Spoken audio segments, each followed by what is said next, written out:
The Romance of Golden Star. Prologue. Lai.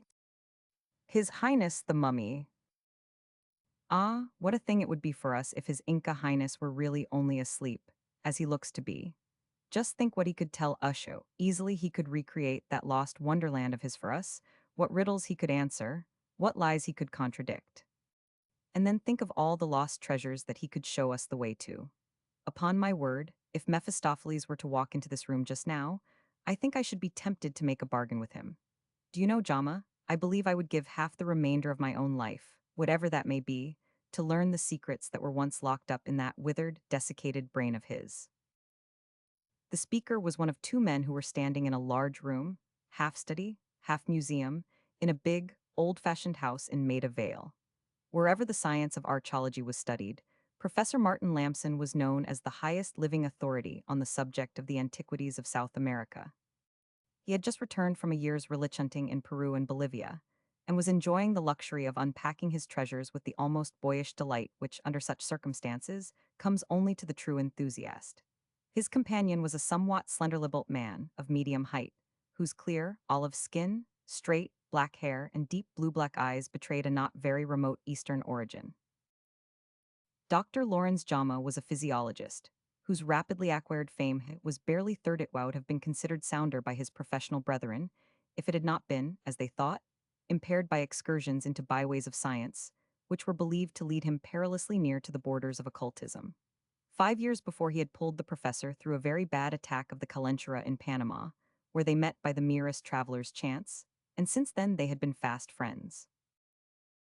They were standing over a long packing case, some 7 feet in length and 2.5 in breadth, in which lay, at full length, wrapped in grave clothes that had once been gaily colored, but which were now faded and gray with the grave dust, the figure of a man with hands crossed over the breast, dead to all appearances, and yet so gruesomely lifelike that it seemed hard to believe that the broad, muscular chest over which the crossed hands lay was not actually heaving and falling with the breath of life. The face had been uncovered. It was that of a man still in the early prime of life. The dull brown hair was long and thick, the features somewhat aquiline, and stamped even in death with an almost royal dignity. The skin was of a pale bronze, though darkened by the hues of death. Yet every detail of the face was so perfect, and so lifelike that, as the professor had said, it seemed to be rather the face of a man in a deep sleep than that of an Inca prince who must have been dead and buried for over 300 years.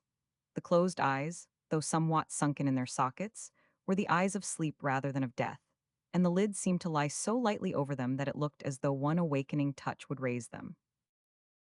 "It is beyond all question the most perfect specimen of a mummy that I have seen," said the doctor, stooping down and drawing his thin, nervous fingers very lightly over the dried skin of the right cheek.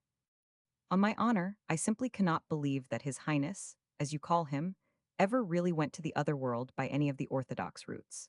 If you could imagine an absolute suspension of all the vital functions induced by the influence of some drug or hypnotic process unknown to modern science, brought into action on a human being in the very prime of his vital strength, then, so far as I can see, the results of that influence would be exactly what you see here.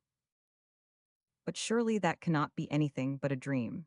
How could it be possible to bring all the vital functions to a dead stop like that, and yet keep them in such a state that it might be possible for, that's what I suppose you are driving a toe, start them into activity again, just as one might wind up a clock that had been stopped for a few weeks and set it going?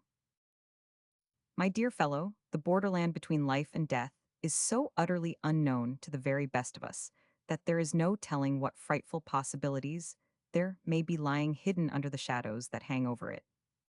You know as well as I do that there are perfectly well authenticated instances, on record, of Hindu fakirs who have allowed themselves to be placed in a state of suspended animation, and had their tongues turned back into their throats, their mouths and noses covered with clay, and have been buried in graves that have been filled up and had sentries watching day and night over them for as long a period as 6 weeks, and then have been dug up and restored to perfect health and strength again in a few hours.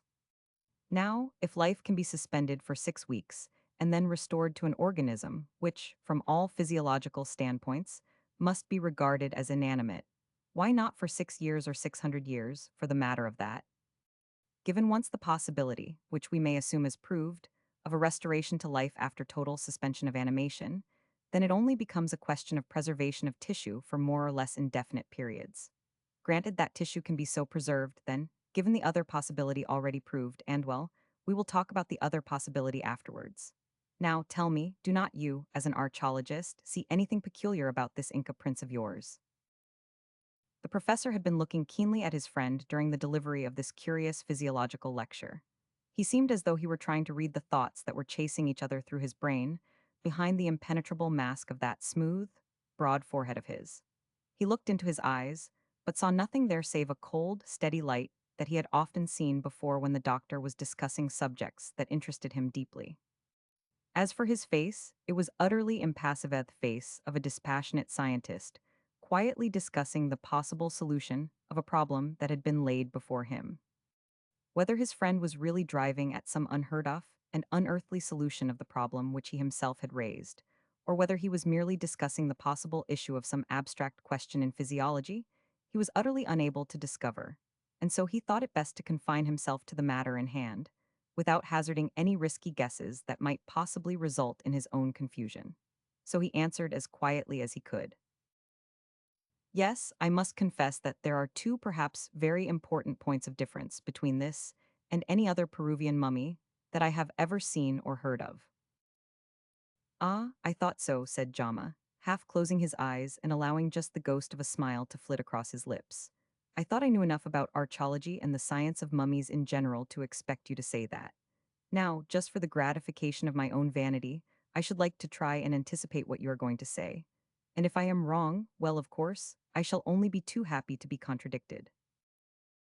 Very well, laughed the professor, say on. Well, in the first place, I believe I am right in saying that all Peruvian mummies that have so far been discovered have been found in a sitting posture, with the legs drawn close up to the body by means of bindings and burial clothes, so that the chin rested between the knees, while the arms were brought round the legs and folded over them. Then, again, these mummies have always been found in an upright position, while you found this one lying down. Quite so, said the professor. In fact, I may say that no one save myself has ever discovered such a mummy as this among all the thousands that have been taken out of Peruvian burying places. And now, what is your other point? Simply this, said Jama, kneeling down beside the case and laying his hands over the abdomen of the recumbent figure. In the case of all mummies, whether Egyptian or Peruvian, it was the invariable practice of the embalmers to take out the intestines and fill the abdominal cavity with preservative herbs and spices. Now, this has not been done in this case. Look here. And deftly and swiftly, he moved the dusty, half-decayed coverings from the body of the mummy, while the professor looked on half-wondering and half-frightened for the safety of his treasure. That has not been done here. You see, the man's body is as perfect as it was on the day he did to use a conventional term. Now, am I not right? Yes, perfectly right, answered the professor, who felt himself fast losing his grip of the conversation which had taken so strange a turn. But what has all this got to do with the most unique mummy that ever was brought from South America? Surely, in the name of all that's sacred, you do not mean.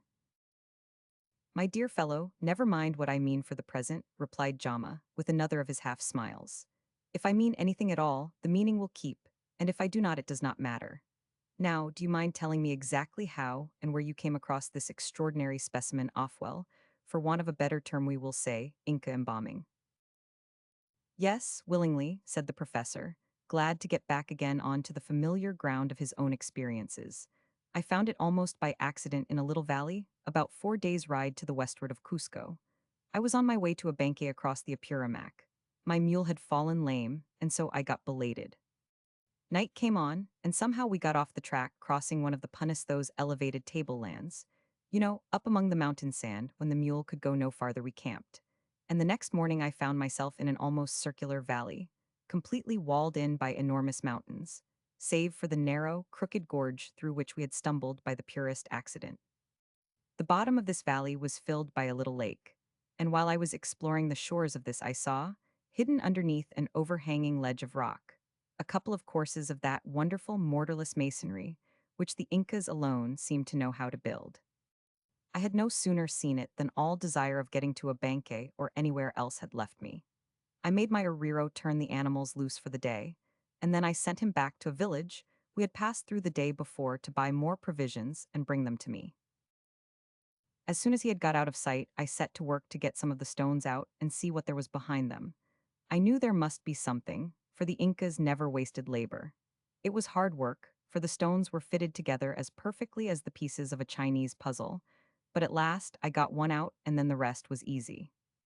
Behind the stones, I found a little chamber hollowed out of the rock, perfectly clean and dry, and on the floor of this I found, without any other covering than what you see there, the mummy of His Highness lying on what had once been a bed of soft vicuna skins, as perfect and as lifelike as though he had only crept in there 12 hours before, and had laid down for a good night's rest.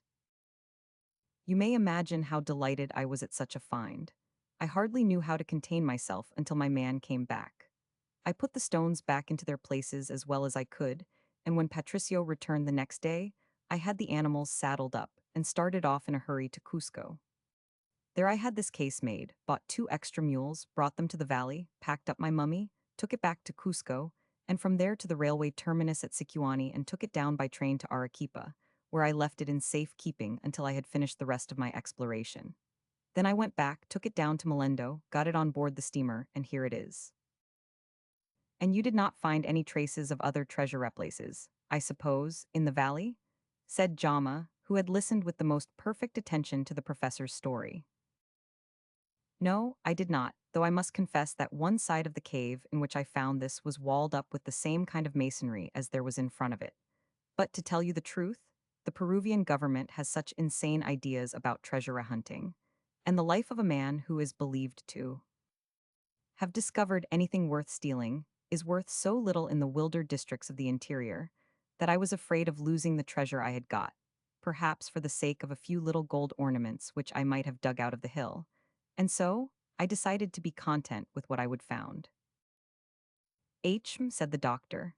Well, you may have been wise under the circumstances, I dare say you were, but we can see about that afterwards.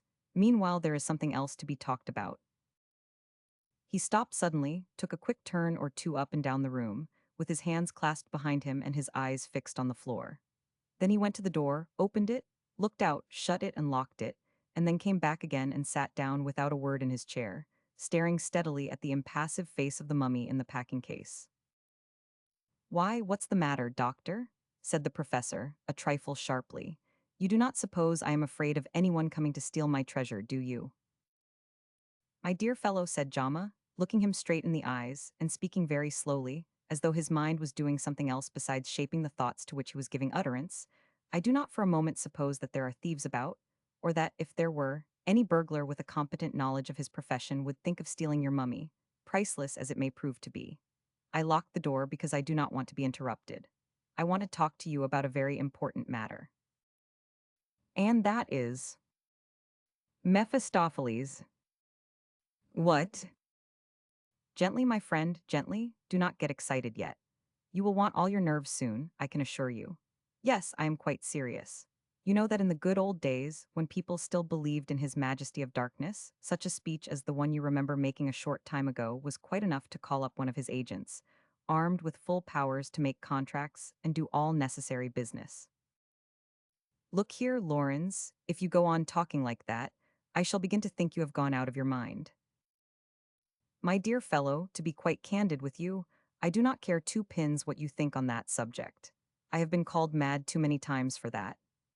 Now, suppose, just for argument's sake, that I were Mephistopheles, and staked my diabolic reputation on the statement that in that thing you possess a possible key to those lost treasures of the Incas, which 10 generations of men have hunted for in vain. What kind of bargain would you be inclined to make with me on the strength of it? Half the rest of your life, I think you said, and as that would not be very much good to me, suppose we say the half of any treasures we may discover by the help of our silent friend there? Will that suit you? Are you really serious, Jama, or are you only dreaming another of these wild scientific dreams of yours? Exclaimed the professor, taking a couple of quick strides towards him. What connection can there possibly be between a mummy, about 4 centuries old, and the lost treasures of the Incas? This man was an Inca, was not he? Said the doctor abruptly, and one of the highest rank, too, from what you have said. He lived just about the time of the conquest, did not have time when the priests stripped their temples, and the nobles emptied their palaces of their treasures to save them from the Spaniards? Is it not likely that he would know where, at any rate, a great part of them was buried? Nay, may he not even have known the localities of the lost mines that the Incas got their hundredweights of gold from, and of the emerald mines which no one has ever been able to find? Why, Lamson, if these dead lips could speak, I believe they could make you and me millionaires in an hour. And why should not they speak? Do not talk like that, Jama, for heaven's sake. It is too serious a thing to joke about, said the professor, with a half-frightened glance in his set and shining eyes. I should have thought you, of all men, knew enough of the facts of life and death not to talk such nonsense as that. Nonsense, said the physiologist, interrupting him almost angrily. May I not know enough of the facts of life and death, as you call them, to know that that is not nonsense? But there, it's no use arguing about things like this. Will you allow this mummy of yours to be made the subject of, well, we will say, an experiment in physiology? What? The finest and most unique huaca that was ever brought to Europe. It would only be made finer still by the experiment, even if it failed. I know what you are going to say, and I will give you my word of honor, and, if you like, I will pledge you my professional reputation that not a hair of its head shall be injured. Let me take it to my laboratory, and I promise you solemnly that in a week you shall have it back, not as it is now, but either the body of your Inca, as perfect as it was the day he died, or... He stopped and looked hard at his friend, as if wondering what the effects of his next words would be upon him. Or what? Asked the professor, almost in a whisper. Your Inca prince, roused from his 300-year sleep, and able to answer your questions and guide us to his lost mines and treasure houses.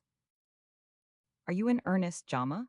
The professor whispered, catching him by the arm and looking round at the mummy, as though he half thought that the silent witness in the packing case might be listening to the words which, if it could have heard, would have had such a terrible significance for it.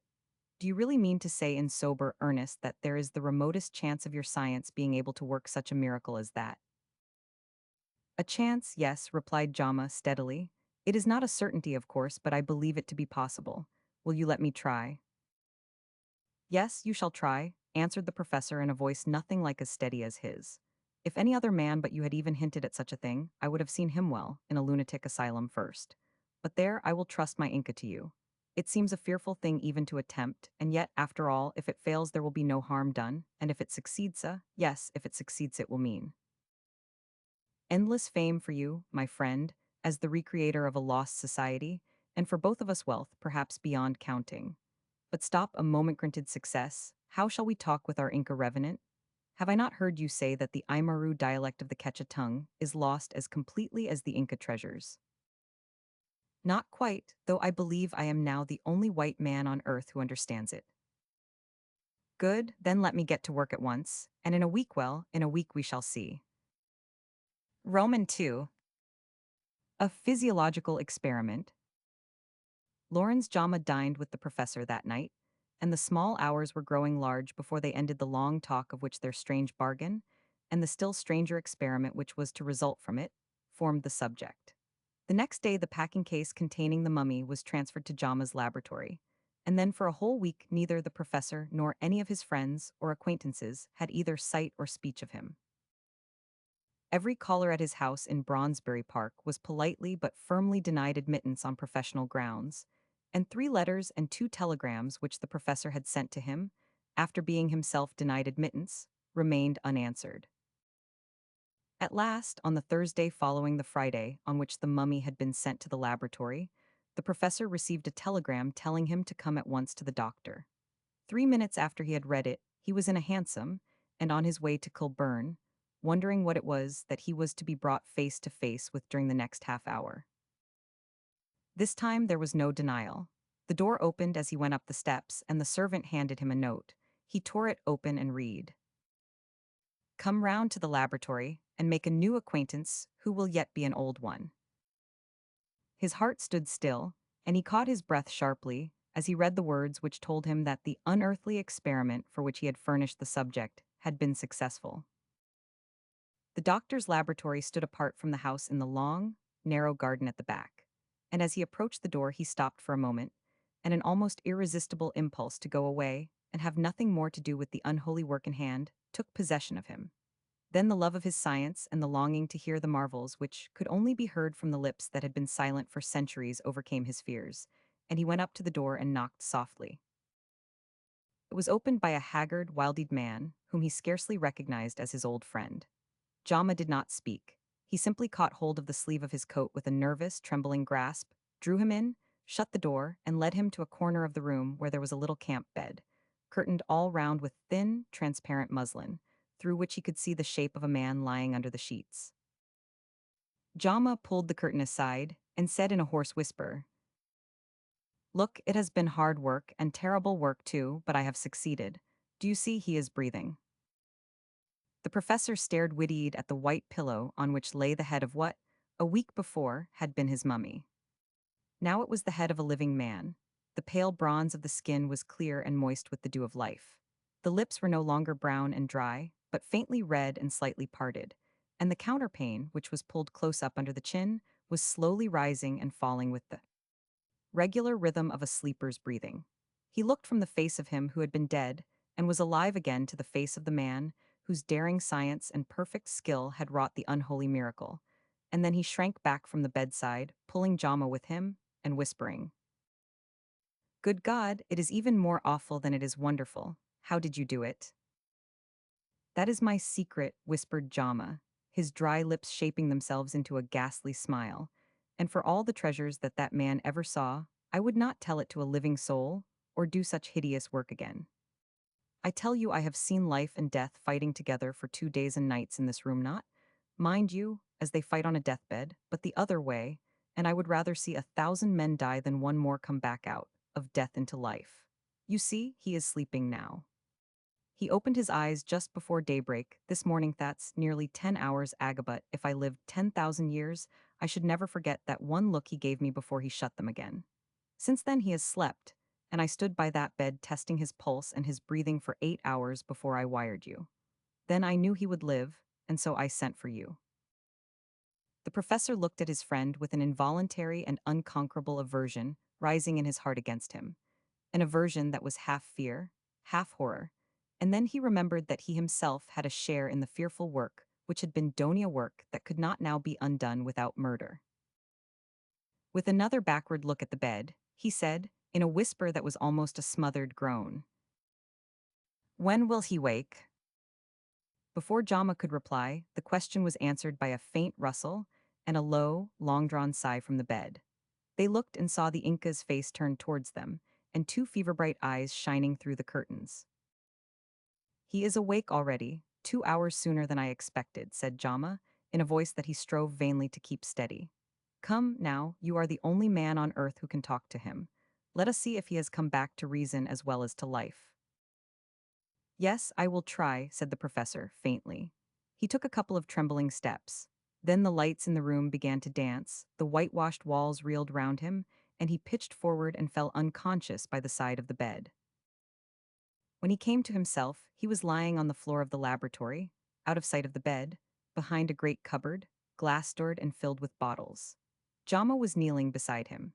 A strong smell of ammonia dominated the other smells peculiar to a laboratory, and his brow was wet with the spirit that Jama was gently rubbing on it with his hand.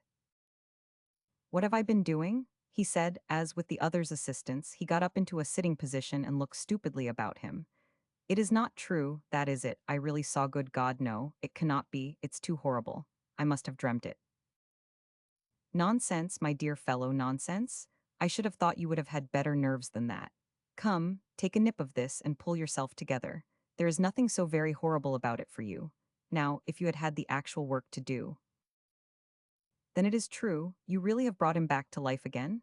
That was him I saw lying on the bed."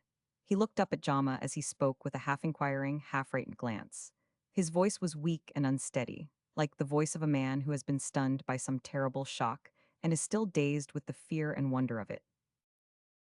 "Yes, of course it was," said Jama. "But I can tell you, I should have hesitated before I introduced you so suddenly, if I had not thought that the nerves of an old traveler like you would have been a good deal stronger than they seem to be. It's a very good job that His Highness was only about half conscious himself when you collapsed, or you might have given him a shock that would have killed him again." "Again?" said the professor, echoing the last word as he got up slowly to his feet. That sounds queer, does not it, to talk of killing a man again? I am more sorry than I can say that I was weak enough to let my feelings overcome me in such a ridiculous fashion. However, I am all right now. Give me another drain of that brandy of yours, and then let us talk. Is he still awake? No, he dozed off again almost immediately, and you have been here about 10 minutes or a quarter of an hour. Do you think you can stand another look at him? Oh, certainly, said the professor, who, as a matter of fact, felt a trifle ashamed of himself and his weakness, and was anxious to do something that would restore his credit. He followed the doctor out into the laboratory again, and stood with him for some moments without speaking by the Inca's bedside. He was sleeping very quietly, and his breathing seemed to be stronger and deeper than it had been. He had slightly shifted his position, and was lying now half turned on his right side, with his right cheek on the pillow. You see he has moved, whispered Jama. That shows that muscular control has been reestablished. We shall have him walking about in a day or so. Ah, he is dreaming, and of something pleasant, too. Look at his lips moving into a smile. Poor fellow, just fancy a man dreaming of things that happened 300 years ago, and waking up to find himself in another world. I will be bound he is dreaming about his wife or sweetheart, and we shall have to tell him, or rather you will, that she has been a mummy for 3 centuries.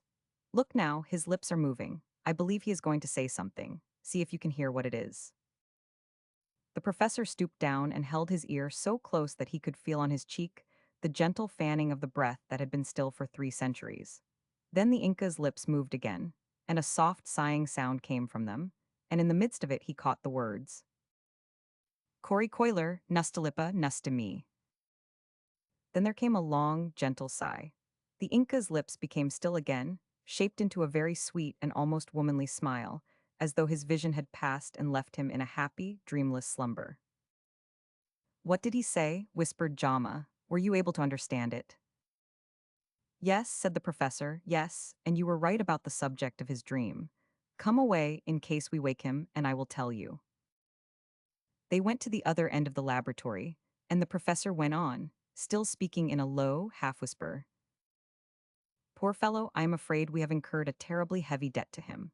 What he said meant, Golden Star, my princess, my darling. So you see you were right, but poor Golden Star has been dead 300 years, and more that is, at least, if his Golden Star is the same as the heroine of the tradition. What tradition? Asked Jama. It's too long a story to tell you now, but if she is the same, then our Inca's name is Vilcaroya, and he is the hero of the strangest story. And thanks to you, the strangest fate that the wildest romancer could imagine. However, the story must keep, for I would not spoil it by cutting it short. The principal question now is, what are we going to do with him? We cannot keep him here, of course. No, certainly not, replied Jama, with knitted brows and faintly smiling lips. His Highness must be cared for in accordance with his rank and our expectations. I shall have him taken into the house and properly nursed. But what about your sister? You will frighten her to death if you take in a living patient that has been dead for 300 years. Not if we manage it properly. There will be no need to tell Ruth the story yet, at any rate. I will tell her that I am going to receive a patient who is suffering from a mysterious disease unknown to medical science. I will say I picked him up in the Oriental home in Waitekapel and have brought him here to study him, and you and I must smuggle him into the house and put him to bed some time when she is out of the way. Then I will install her as nurse. In fact, she will do that for herself. And as there is no chance of her learning anything from him, we can break the truth to her by degrees, and when His Highness is well enough to travel, we will all be off to Peru and come back millionaires, if you can only persuade him to tell you the secret of his treasure houses. That night the doctor and the professor took turns in watching by the bedside of their strange patient, whose slumber became lighter and lighter until, towards midnight, he got so restless and apparently uneasy that Jama considered that the time had come to wake him and see if he was able to take any nourishment. So he set the professor to work, warming some chicken broth over a spirit lamp, and mixing a little champagne and soda water in one glass and brandy and water in another. Meanwhile, he filled a hypodermic syringe with colorless fluid out of a little stoppered bottle, and then turned the sheet down and injected the contents of the syringe under the smooth, bronze skin of the Inca's shoulder. He moved slightly at the prick of the needle, then he drew 2 or 3 deep breaths, and suddenly sat up in bed and stared about him with wide open eyes, full, as they well might be, of inquiring wonder. The professor, who had turned at the sound of the hurried breathing, saw him as he raised himself, and heard him say in the clear and somewhat high-pitched tone of a dweller among the mountains, "Has the morning dawned again for the children of the sun? Am I truly awake, or am I only dreaming that the death sleep is over? Where is Golden Star, and where am I? Tell me, you who have doubtless brought me back to the life we forsook. Togler, was it last night, or how many nights or moons ago?" The words came slowly at first, like those of a man still on the borderland between sleep and waking, but each one was spoken more clearly and decisively than the one before it, and the last sentence was uttered in the strong, steady tones of a man in full possession of his faculties. "Come here, Lamson," said Jama, a trifle nervously. "Bring the soup with you and some brandy, though I do not think he needs it. Do you understand what he said? Am I only dreaming that the death sleep is over? Am I only dreaming that the death sleep is over?"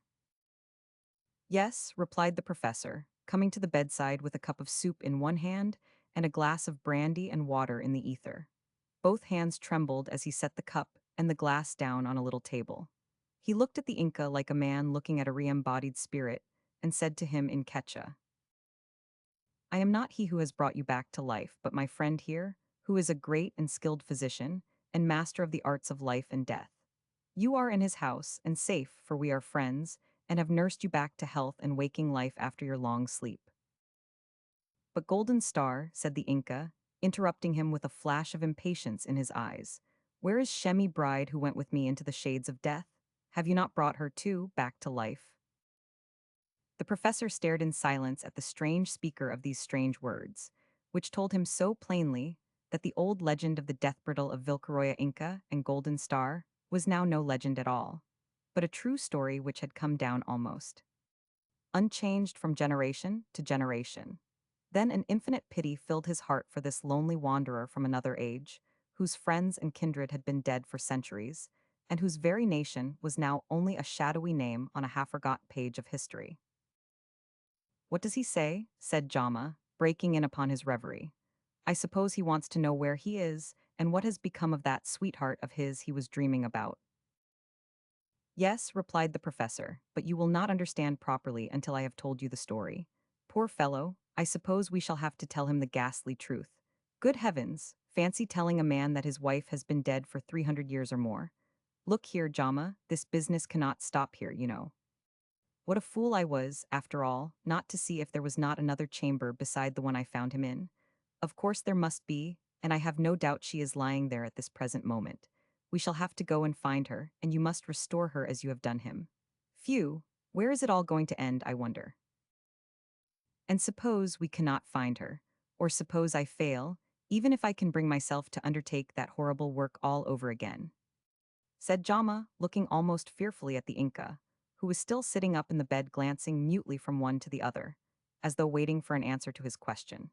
Then, keeping his voice as steady as he could, the professor told him the story of his resuscitation, addressing him by his own name and ending by asking him if he remembered when he and Golden Star had devoted themselves to die together, as the tradition said they had done.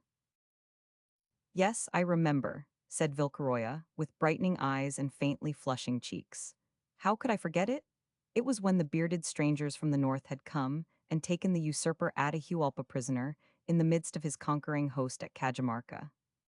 It was after the Inca Huascar had been slain by stealth with a traitor's knife.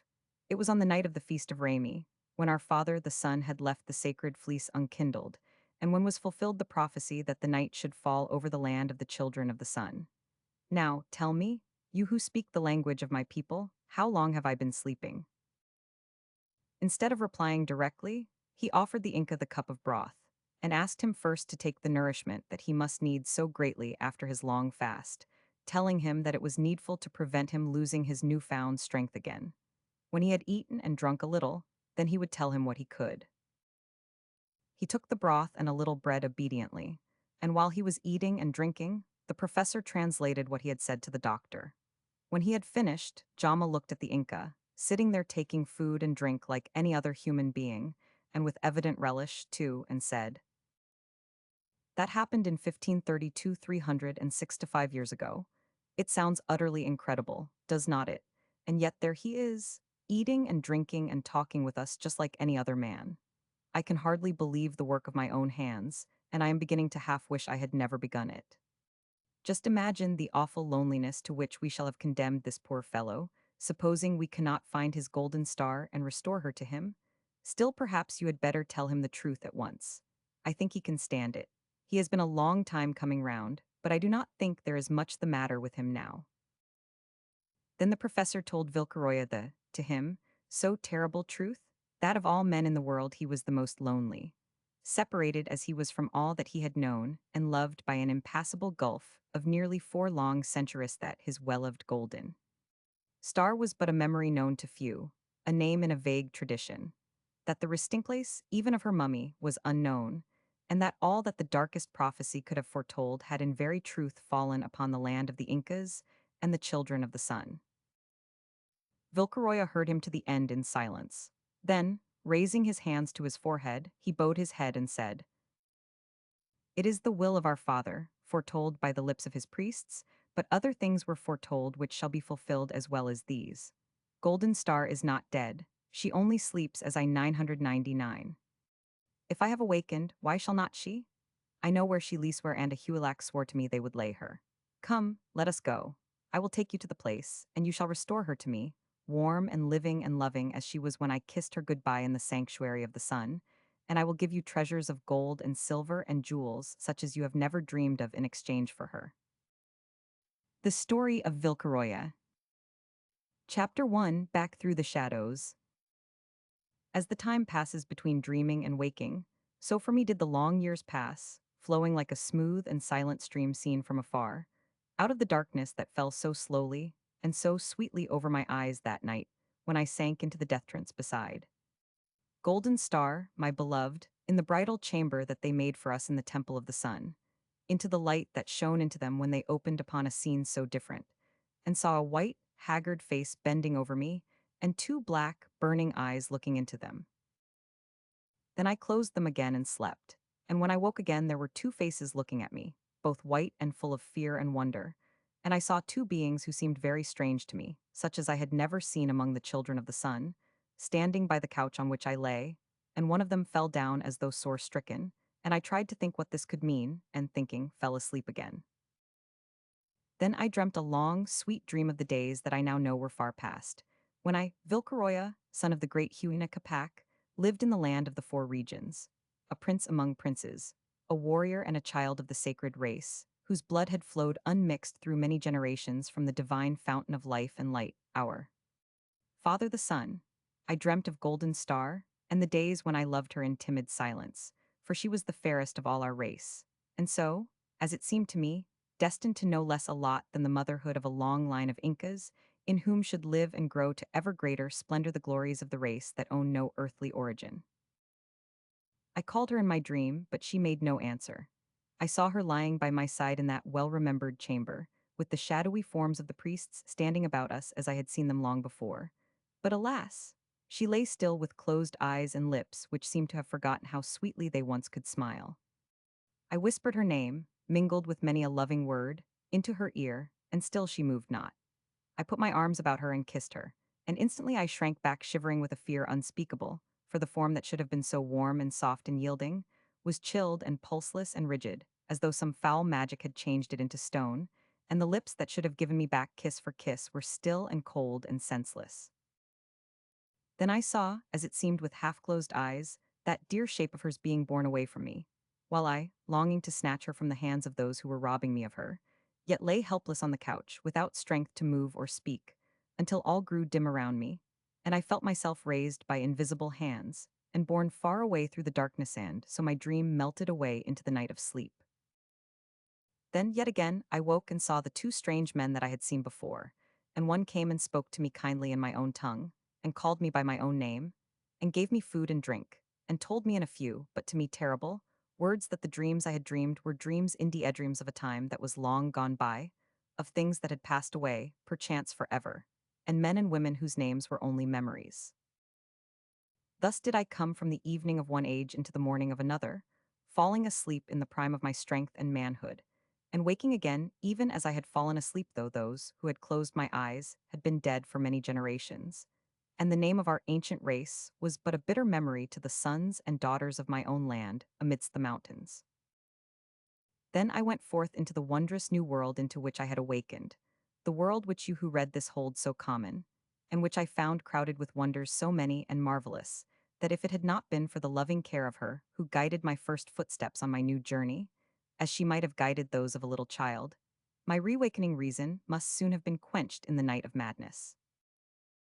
Many and strange as were the things that happened to me during the first days and months of my awakening, there is little need that I should now write of them at any length. Yet something I must say of them, in order that the still stranger things of which I shall have to tell may be the better understood.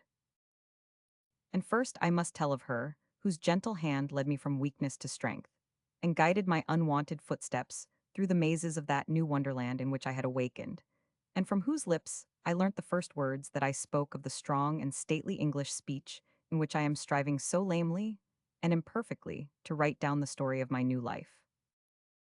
This was Ruth, the sister of Jama, whose smile was the first ray of sunshine that shone into my second life, and whose laugh was so sweet and gladsome that when it first sounded in my ears, like an echo from the dear dead past, I named her forthwith Cusie Coiler, which in English means joyful star after that royal maiden of my own race who loved. The handsome rebel Alante, and, refusing all others, waited for him in the house of the Virgins of the Sun until he came in triumph to claim her. She came with us to the south, rejecting all contrary counsel and braving the labors of the long, toilsome journey, so that she might be the first woman to welcome Golden Star back into the world of life. Yet what words can I find in this new speech that I have yet but half learnt to tell fitly of her beauty and sweet graciousness, and of all the magic which made her seem in my eyes like an angel that had come down from the mansions of the sun to greet me in a world in which I was a stranger? Better that you who may read what I write should learn to know her for yourself through the sweetness and grace of her own words and deeds, as I shall strive, however unworthily, to tell of them. So then, let it be. But there is another of whom I must say something before I go on to tell of my return to my own land. No, alas. Mine no longer ran that is Francis Hartness, a captain among the warriors of the English, and a friend of him who was called the Professor, because of his learning, who had helped Jama to bring me back into the world of living men. He was a man of about 30 years, tall of stature and strong of limb, brief of speech and straight of tongue, with eyes as blue as the skies which shine on UK, and hair and beard golden and bright as the rays which flow from the smile of our Father the Sun.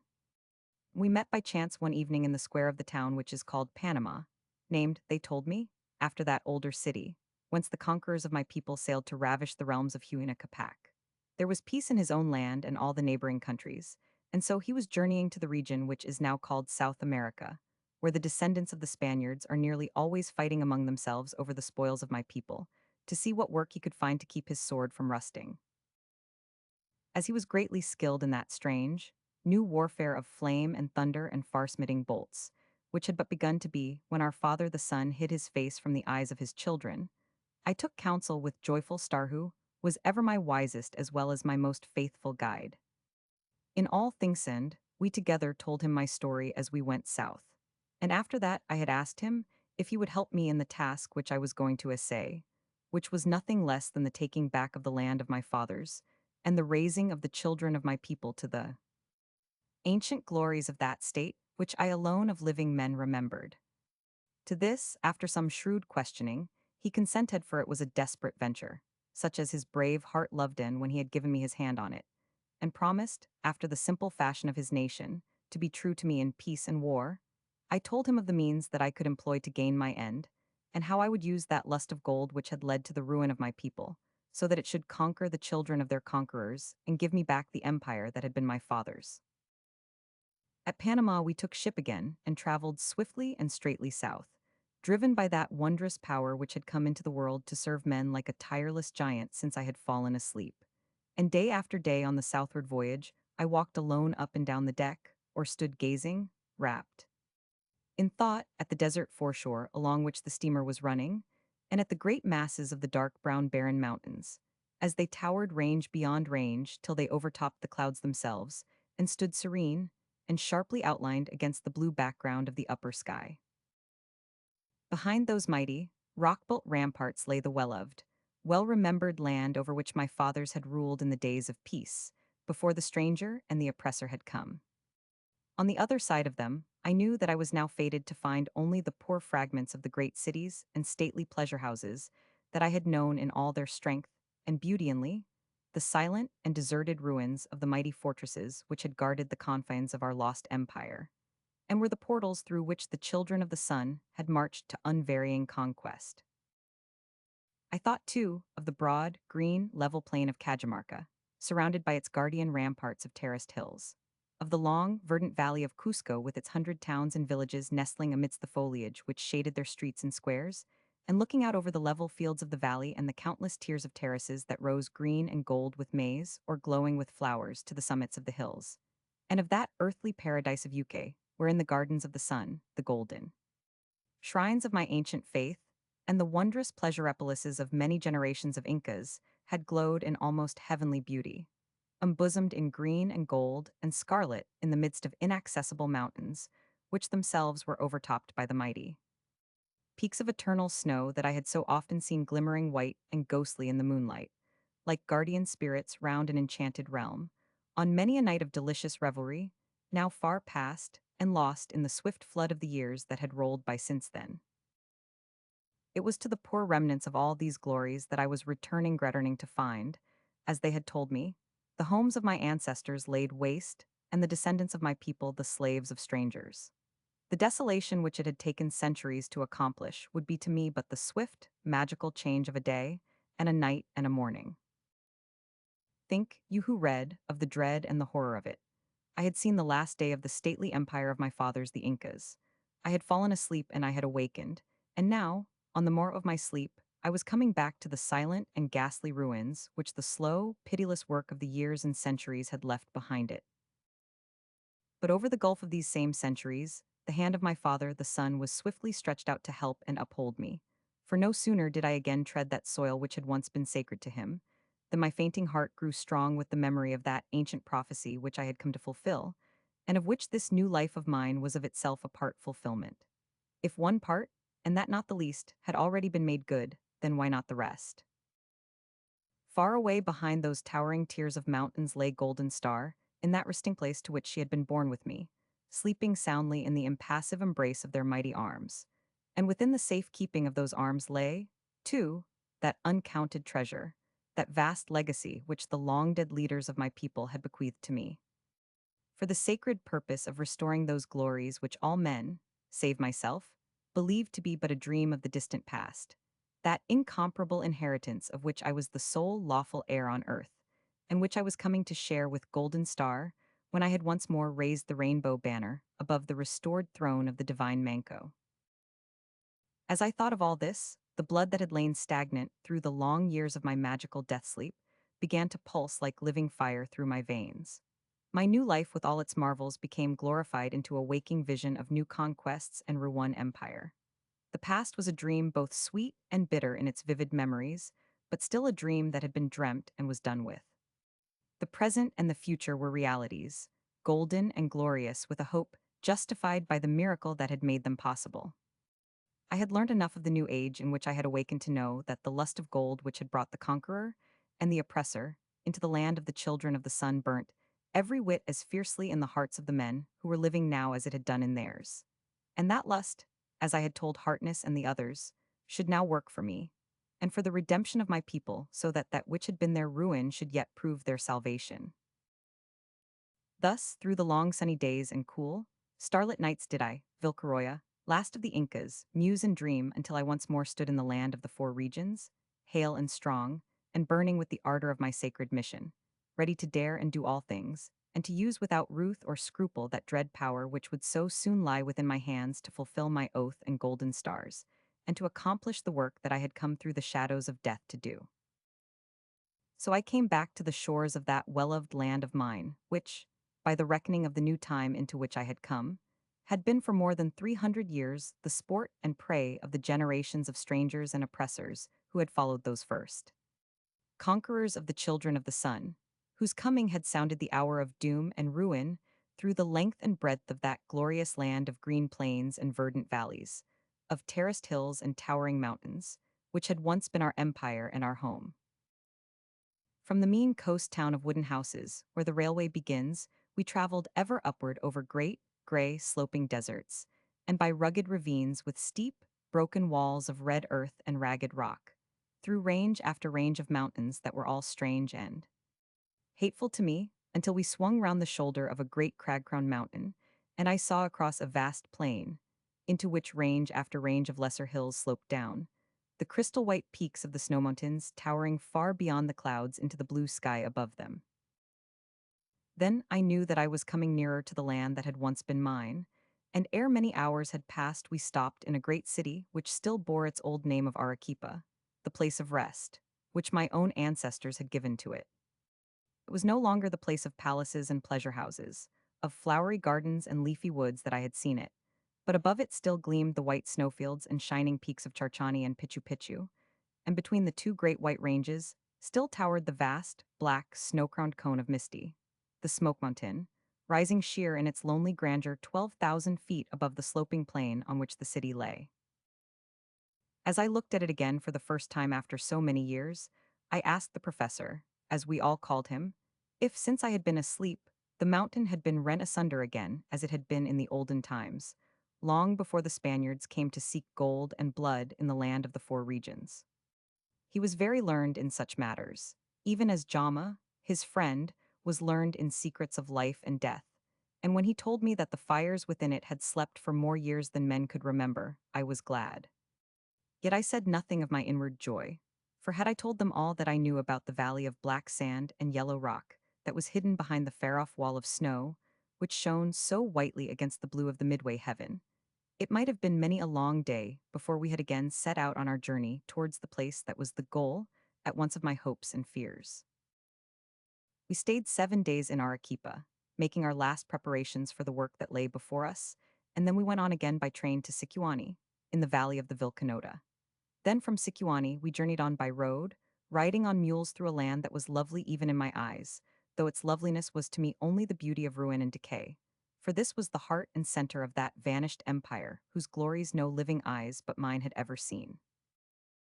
I saw wildernesses where there had been gardens, and gaunt, treeless mountains lying bare to the glare of the sun. Lakes that had shone encircled with gardens now spread out dull and stagnant over the neglected fields. A few ragged fragments of gray clay walls still rose from the green plain of Cacha, where I had last seen, in all its glory of gold and rainbow colors, the holy temple of Viracocha, and the great guardian fortress of Piquilacta, which I had seen stretching its impregnable length and rearing its unscalable height from mountain to mountain across the entrance to the once lovely valley of Cusco, lay a huge ragged mass of towering ruins, splendid even in decay. As we passed through the one half-choked portal that still lay open, I thought, with heavy heart and bowie-down head, of the great fortress as I had seen it in the glory of its pride and strength, of the gallant warriors that had defended it, and the gay processions that I had seen winding in and out of its stately gates, making its hoary walls ring with songs and laughter, and farther on, as we rode along the valley on that sad, and yet eager 3 days' march of ours, I saw, on the hill spurs about me, the black and ragged ruins of the fair cities and stately temples and palaces that I had seen crowded with happy throngs, bright with gold and colors, and so fair and strong that no man could have dreamed of the ruin the oppressor had brought upon them.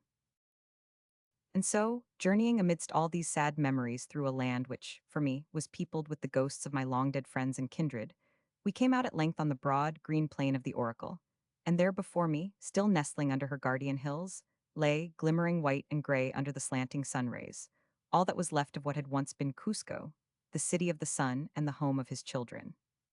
Then, as I lifted my eyes and gazed upon it through the rising mist of my tears, I bowed my bared head towards it and swore, in the sadness and silence of my desolate heart, that, to the full extent of the power which I believed was soon to be mine, I would take life for life and blood for blood. And I would give sorrow for sorrow and shame for shame, until I had paid to the full the debt which the long years of plunder and cruelty and oppression had heaped up against those who, from generation to generation, had brought this shame and ruin on the once bright home of the children of the sun. Chapter 2: Brothers of the Blood. I shall not weary you who perchance may some day read this story of mine by dwelling on the sorrow and shame that filled me as I entered the foul, unlovely streets, and saw the filthy refuse in the squares of the city that I remembered so pure and bright and beautiful, nor yet by telling of the feelings that possessed me when I saw the poor remains of our desecrated temples, the places where our vanished palaces had stood, and the dismantled ruins of that mighty fortress of Saxe-Heumen, which I had last seen standing palace-crowned and throned in all its grandeur high up above the city.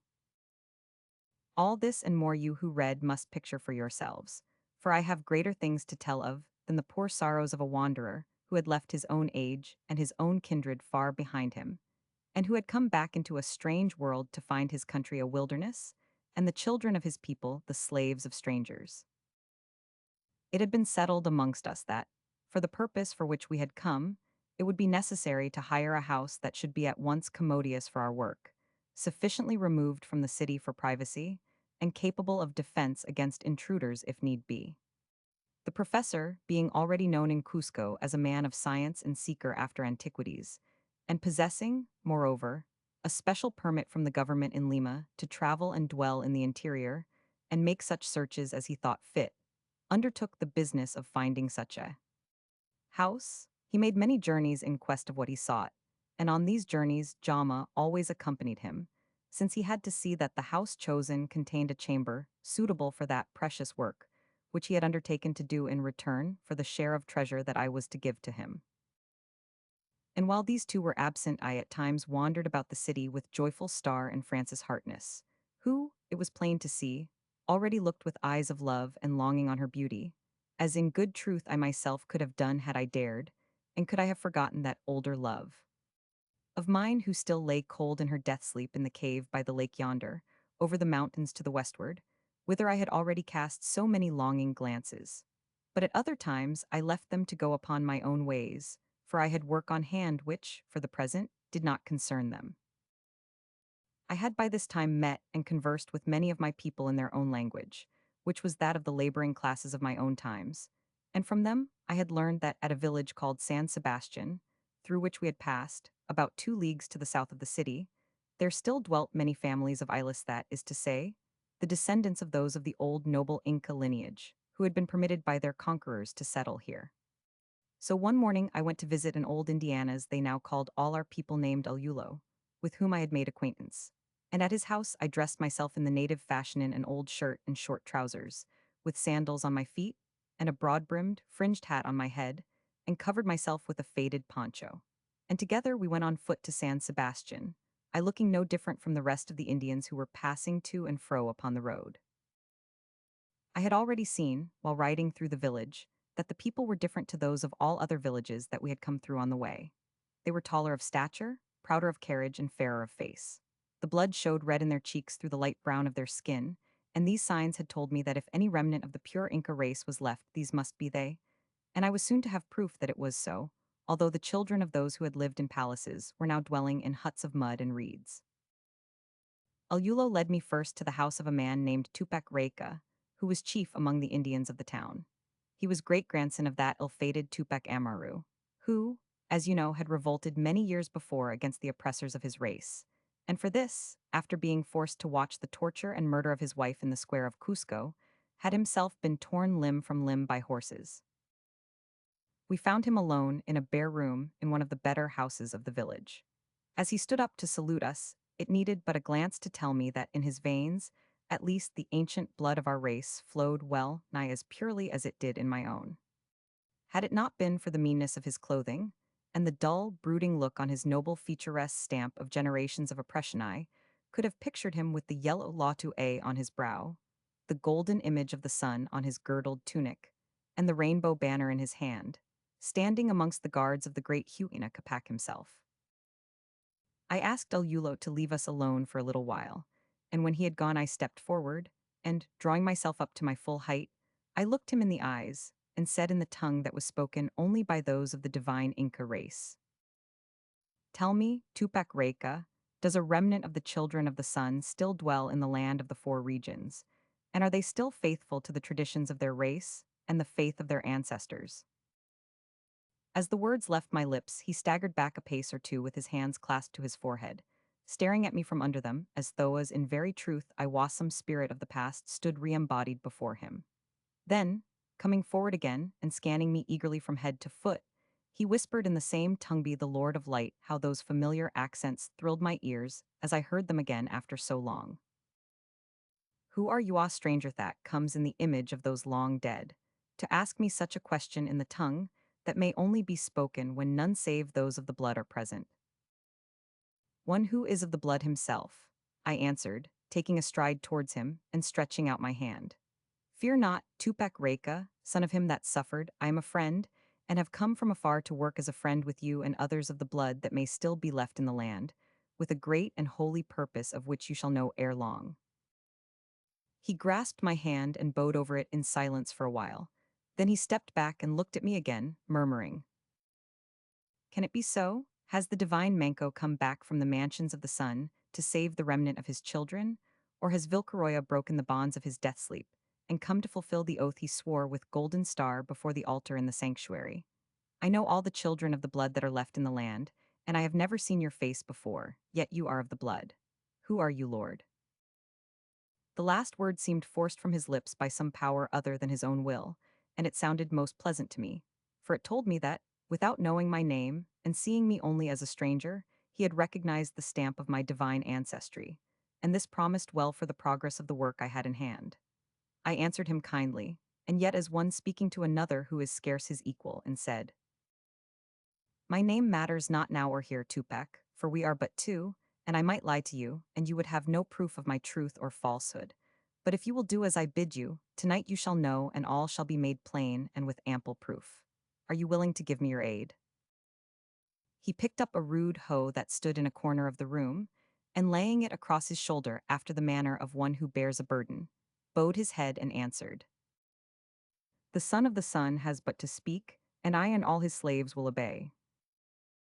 What he had done was an act of homage, which, in the olden time, was paid only to him who wore the imperial latu, and proved to me how faithfully the old traditions had been preserved in secret. "That is well said, Tupac," I replied, speaking now as a sovereign might speak to a faithful subject, "and in the days to come fear not that I shall forget this, your first act of unasked for homage. Now, hear me. Are there 20 men of the blood in this village, men who are faithful and can be trusted even to the death?" "There are 500 here, Lord, and as many thousands within the valley, whose blood has flowed pure from the olden times, unpolluted by a single stain of Spanish dirt. What would you with them?" "I ask not for hundreds or thousands," I said, right glad at heart to hear such good tidings. "For the present I need but a score, so do you choose me 20 of the noblest blood and the best judgment, and an hour before midnight let them be with you on the plain behind the Saxahuaman. Let them come well provided with torches or candles, and tools, levers, and hammers and spades. Tell them what has passed between us, but nothing of the guesses that you may have made in your own mind while we have been talking, and leave the rest to me. Can you do that?" "It shall be done, Lord," he answered, still bending before me with the shaft of the hoe across his shoulders, "and we will wait and toil in patience till the Son of the Sun shall please to reveal himself to the eyes of his servants." "Nor shall you have to wait long," I said.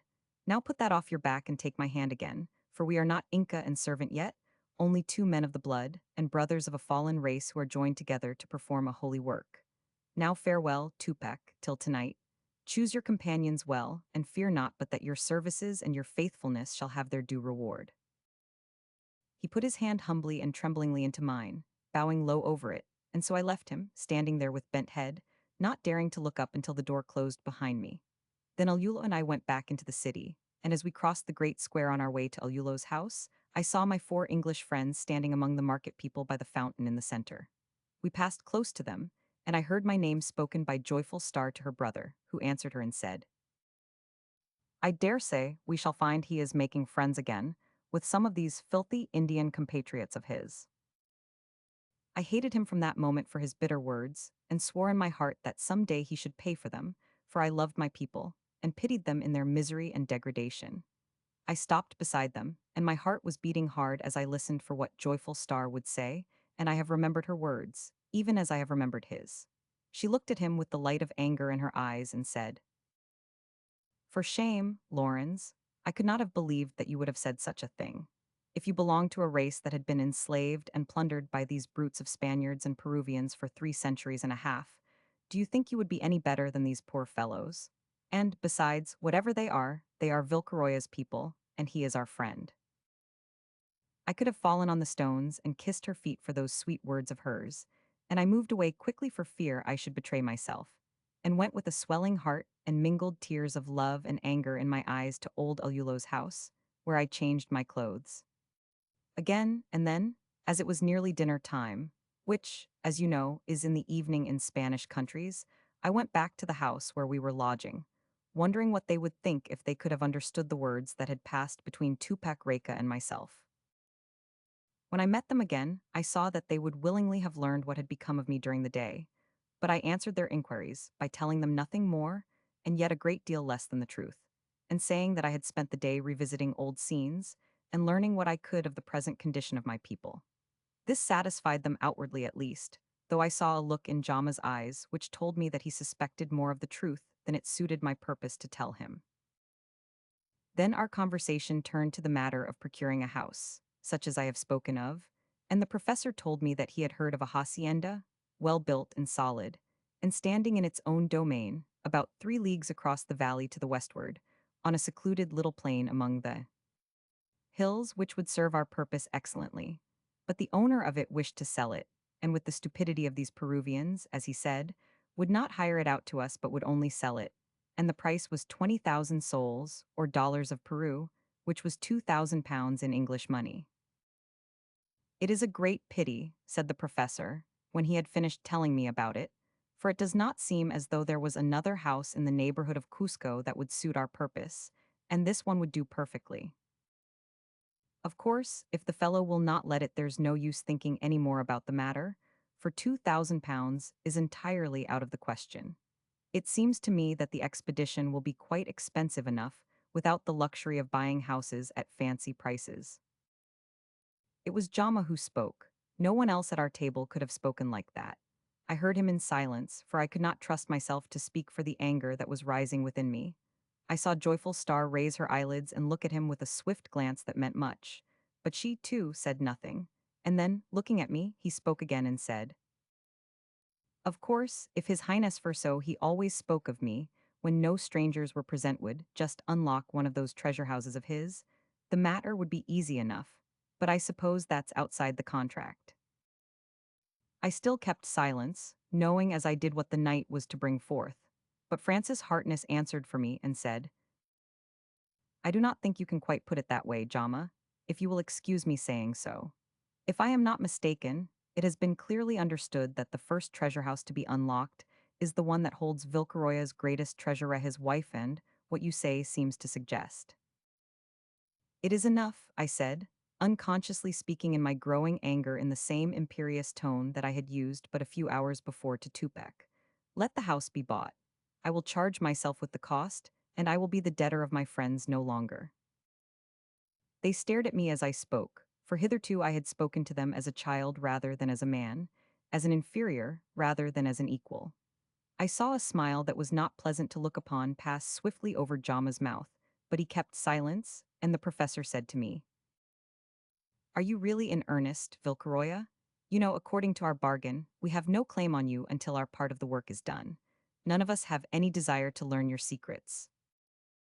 "I am not talking of secrets," I said, breaking into his speech, "and one of my race does not speak to make a liar of himself. What I say I can do and will, for I wish the work to begin at once. Do you think I have not waited long enough for my beloved, my sister and my wife?" "Your what?" cried Joyful Star, rising suddenly from her seat and staring at me with fixed and witty opened eyes. "Your sister. Oh, Vilcaroya, surely this is not true."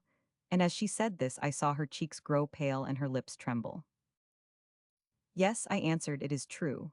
Why should I lie to my new sister and friend, Joyful Star? Golden Star was the daughter of my father, the great Huina Capac, though our mothers were not the same." I had no time to finish my speech, for with a look of unutterable horror in her eyes, which pierced me to the heart and seemed to sever it in twain, she cried, "Oh, no, no, that is too horrible. I do not want to hear any more. I will go back to England tomorrow. Lawrence, come to my room. I want to speak to you at once."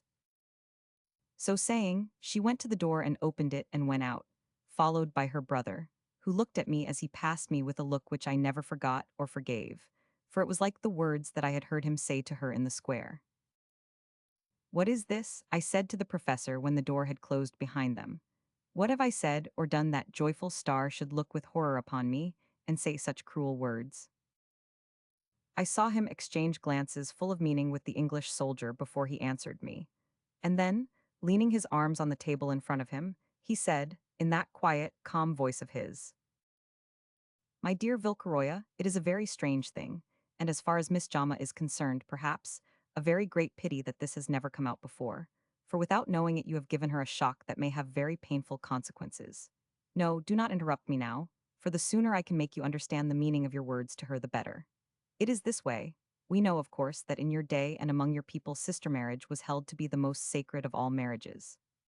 We know that from such a marriage only might spring the wearer of the imperial borla. But to us, the idea is so unutterably horrible and revolting that of all the crimes that could be committed by one of our race, that would be the most fearful.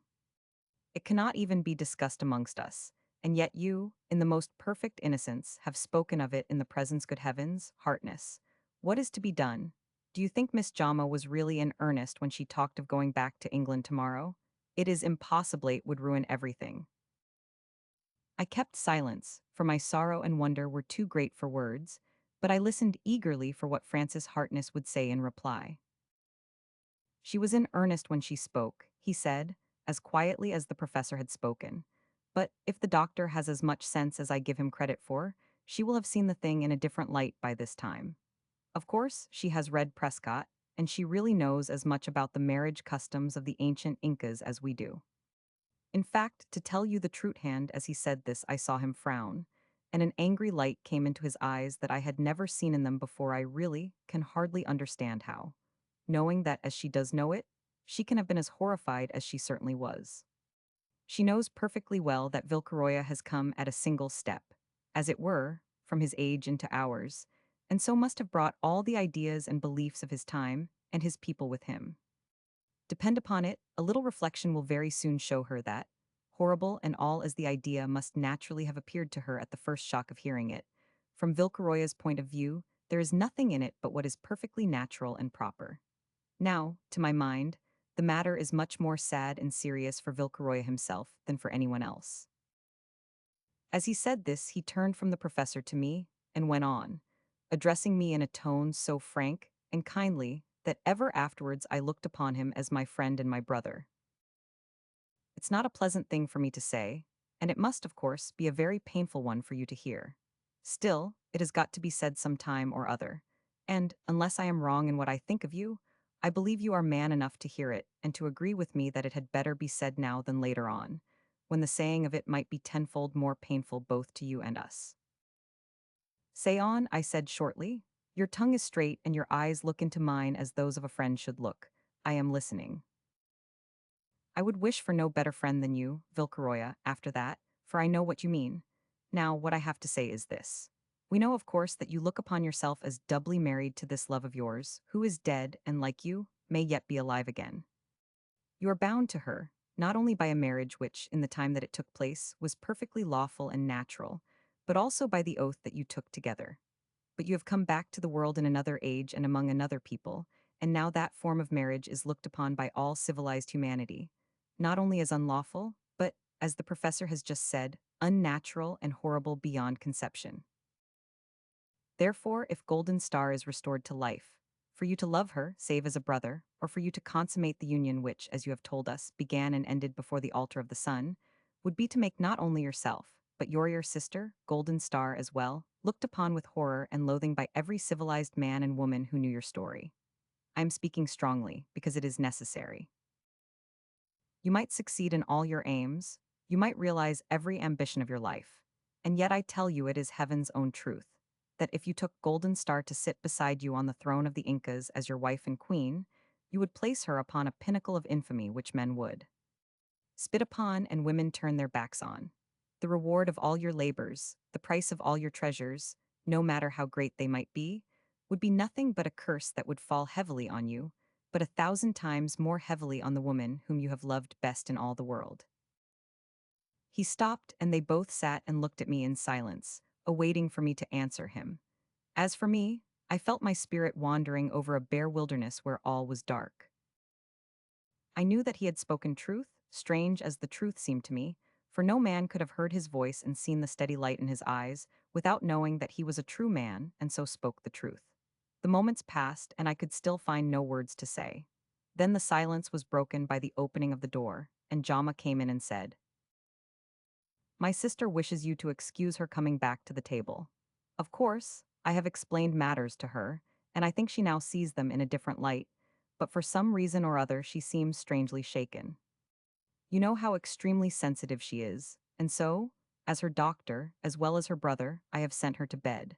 She was not really fit to come back after what has happened, and a night's rest will be the best thing in the world for her. I suppose you two have explained things to His Highness as well, eh?" "Yes," I said, rising from my seat. "It has been explained to me. I do not understand all now, but I must think and think alone, so I will go." Then I went to Francis Hartness and held out my hand to him, and said, after the fashion of the English, "Good night, Captain Hartness. You have wounded me sorely with your words, yet you have spoken them as only a friend could speak them. From now till the day of my death are yours. Vilcaroya Inca is your friend, and all his people are your servants." Then I took my hand from his, and bowing farewell to the others, walked swiftly out of the room and got my cloak, and went out into the city to think in silence by myself over the strange and terrible things that I had heard, and to calm my spirit before I went to do the work which, in a few hours, would be awaiting me on the hills behind the Sacsayhuaman. The yellow latu, or fringed turban of wool, worn on the brows, was the distinguishing mark of the sacred Inca race. The scarlet was worn only by the reigning Inca son of the sun. Its fringe, called the borla, was mingled with threads of gold. Chapter 3, In the Hall of Gold. I went first to Iulo's house and changed my clothing, so that I might the more easily lose myself among the hundreds of Indians about the streets of the city. For something told me that Jama might make an attempt to discover the meaning of what I had said about the house, by following me and learning, if possible, the secret of my movements, for he must have known that, being without money as I was, save for the few dollars that the professor had lent me, it would not be possible for me to do as I had said, unless one, at least, of the hiding places of the old treasures was within easy reach so that I could take sufficient gold out of it by the next day to fulfill my promise. When I changed my clothes, I put a dagger into my belt, and a revolver, which Francis Hartness had already taught me how to use, into a case slung at my hip and hidden by my jacket and the long folds of my poncho. Then I went back into the great square, and across it up the street in which we had our lodgings. As I passed the house, I saw Jama standing in the archway leading into the courtyard, smoking a cigar. I turned and looked him in the face as I went by, slouching and trailing my sandaled feet after the fashion of the natives. He looked at me, but I saw no recognition in his eyes. Then, as I walked on, there came a thought to me. I hurried to Iulo's house once more and brought him back with me, telling him on the way what I wanted him to do for me. When we reached the house again, we saw Jama standing in the courtyard, and Iulo, doing as I had bid him, went in to him and told him in Spanish, which I could not speak, that if he would give him $10 he should learn the secret of my goings and comings, and where I was to find the gold with which to pay for the hacienda. Jama instantly promised him the money, as I thought he would, and Iulo told him to be at the end of the street which is now called El Triunfo at 11 o'clock that night. He was to come alone, for if anyone came with him he would learn nothing. As you will soon see, I had two objects to serve in doing this. When Iulo came back and told me that Jama would be there, I bade him wait for me at the same place and hour, and then I went away alone out of the city and up a path which led towards the mountains to the north. There, alone and in silence, I communed with my own soul, at first in sorrow, yet slowly becoming more and more peaceful in heart, even as one who is told that he is to die on a certain day first rages against his doom, and then learns to contemplate with calmness that which there is no hope of. Escaping, the words of the professor and Francis Hartness had shown me that in the world to which I had returned my sister Golden Star could now never be my wife and queen, and the more I pondered on what they had said, the more plainly it appeared to me that this was the truth, however bitter it might seem. Yet there was something else in my heart, although at that time I did not dare even to let my inmost thoughts dwell upon it, which in some way dulled the pain of the blow that had fallen upon me, and reconciled me to the parting which in one sense must now be eternal. The longer I pondered the more deeply did that look of horror, which I had seen in the eyes of joyful star burn into my soul, and the more clearly did the words that she had spoken ring in my ears. She had said that it was horrible and that it was impossible, and she was to me as one of those bright angels who, according to our ancient faith, awaited the heroes and sages of our race in the mansions of the Suna, being so far above me that I could look upon her only as a mortal might look from afar upon a daughter of the celestials. Thus, musing in silence and solitude on the wild mountainside, now looking back into my distant past, and now hazarding a glance into the fast approaching future, the hours slipped by quickly for me, and I heard the bells of the church's bells which they had told me had been cast out of the copper and gold and silver that our conquerors had taken from our temples and palace skiming the half-hour before 11. So I turned back to the city and made haste to the place where Jama and Alula would be waiting for me. I found them there talking together, and without discovering myself to Jama, I told Alulo and Ketcha to follow me with the Englishman. Then I went on swiftly along the rivulet of Ptolemaio, past the terrace of Rocca Inca, and along the smooth, dark wall of what had once been the Yachihuasi, or College of the Youths, and so out of the city and the gorge of the little river Rodadero. Then, with the two still following me a few yards behind, I climbed the lower terraces of the Calcampata, or the granaries, where the divine Manco built his first palace, and then on up the hillside to the Tiupunco, or Gate of Sand, which led through the fragments of what had once been the outer wall of the great fortress, and so on to the little level pampa of the Rodadero, which was my meeting place with Tupac. Now as I went I began to sing one of our ancient songs, which was the signal that I had agreed upon with Tupac, and presently, one after another, silent, stealthy forms crept out from the angles of the great zigzag wall and came towards me. One of them, taller than the rest, threw an iron bar that he was carrying across his shoulders and came and stood before me with bowie down head, waiting for me to speak. I knew that it was Tupac, and I said to him, "Are the children of the sun ready to do the bidding of his son?" "They are, Lord," he replied.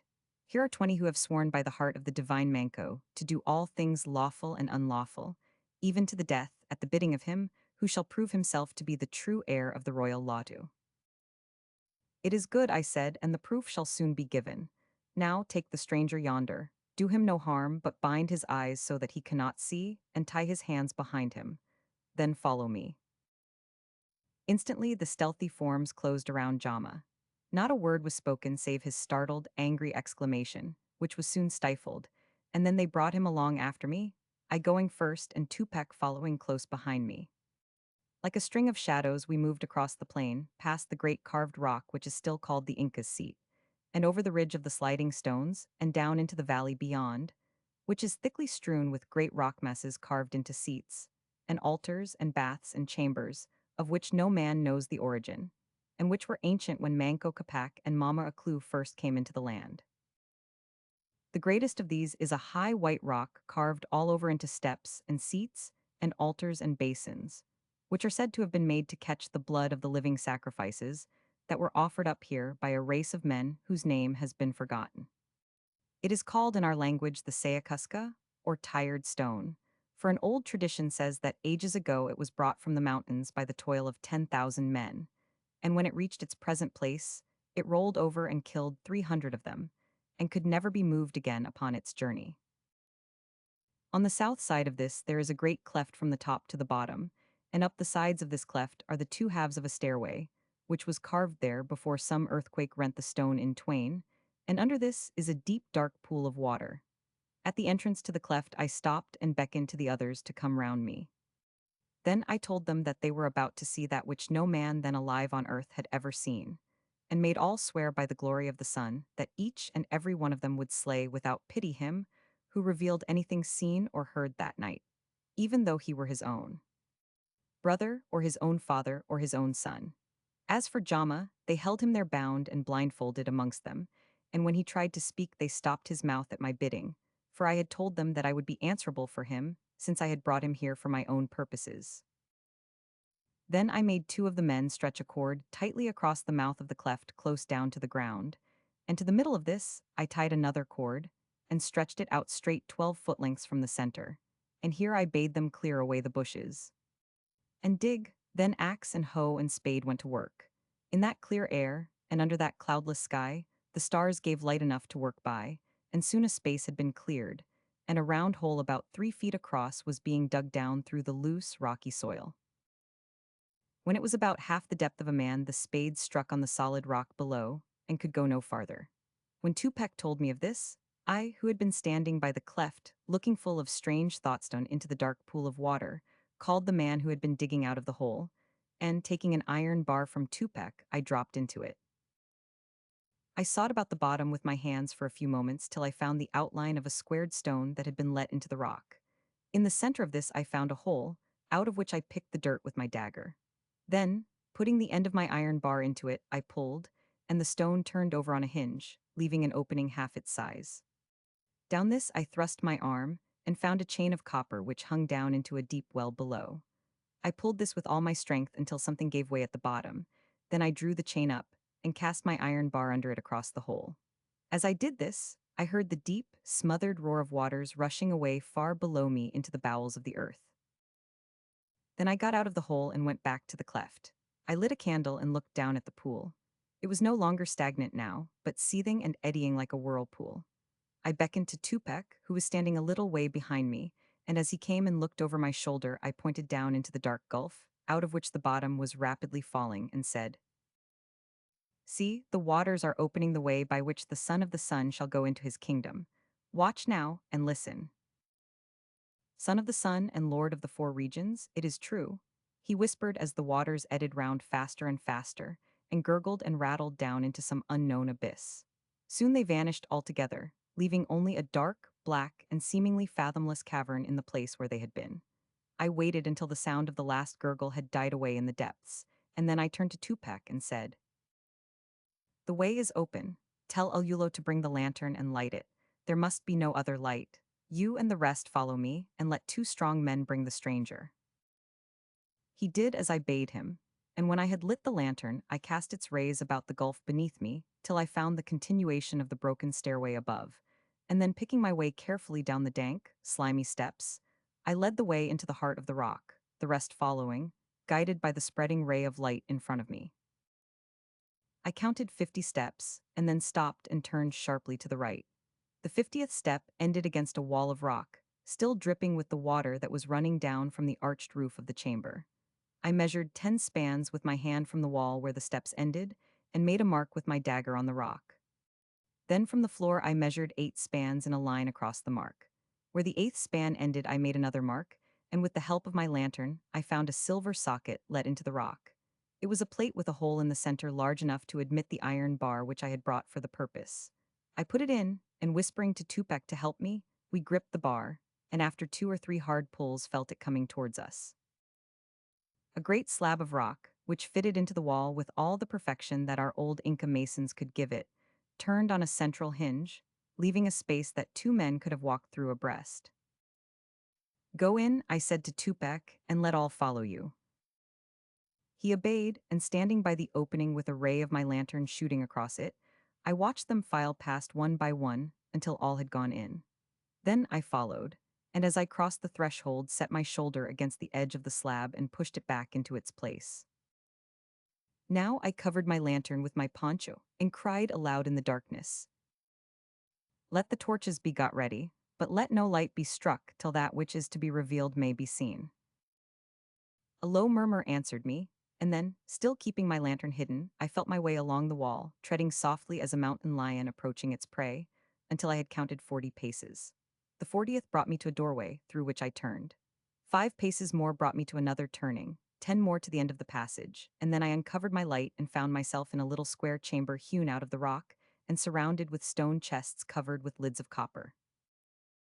In the center of the chamber stood a smaller one, all of metal. I set my lantern down on one of the others so that the light fell across this one. Then I raised the lid, and there before me lay, perfect as they had been on the day when Andahuilak, last high priest of the sun, had laid them there, the imperial robes and insignia that had last been worn by the ill-fated Huascar, son of the great Huayna Capac. Quickly throwing off the mean garments that I wore, I dressed myself in them. Then, binding the golden sandals on my feet, and clasping the long mantle emblazoned in gold and jewels, with the symbols of the sun and his sister wife the moon across my shoulders, I wound the scarlet latu around my head, with the crimson fringe of the borla interlaced with gold falling upon my brow. And then, closing the chest, I took up my lantern and went back along the passages I had traversed. In the middle of the last one, I put my lantern down with the glass against the wall, and feeling my way into the doorway, which opened onto the chamber in which the others were awaiting me, I cried, in a voice that echoed strangely through the great chamber. Let the torches be kindled, and let the children of the sun look upon their Lord. I heard a shuffling of feet and a whispering of many voices. Then lights were struck, and I stepped back quickly into the shadow of the doorway. I saw the glow of light grow into a glare that was flashed back in 1,000 many-colored rays from the walls of the chamber. I heard a deep, low cry of wonder, and then I strode out into the midst and said, I am he who went into the shadows at the bidding of our Father the Sun, and by his will I have returned to bring deliverance to his children. For one moment of affrighted amazement, they stared wide-eyed at me standing there before them, as though Huina Capac himself had returned from the mansions of the sun to resume his scepter and his crown. Then, with one accord, they sank on their knees before me, holding their torches above their bent heads and murmuring, Hail, son of the sun and deliverer of his children, who hast come to bring the daylight back to the long-darkened land of the four regions. I looked at them and saw Jama standing erect, still bound and blindfold, in the midst of them. I went through the kneeling forms to him, and taking the bandage from his eyes stepped back, and while he was blinking at the light of the torches, said to him in English, Look about you, Lawrence Jama, and tell me if you believe now that I, the friend of the filthy Indians whom you despise, can do that which I have said. He was still half dazzled by the glare of the torches and the 1,000 rays of many colors that were flashing about him. Wherever his wondering glance fell, it saw great golden plates covering the walls, thick set with jewels, and in front of him, piled up against the end wall of the chamber, a shining heap of gold bars in the shape of a pyramid reaching to the roof of the chamber.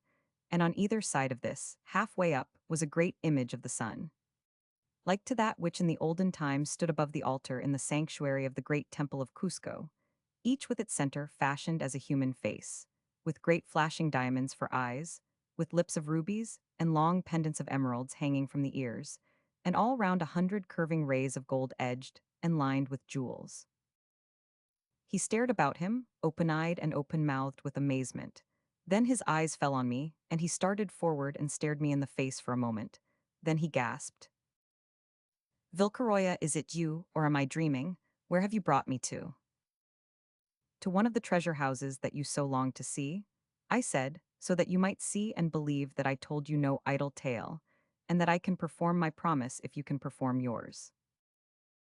Then I turned my back on him and went to the foot of the pyramid, and, taking my place in front of it, I said to those who still knelt before me in silence, Let those of his children who are faithful to their father, the sun, rise and come without falsehood in their hearts, and say if they now believe that that which was foretold long ago, when the darkness fell over the land, has in very truth come to pass.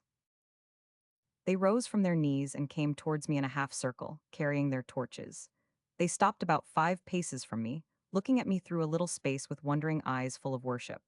Then they bowed their heads again, and Tupac came from the midst of them, and, casting himself prone at my feet, yet not daring even to touch my sandals, said in a broken voice, Son of the sun, heir of heaven and lord of earth, we have seen thy wisdom and thy majesty.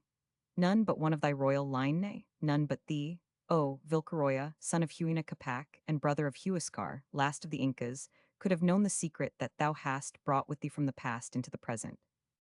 We are thy children and thy slaves, and all the men of the blood that are left in the land of the four regions shall hail thee Lord as we do, and own no other master save thee, Vilcaroya Inca, from now until the hour when their father, the Lord of Life, shall call them back to the mansions of the sun. We are thine, and we will serve thee, ourselves and our wives and our children, as our fathers served thy father in the days when there was yet peace and happiness in the land. And if ye are but faithful, I said, and if the Lord my father, who rules the day, and his sister my mother, who rules the night, shall give me strength and wisdom to use the power that is mine, I will give you back peace and happiness, and the stranger and the oppressor shall be driven from the land, and the homes of the children of the sun shall again be full of light. Rise now, Tupac, and let 10 of the men give their torches to the others and make ready to do my bidding." He rose, and it was done. Then I called Jama to me and said, "What you have seen here tonight is a dream. When your eyes open again on the outer world, remember what I have said. Your hand has brought me from the grave to the throne, and you must obey me as these do. Let me but know that you have spoken one word, even to joyful Star herself, concerning what you have seen here tonight, and I will show you how an Inca deals with one who dares to disobey him. Keep silence and have patience, and perform that which you have promised, and you shall go back to your own land loaded with gold and jewels.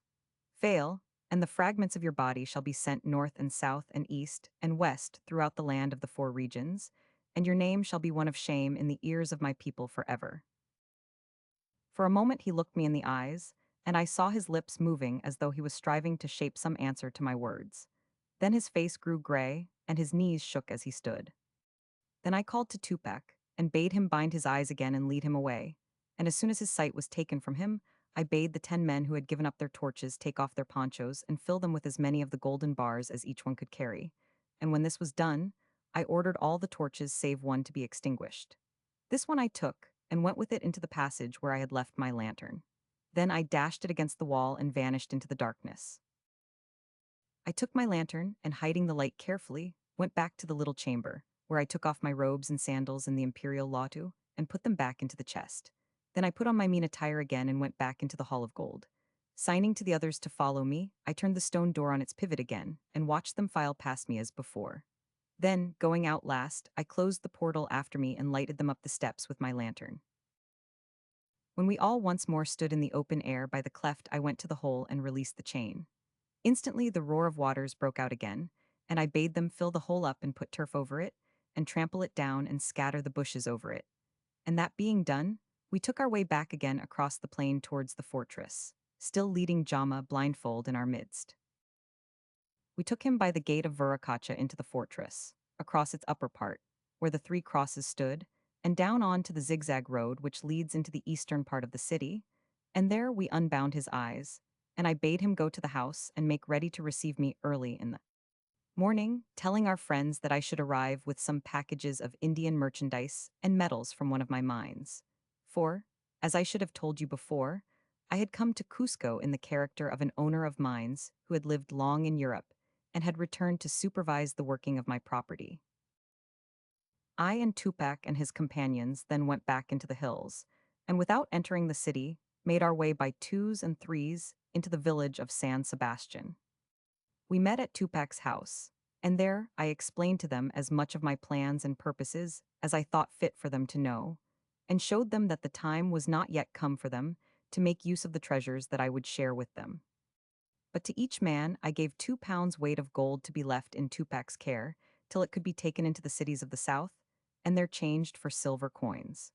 Then I had a list made of their names, and promised them, after reminding them of their oaths, that, when I once more sat on the throne of the divine Manco, their fidelity should be well remembered. The next morning we loaded the gold in bales of the coquilaf, great quantities of which are taken every day into Cusco, upon 4 mules, and these I sent to our house while I went back with El Yulo and put on my English clothing. Then I followed, and found that the bags of coca had already arrived.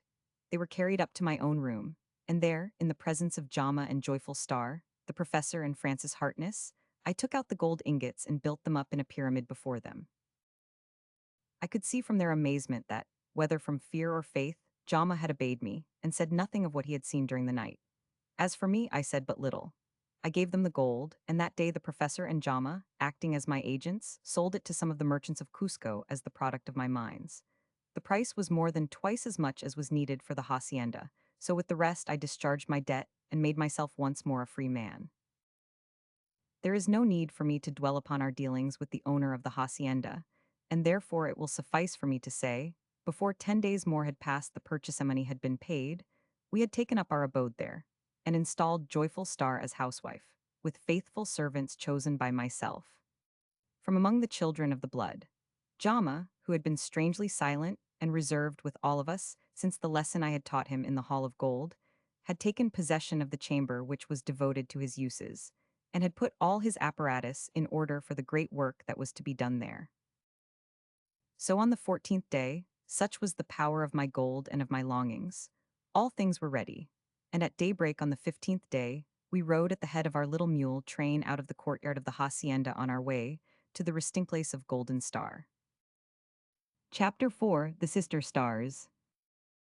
For 5 long days we traveled slowly and toilfully on our way from the valley of Cusco to that other where Golden Star lay sleeping beside the lake.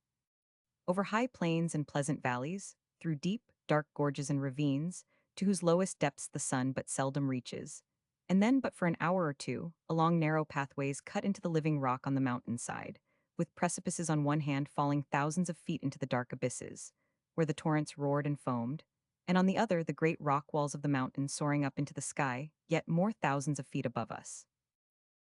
I saw the mighty crests of Salgentai and Humantai, rising snow-crowned from earth to heaven, unchanged in their eternal grandeur since the long-distant day on which I had last beheld them. I rode with saddened heart past the ruins of Lima Tambo, remembering how fair and stately a city it had been in the days before the plunderer and the oppressor came.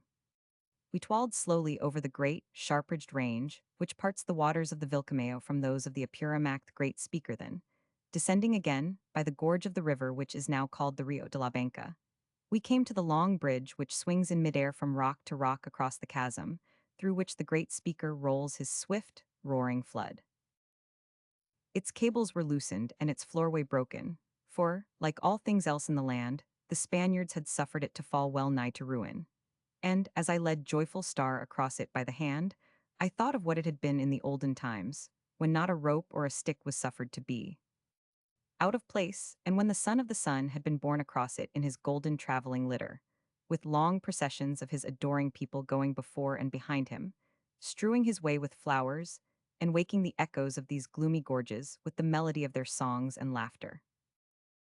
From here we journeyed on, ever facing the setting sun, for 2 days more, still winding higher and higher up into the mountains, until at length, on the third evening, I, riding alone many yards in front of the others, found the sign that I was looking for a rock with 3 seats.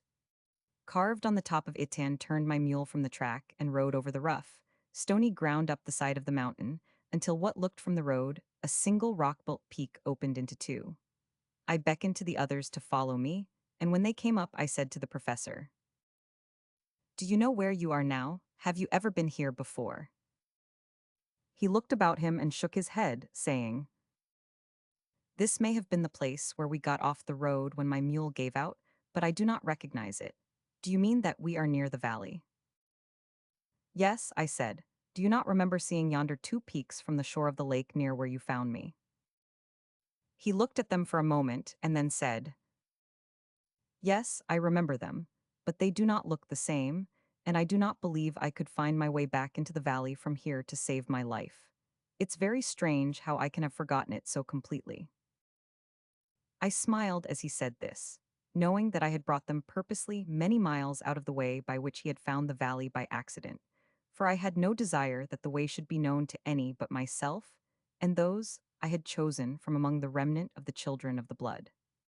Then I bade them follow me again, and once more rode on alone ahead, for, as you may well believe, I was too full of my own thoughts and hopes and fears to be in any mood for conversation, even with Joyful Star herself. They, too, talked but little, and as we rode on in the deepening gloom amid the solemn silence and the gaunt grandeur of the mountains, their words became fewer and fewer, till at length thought took the place of speech, and the silence was broken by no sound save the patter of the mules' feet and the rattle of stones under their iron-shod hoofs. Hour after hour I led them on, turning from valley to valley on the road that was visible only to my own eyes, and ever rising higher and higher towards the twin peaks that now stood out dark and sharp against the starry sky.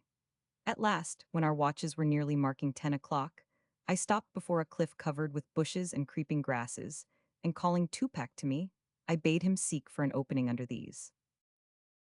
He groped about among the bushes for a while, and then suddenly, with a short cry of surprise, he vanished, as it seemed, through the face of the rock itself. I dismounted and followed him, and found him standing behind the bushes, facing a square doorway cut in the rock and lined with masonry.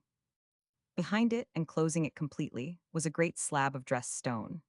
Down the sides of the doorway were 2 square pillars of stone, and in the middle of one, to the left hand, 3 little lines had been cut about a finger's breadth apart, but so faintly that only one who knew they were there could find them. I stretched a string across from the middle one of these to the right-hand pillar, and where the string ended in the center of the pillar, I felt with my fingertips and found a little circle about as big round as an English 2-shilling piece. Tupac had in his hand the iron rod that I had used on the rodadero.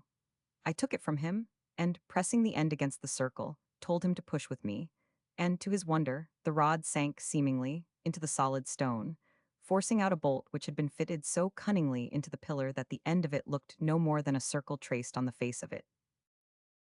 When we had pushed the rod in about 6 inches, I bade Tupac help me to pull it round towards the door. The pillar turned on a central hinge as we did so, and the great stone slab swung back by its own weight, which we had thus released, opening the entrance to a tunnel high enough for a man to walk through erect. This tunnel sloped somewhat sharply upwards, and looking up it I could see, shining in the clear sky beyond the upper entrance, the stars that I knew were reflected in the still waters of the little lake by which Golden Star was sleeping the sleep out of which we had come to wake her. As the passage was not large enough for the mules to go through with their burdens, I bade my men unload them and carry their loads through into the valley.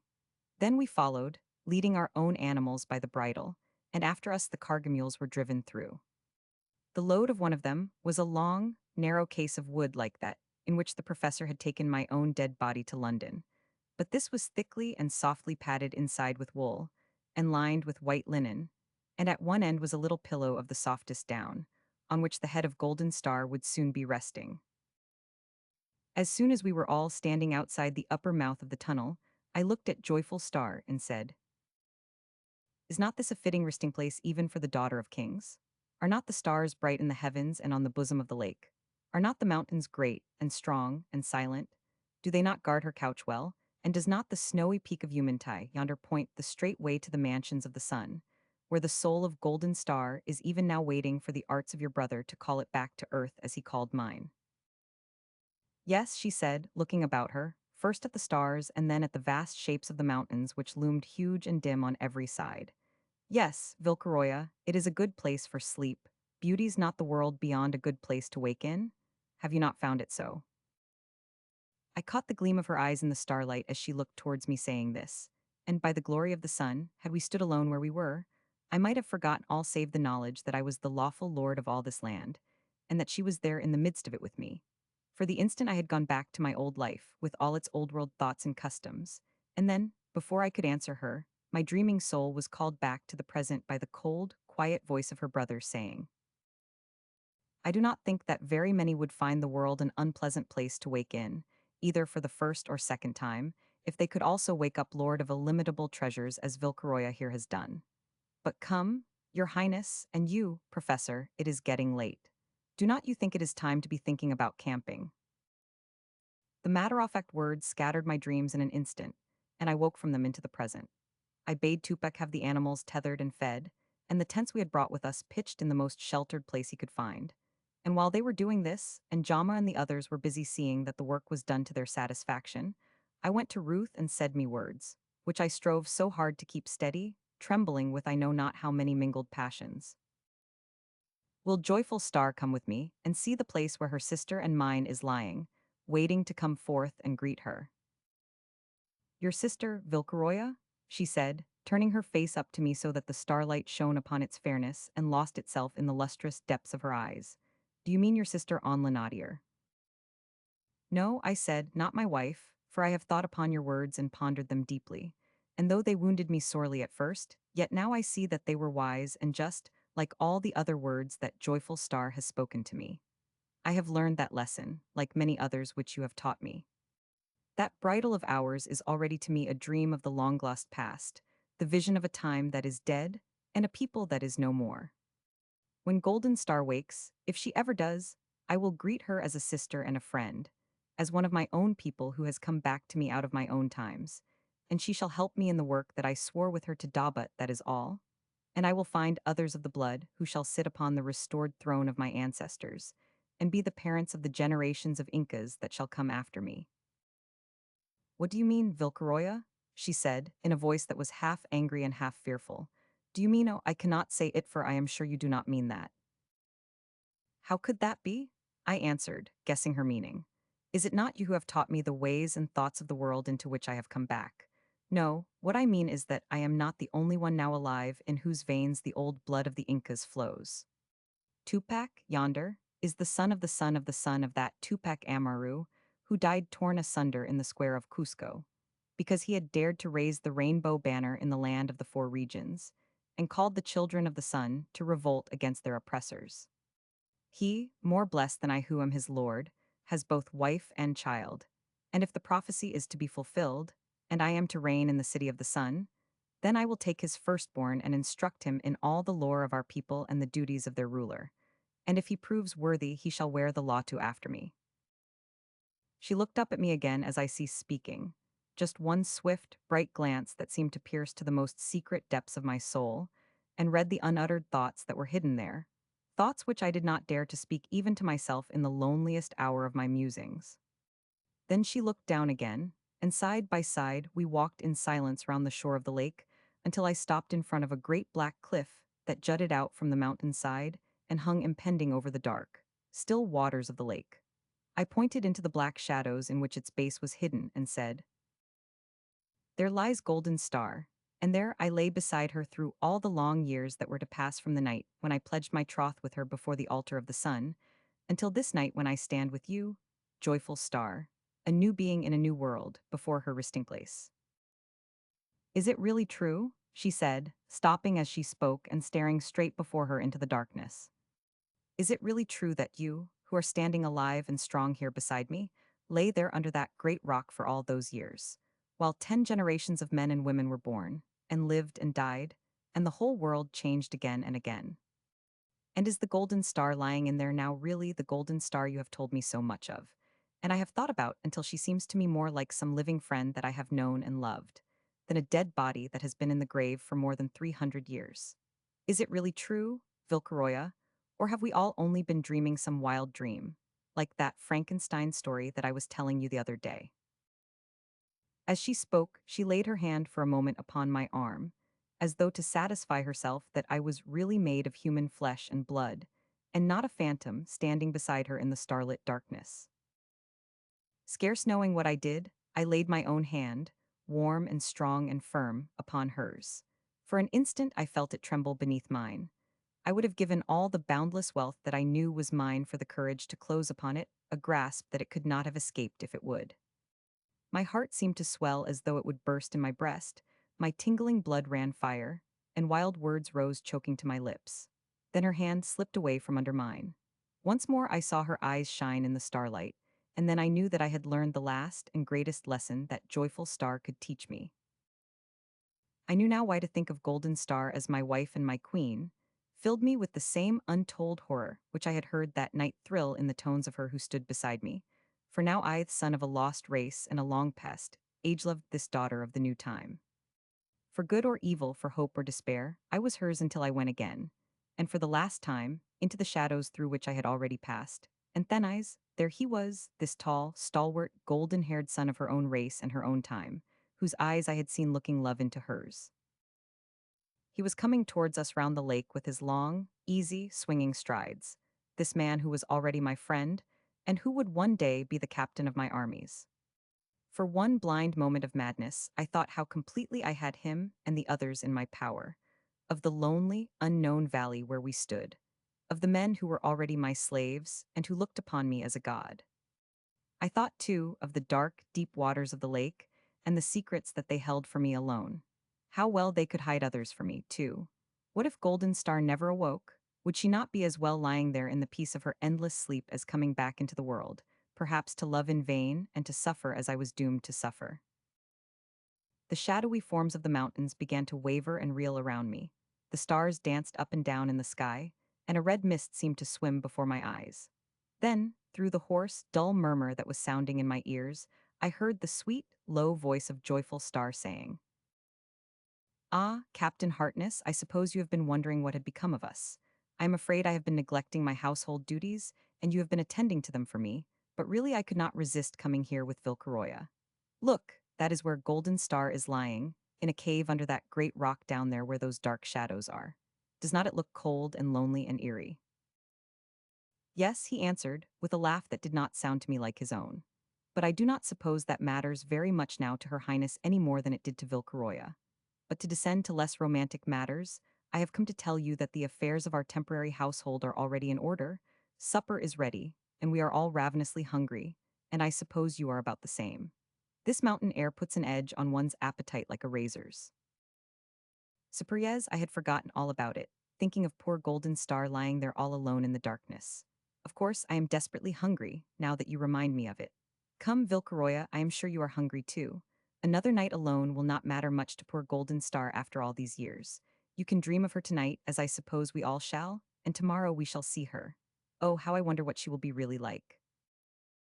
As Joyful Star said this in a voice that was half sad and half merry, she turned away towards Francis Hartness, and I followed her with some light words on my lips and many heavy thoughts in my heart, and we walked together to the tents, talking of the things that were to be done on the morrow.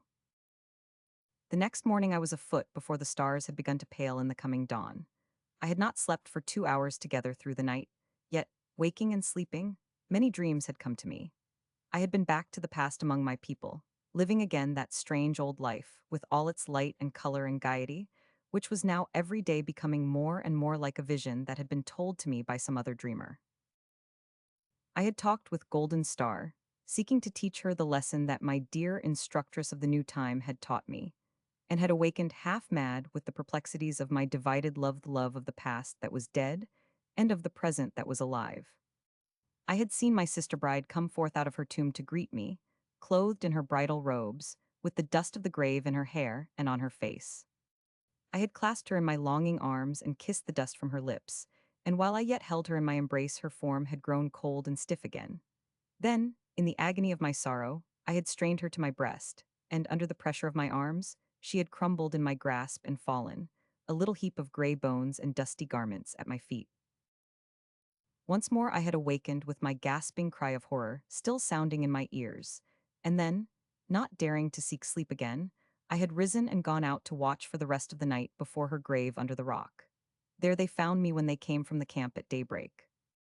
I went back with them, and our hasty morning meal was eaten and drunk almost in silence, for we were all too busy with our thoughts to have leisure for conversation, and my friends, knowing how much that day's work must mean to me, respected my unspoken feelings, and left me to the silent company of my own hopes and fears.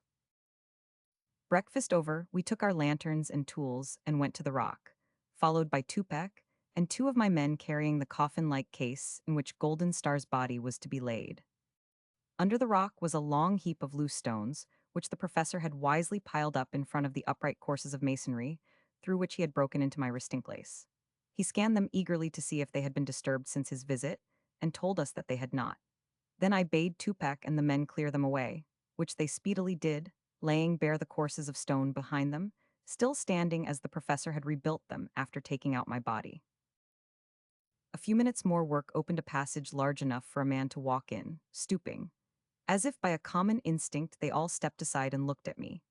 I saw what they meant, and, turning the light of my lantern into the entrance, I walked back, a living man, into the grave where I had lain dead, while 10 generations of men had lived and died. I saw the place where I had lain, for a few moldering scraps and shreds of cloth and furs still lay where my bed had been.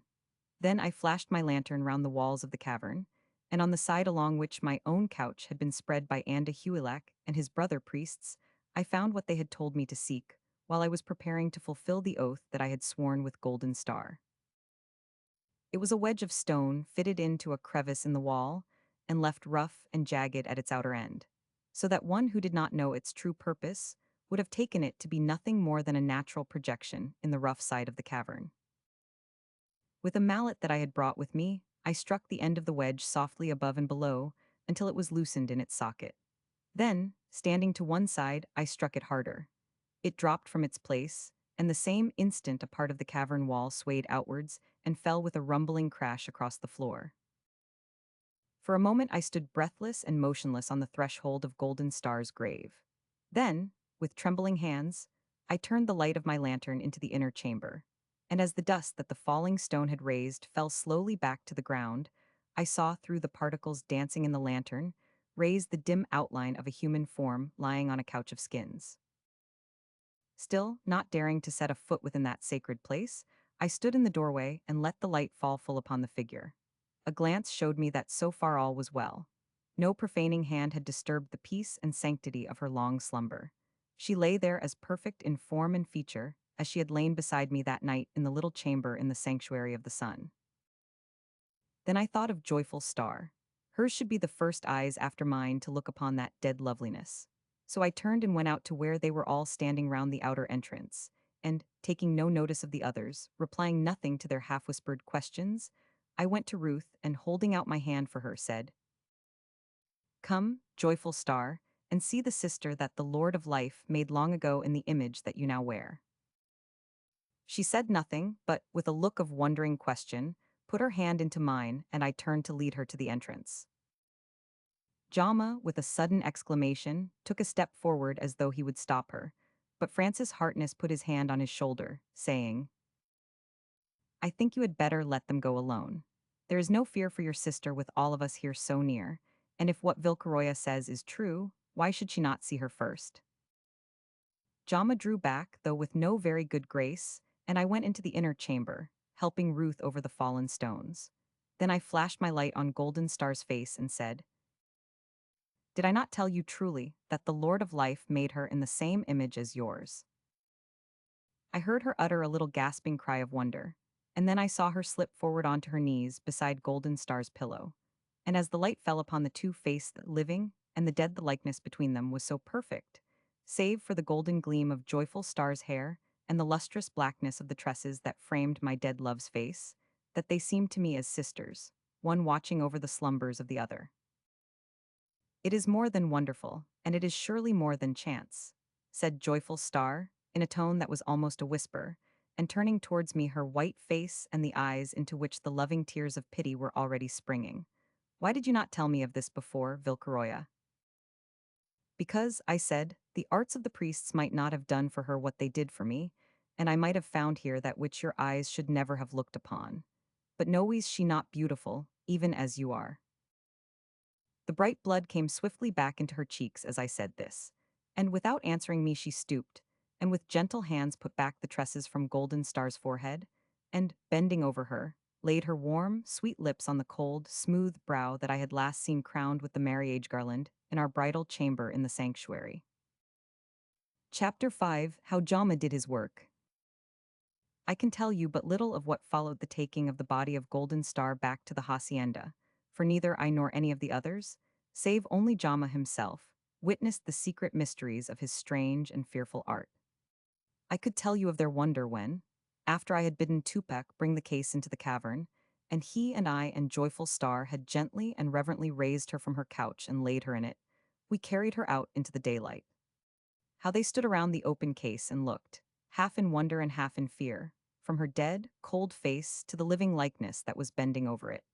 How they praised her beauty and marveled at the forgotten arts that had preserved so perfect a likeness of life in one who for more than 3 centuries and a half had neither drawn breath nor known a thrill of feeling. I could tell you, too, with what loving and anxious care that precious burden was borne over plain and valley, and mountain in a litter that we had brought with us for the purpose, and how at last we laid her in all her calm, unconscious loveliness on the great table which stood in the middle of the chamber in which Jama was to do his work. But here my story must cease for the time, for Jama made it an unalterable condition that he should do the work that only he could do in absolute solitude. Only thus, he said, would he, or could he, perform the task upon whose issue the completion of Golden Star's life on earth, if it was ever to be completed, depended. He told us plainly that a single interruption should be fatal to her and all our hopes. He would not even permit his sister to enter the room until he should call for her. I was bitterly loath to yield to leave her, who had been so dear to me, powerless and unconscious, in the hands of a man whom I had already learned to hate.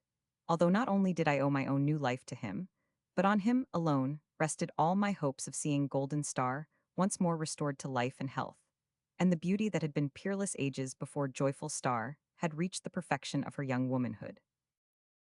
How did I know what unholy arts he might use to rekindle the long-quenched life flame in that fair shape of hers?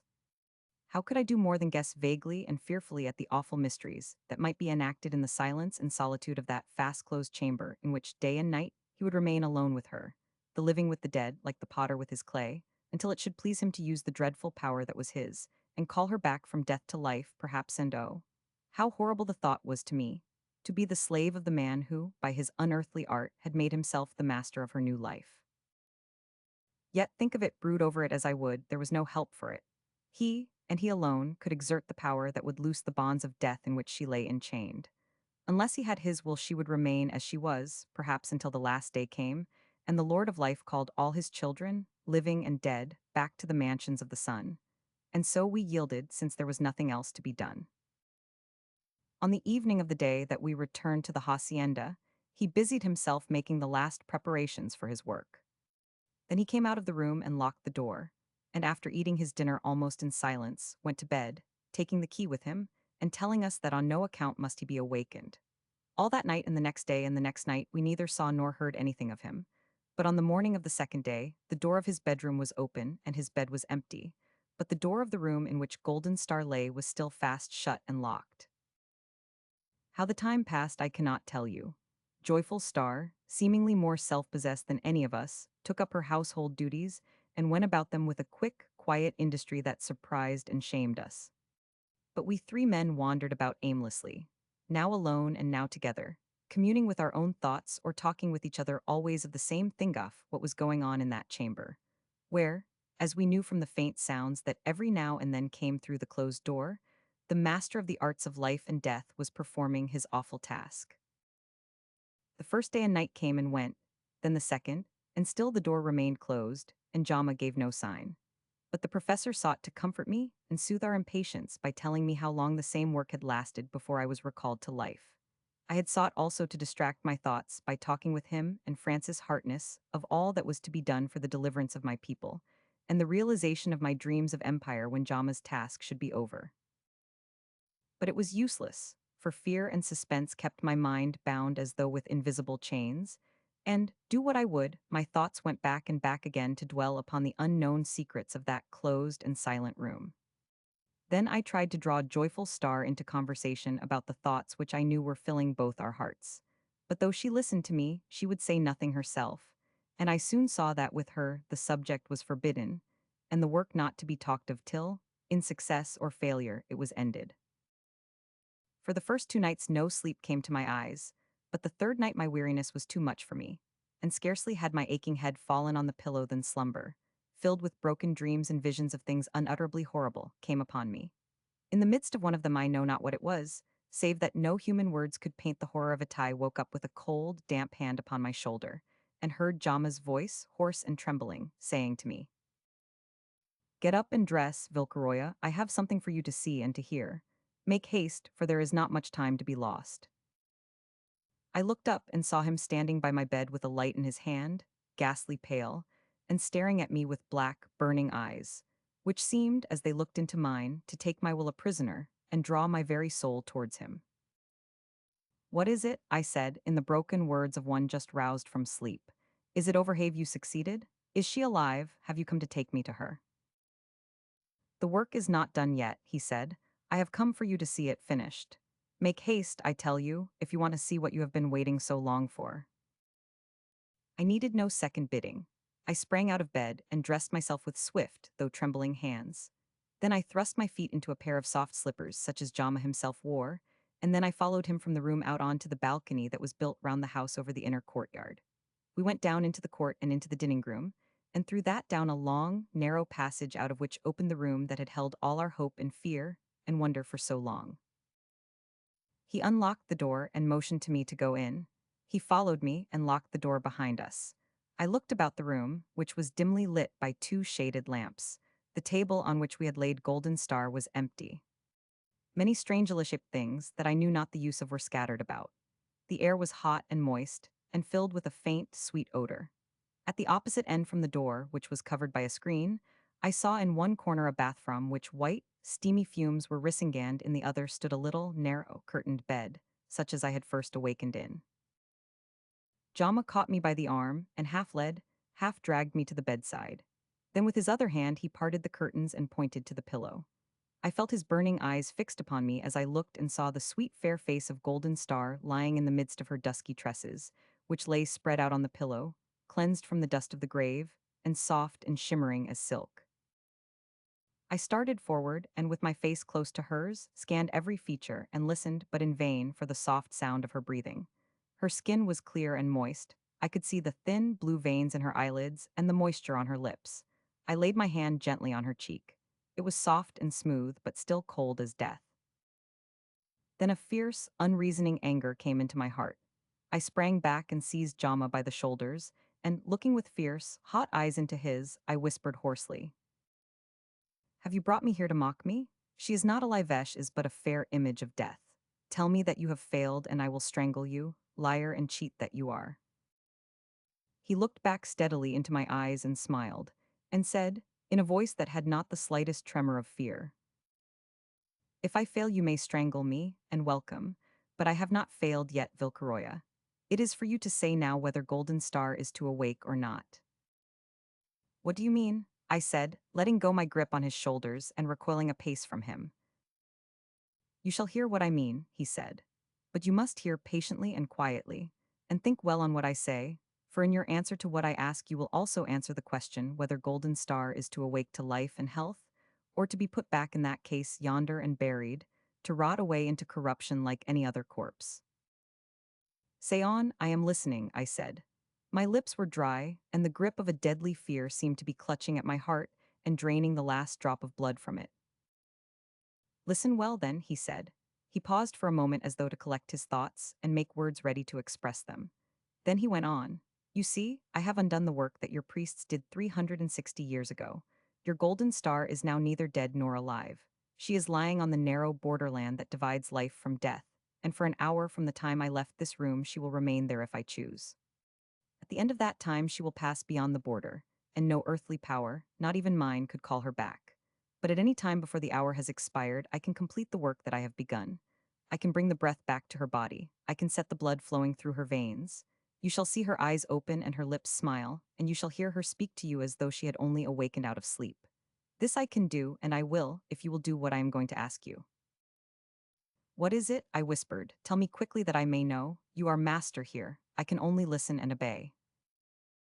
He smiled as I said this, a smile that it was not good for an honest man to look upon, and went on, speaking now rapidly and earnestly. "When I did this work for you, I did it as a student and a man of science who was making the greatest experiment of his life. I believed that I had solved one, at least, of the secrets of life and death. I watched and noted every change that came over you. I marked every symptom and measured every step of your return from death into life. But I did all this as a student inquiring into the mysteries of nature, as an observer watching the working out of a great problem, and with no more feeling than if I had been dissecting a corpse.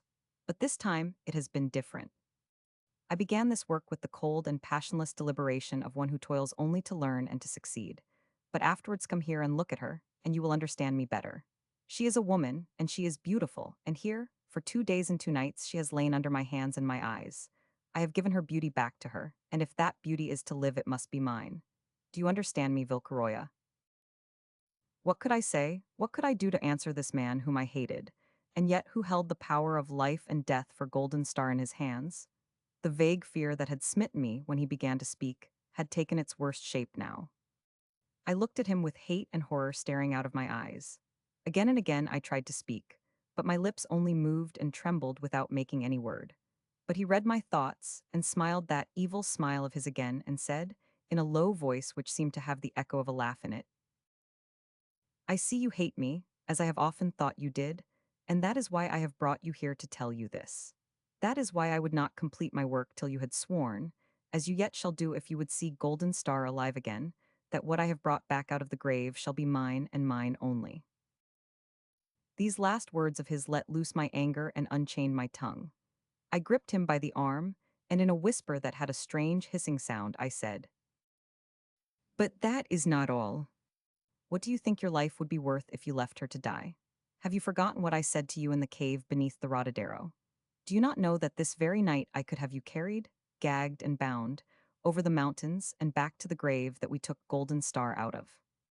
Do you not know that I could lay you there with food and drink beside you that you could not touch, and a lamp whose light would show them to you, and then wall up the entrance again, and leave you there to think of your fate till you went mad and died of hunger and thirst?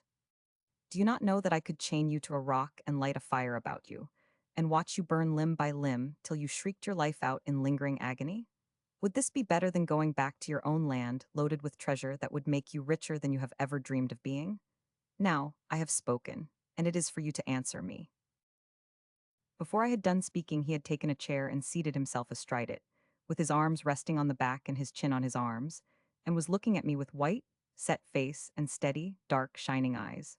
When I had finished, there was a little silence between us, and then he spoke, and the first time I ever felt fear in either of my lives was when I heard those cold, cruel, carefully measured words of his. "That is well said, Vilcaroya. I am glad you have spoken plainly, for now we understand each other. But I do not think you quite realize the difference between your power and mine. You have, or think you have, the brute force, the strength of numbers, and the slavish devotion of your people on your side, and you threat to use that power to put me to a lingering and torturing death unless I withdraw my demands and do as you wish me. In that, however, you are quite wrong. I am as much the master of my own life as I was once of yours, and still am of golden stars. Without moving hand or foot, I could kill myself as I sit here before you, so your threats of torture are nothing more than empty words. It is only a matter of simple life or death. If I live, Golden Star will live. If I die, she will never draw the breath of life, but what I have said, I have said. She shall only live as my promised wife, bound to me by the most sacred oath that you can swear. You cannot consummate your own marriage with her, because in the modern world that is impossible. You are refusing simply because, for some reason or other, you dislike me personally, but I do not propose that that shall stand in my way. As for your treasures, their value has utterly changed for me. A week ago, I frankly confessed that I would have sold my soul if I thought I had won for them. Now, without her, they would only make the world a golden mockery to me. For I tell you, Vilcaroya, that I, who have never loved living woman yet, love that beautiful shape of inanimate flesh as that old sculptor we have told you of loved his statue. Every hour that I have been alone in this room with her, this strange love of mine has grown. First it was only scientific curiosity, then physical admiration, then something else. I do not know what it is, for it is beyond the reach of my analysis, but I know enough of it to call it love, and I tell you it is such love as only a man of my nature and pursuits is capable of. Unsatisfied, it would consume me and kill me, and I would rather die quickly than slowly. No once more shall Golden Star and I live or die."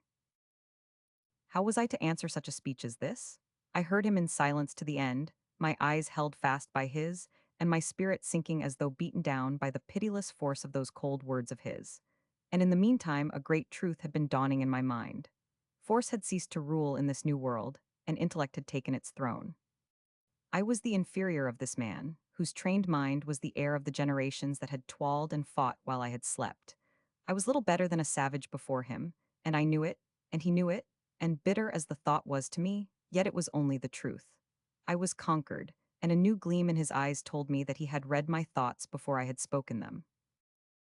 Then, while I stood hesitating before him, his white, hard-set face softened, and his lips melted into a smile that was almost as sweet as a woman's.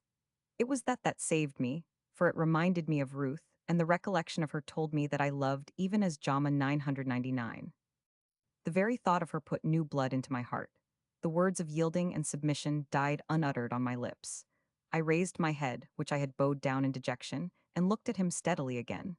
Then I said slowly, and in the voice of a man who does not speak twice, "I have thought, and I will speak for the last time. I will swear by the sacred glory of the Lord of Light that Golden Star shall be yours, upon two conditions."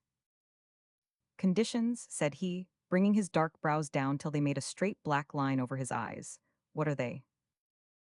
The dagger point dropped till it was within an inch of Golden Star's breast. The dagger point dropped till it was within an inch of Golden Star's breast. "These," I said, "you love and I love. First, then, you must win the love of Golden Star, and secondly, you must give me your sister, Joyful Star, if I can win her love. My sister Ruth to you. Is that your earnest, Vilcaroya, or are you only trying my patience?" The bitter, coldly spoken words cut into my soul as the lash of a whip cuts into the flesh. I could have slain him as he sat there sneering at me, but it was a time for words, not deeds. And so, mastering my anger as best I could, I took two swift strides to Golden Star's bedside, and snatching my dagger out of the sheath of the belt which I had put on when I had dressed, I turned and faced him and said, I am not jesting. As you love I love, and by the glory and majesty of my father, the son I tell you if you do not say yes I will do with this dagger, what all your art will never repair. And then, if I must do that, I will kill you too, and before tomorrow night has passed joyful star shall be with me where none can find her. Now, what is your answeries or no? He looked at me and then at the dagger hanging in my hand, point downwards, over the breast of golden star. Then his eyes fell upon the still loveliness of her face. He knew that if he moved the dagger would fall. His face, flushed a moment before, grew gray and pale again at the sound of my words, and then I saw that he had not lied to me when he said that his life would be worthless without her. Twice, thrice, his lips moved without shaping a word. Then the words came. They were dry and broken and trembling, for in the strength of my own love I had now conquered my conqueror, and he said, Yes, since it must be so, my sister for your sister. Well, I suppose it's a fair exchange. We hate each other, you and I, but that's an accident of fate. Take away your dagger. I know when I am beaten, and I am beaten now. Will you swear that oath of yours again? Yes, I said, and you. I still kept the dagger within a span of Golden Star's heart, for I still had but little trust in his faith. He rose from his chair, throwing it over as he did so, and stood up and faced me, saying, There is no need for oaths either from you or me. We have both too much to lose to break faith. Put up your dagger and come away, and in 10 minutes from now, you shall hear Golden Star draw the first breath of her new life, and see her eyes open and look at you. That would be worth more than any oath I could swear, would not it? Yes, I said, but that is not all or enough. If you broke faith with me after that, I should have to shed blood, me sisters, and yours. Now I need only make her life impossible. I will stop here. Go you and wake your sister and bring her here, then we will say more. Bring Ruth here, he cried, staring at me as though he wished, as no doubt he did, that the fierce light in his eyes could blast and wither me where I stood. Bring her here to see what no human eyes but mine have ever seen. Bring her here to listen to what you have said, and of her, why not Lamson and Harkness as well? You may bring all if you please, I said, but joyful star must come, no matter what she hears or sees. I have spoken, O go, or Golden Star shall never wake again. He took a half pace towards me, with clenched hands and set teeth, crouching like a mountain lion about to spring on its prey. The dagger point dropped till it was only an inch from Golden Star's breast. If he had made another step, I would have driven it home. He read in my eyes that I would do so, and he stopped. Then he hissed a curse at me through his clenched teeth, and turned and walked away towards the door. As he reached it, he looked back, and saw me still standing there with the dagger ready to do the work that could never be undone. I saw his lips move, but heard no sound. Then he unlocked the door, went out, and locked it after him, leaving me there alone with my dead sister-love, whose new life, with all its possibilities of love and happiness, or hate and misery, I had thrown into the balance of fate in the game that I was playing against him to win that other love which had now become tenfold more dear to me. When he had gone, I took his chair and put it by the side of the bed and sat down, still holding my bare dagger in my hand, and looking on Golden Star's dead loveliness, wondering what it would be like when the sunshine of her new life should shine upon it, and on whom her first glance would fall, or whose name be the first that her lips would speak. And as I sat and watched and waited, it seemed to me as though the ghosts of those long dead were taking shape and ranging themselves about the bed of her reawakening, as they had done about the bed of her falling asleep in mine. I saw Andahuilak and his brother priests of the sun standing about me, gazing at me, and at her with sad and dreamy eyes, like phantoms of the past looking upon the realities of the present. Then the shape of Andahuilak seemed to glide towards me. His ghostly eyes looked into mine, and a smile of pity and reproach moved his pale lips. I felt a cold, soft hand laid upon mine, my grasp relaxed, and the dagger fell ringing to the floor. The sound awoke me, and my vision vanished. How long it had lasted, or whether it was a vision of sleep or waking, I know not, but I was awake now, for I heard the door creak on its hinges.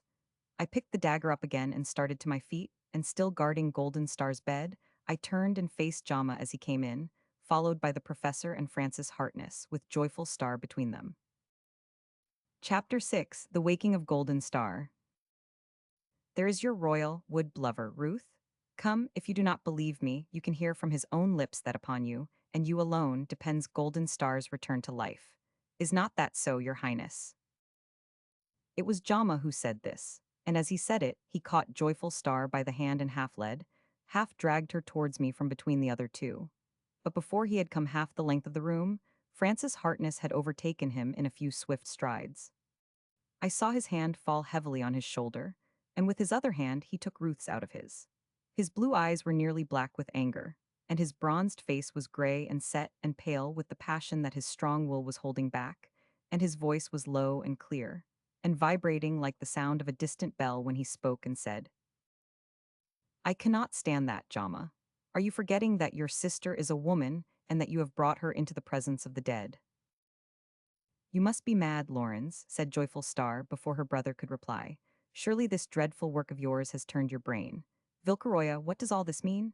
Is Golden Star dead or alive? Ah, how beautiful she is now. No, surely she cannot be dead."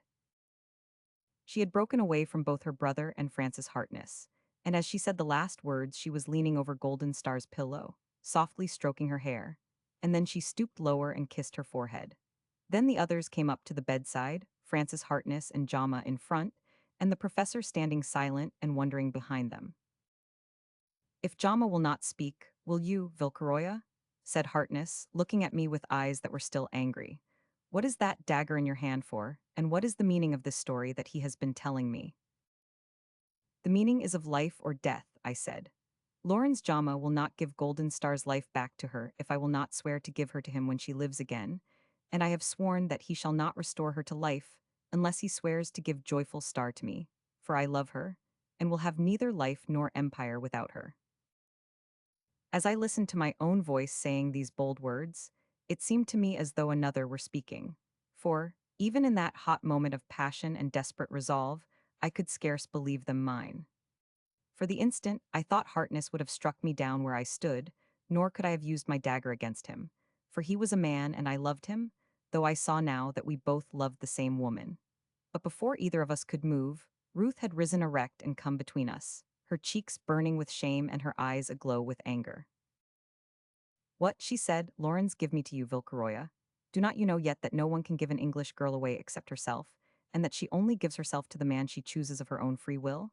Do you think I am a slave or a human chattel to be bartered away like that? Nonsense. And you, Captain Harkness, do not look so fiercely at Vilcaroya. Remember that he is your friend and mine, or has been, and has not the same ideas as we have, if he had." "He has," I said, breaking in upon her speech since Joyful Star has spoken. "He is not her lover but her slave, and she has shamed him. I will eat the words that should never have been spoken. Let Golden Star live. I will keep my oath and ask nothing in return." So the savage within me was tamed, and I, who but a few minutes before had been ready to take two lives at the prompting of a single word, dropped my dagger and stood with bowed head, humble as a chidden child before her, whose lightest word was then my most sacred law. I raised my eyes and looked at her to see if my words had pleased her. As our eyes met, she gave me a glance that I would have died to win from her, and then, pushing me and Francis Harkness gently aside, yet with a force that neither of us could have resisted, she took her brother by the arm, and leading him to the bedside with one hand, she laid the other on Golden Star's brow and said, "Lawrence, can you really bring her back to life?" "Yes," he answered, and I could see that he did not dare to raise his eyes to hers, but you will only do it for a price, you think? For shame! Is that the way you would use this terrible power that you possess? Is my brother so mean a creature as that? You love her, you say, even as she lies there, neither dead nor alive. Well, when she lives, she will be worthy of any man's love, but only of a man's, Lawrence, and you would not be a man, with all your learning and power, if you insisted on so mean an advantage as your skill gives you.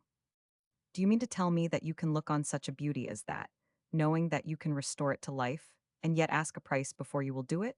Come, Lawrence, that is not like your old self. Use your power with the same generosity that it has been given to you, and then win Golden Star like a man if you can." Where my strength had been vanquished, her sweet wisdom conquered. The man who had laughed at my threats, and told me without a quiver in his voice how he could, and would, slay himself rather than I should do what he knew I could do, stood humbled and abashed before the righteous and yet gently spoken reproach of her who was pleading for the life of a sister woman. I saw Jama's hands meet behind his back, and his fingers begin to twine about each other. I saw him look from Ruth to Golden Star, from the living woman who was his sister to her lifeless counterpart. Then came over him one of those swift changes of mood which we had so often seen before. All the cold cruelty of his long chined-up passion vanished. His face, from being stone, became flesh again.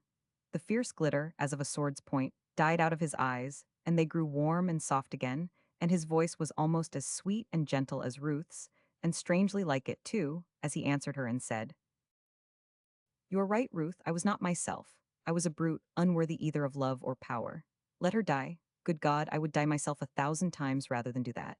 I must have been out of my senses even to think of such a crime for a moment. But if you were a man and had lived through what I have lived through for the last 2 days and nights, you would understand me and perhaps forgive me. Yes, she shall live. How could I ever have thought of letting her die?"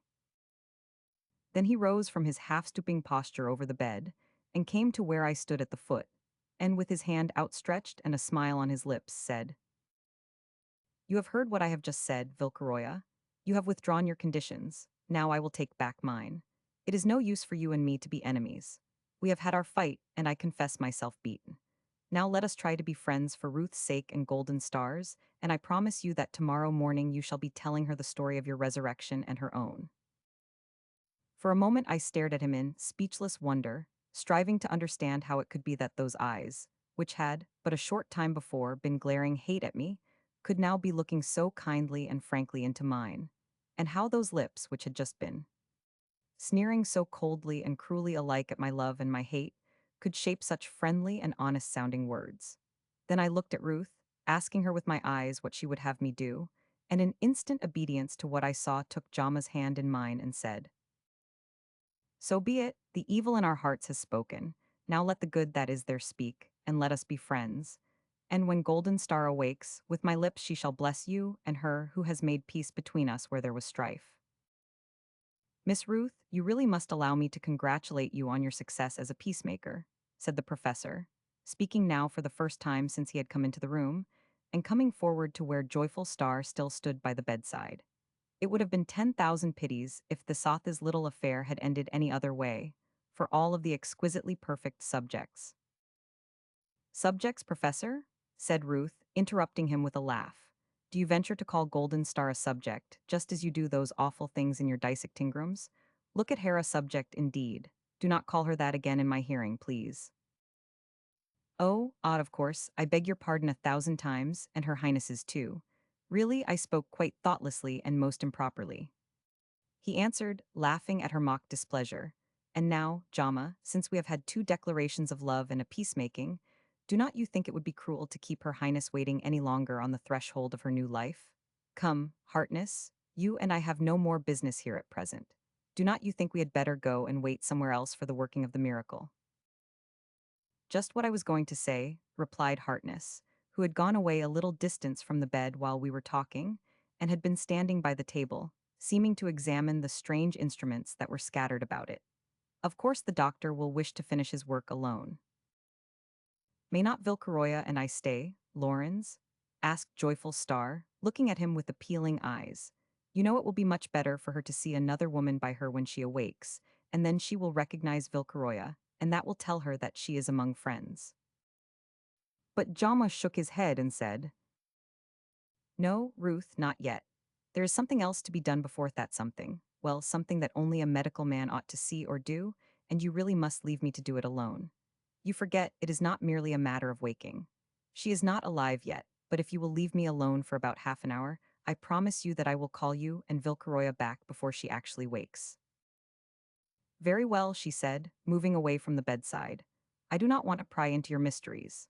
Then she turned to me and said, with a faint smile on her lips, "Vilcaroya, come into the dining room.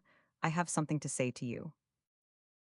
She went down the room after the professor and Francis Hartness, and I followed her with beating heart and anxious thoughts, wondering what new lesson it was she was about to teach me. Jama closed and locked the door after us. She led the way to the dining room, where there was a light burning. It was empty, for the others, hearing what she had said to me, had gone out into the courtyard. Then she turned and faced me with her back to the light, but in spite of that I could see that her eyes were bright, and her fair face flushed as she said to me in a low voice that trembled a little, "Vilcaroya, I am going to forget everything that was said in the room yonder, and you must forget it too. It was no time or place for such things to be said, and you and Lawrence were not yourselves when you said them. If you do not forget them, we cannot be friends anymore. You understand me, do not you? Gentle and sweetly spoken as the words were, they fell upon my heart like snow upon a fainting flame. Yet I felt that, like all her words, they were true and just. I crossed my hands on my breast with one of my old world gestures, and standing so before her with bowed head, I said, "The will of joyful star is my law. Let what I spoke in my madness be forgotten, as you have said. Who am I that I should say such things? A poor savage that has wandered from his own world into hers, where he is a stranger." "No, not a savage, Vilcaroya. You must never say that word again. How could Golden Star's brother be a savage? How could I? But there, we have said enough for the present. We have other things to think of now." With that, she turned away and sat down in a long, low chair, resting her cheek upon her hand, and looking out of one of the windows at the stars, while I went and stood before another to look at the same stars that she was looking at. And so, we waited in silence until the door opened, and we heard Jama's voice telling us that the long-expected moment of Golden Star's awakening had come at last. As Joyful Star went to the door, I stood aside and waited for her to pass me and go out first. As she went by, our eyes met for a moment, and I saw that hers were bright with tears. My heart leapt at the sight, and then fell still again and well nigh fainting. What had she said to me but a few minutes before? How dare I dream that those sweet tears could be for me? I followed her and Jama into the room, but halfway between the door and the bed I stopped, not daring to go on, held back by some impulse I could not name. I saw her lean over the pillow for a moment in silence that for me was breathless. Then came a soft, sweet sound, and then a little cry. Was it hers or Golden Star's? Jama beckoned to me. I went with swift, silent steps to the foot of the little bed, and saw Golden Star's eyes wide open and looking wonderingly up into Ruth's face, and her red lips smiling at her. The miracle had been completed. She had awakened her with a kiss. "Come and give her your welcome back to life, Vilcaroya," she whispered, rising and turning her fair face with its wet cheeks and smiling lips towards me. I went and stood over the pillow, and laid my trembling lips on Golden Star's brow, and then I said, in the words that had been the first of my own new life, "Cori Coiler Nustalipa, Nusta me."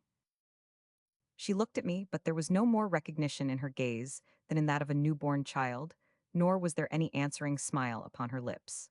Unheeding this for the moment, I went on and said, still speaking very gently and softly in our own tongue, "Thou art thrice welcome back from the shades of night into the bright presence of our Father the Sun, O Golden Star.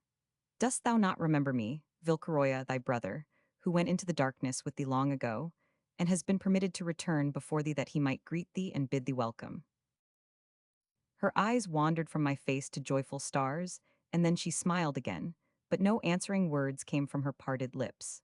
Now, as we looked from one another to her, a great fear came into all our hearts, and Ruth gave it voice. "Lawrence," she whispered, laying her hands upon his arm, "what is the matter?" Vilcaroya spoke at once, did not he? Why does not she speak? Oh, surely it cannot be that she has come back to life without memory or her reason. What is it? I waited for Jama's answer, as a man might wait for words that were to tell him whether he was to live or die. He put us both gently away from the bed, and then, laying his hand on Golden Star's brow, he looked long and steadfastly into her eyes. It seemed to me as though Ruth and I could hear each other's hearts beating and counting off the seconds until he raised his head again and said in the slow, even tones of the man of science who, for the time, had overcome and banished the lover, "Memory, perhaps, even probably. But reason, no. These are not the eyes of an imbecile or an idiot, but they are the eyes of a child. It is possible that when she fully recovers, we may find her mind a perfect blank, a virgin page, on which the story of her new life will have to be written." "Thank God for that," she murmured, and I too echoed her words in my heart, though I did not know then how much she meant by them. Then once more she turned and went to Golden Star's pillow, laying her hand upon her brow again, and looking fondly for a moment on the silent and yet eloquent face that was looking up at her. Then she said to her brother, "But is she well now? I mean, is her physical life certain? Will she live and grow well and strong again?" "Yes," he answered. "I have done everything that it is in my power to do. I have fulfilled my promise to His Highness. The rest is, as it was with him, merely a matter of care and nourishment and nursing." Then she said, with a swift, subtle change coming over her manner, "The care and the nursing must be mine, and you too must say goodbye to her for the present, until I have nursed her back to health. Of course you may see her when necessary as her doctor, but only as her doctor, mind. And you, Vilcaroya, must possess yourself with what patience you can until my part of the work is done as well. Now, go away, both of you. I am mistress here for the present. Laurens, you go and get ready the nourishment that you think she should take, and come back in half an hour, and tell me how it is to be taken." It was easy for us to see the deep yet kindly meaning of her lightly spoken words, for in them she had told us that Golden Star was now once more a living woman. No longer a mummy, or a corpse, or a subject, as the professor had called her, no longer an inanimate thing that had neither sex nor claim to human rights, but a sister woman of her own kind whose wants could only be supplied by her. So we obeyed her, and went away, leaving her there to perform the most sacred task save one that a loving woman could perform. Jama went to prepare the food that Golden Star would soon need, and I went in search of the professor and Francis Hartness, and told them all that had happened. And then, when the professor had gone to bed to finish his broken night's rest, I and he who was my rival in love, and who was to be my brother in arms, went out from the courtyard into the patio, which lay in front of the house, sloping down towards the entrance of the little valley in which the hacienda lay. And there, walking to and fro side by side, we talked long and earnestly of many things upon the doing of which my heart was set, and which might now be freely entered upon, seeing that the first object of our journey was already achieved. Our talk, as you may well believe, was of war and not of love, though it would be hard to say which of the two at that hour most filled our secret thoughts. But as I have told you, this English soldier was a true man, and I trusted him, knowing well that though, when the imperial lawto once more encircled my brows, I might find courage to seek openly the love of her into whose eyes I had already seen him look with love, yet no falsehood or hatred could ever come between us. So I told him freely of the treasures that I had only to take from their hiding places to make them mine, and spoke once more of the use that I would make of them, and took his advice as to the best method of that use. This he was well able to give me, for I soon found that since he had resolved to throw in his lot with us, he had applied himself diligently to the task of studying the work that was to be ours, and seeking the best and readiest means of doing it. In Lima and Arequipa, he had bought books and papers from which he had learned, as far as could be learned, the resources and power of the government of Peru, the number of its soldiers and their stations, the names and characters of the men who made the government, and of those who were opposed to them, seeking, as he told me was now ever the case in the countries of South America, to overturn the government and to take for themselves the honors and the profits of rule. He told me which events soon proved to be the truth that not many months would pass by before civil war once more broke out.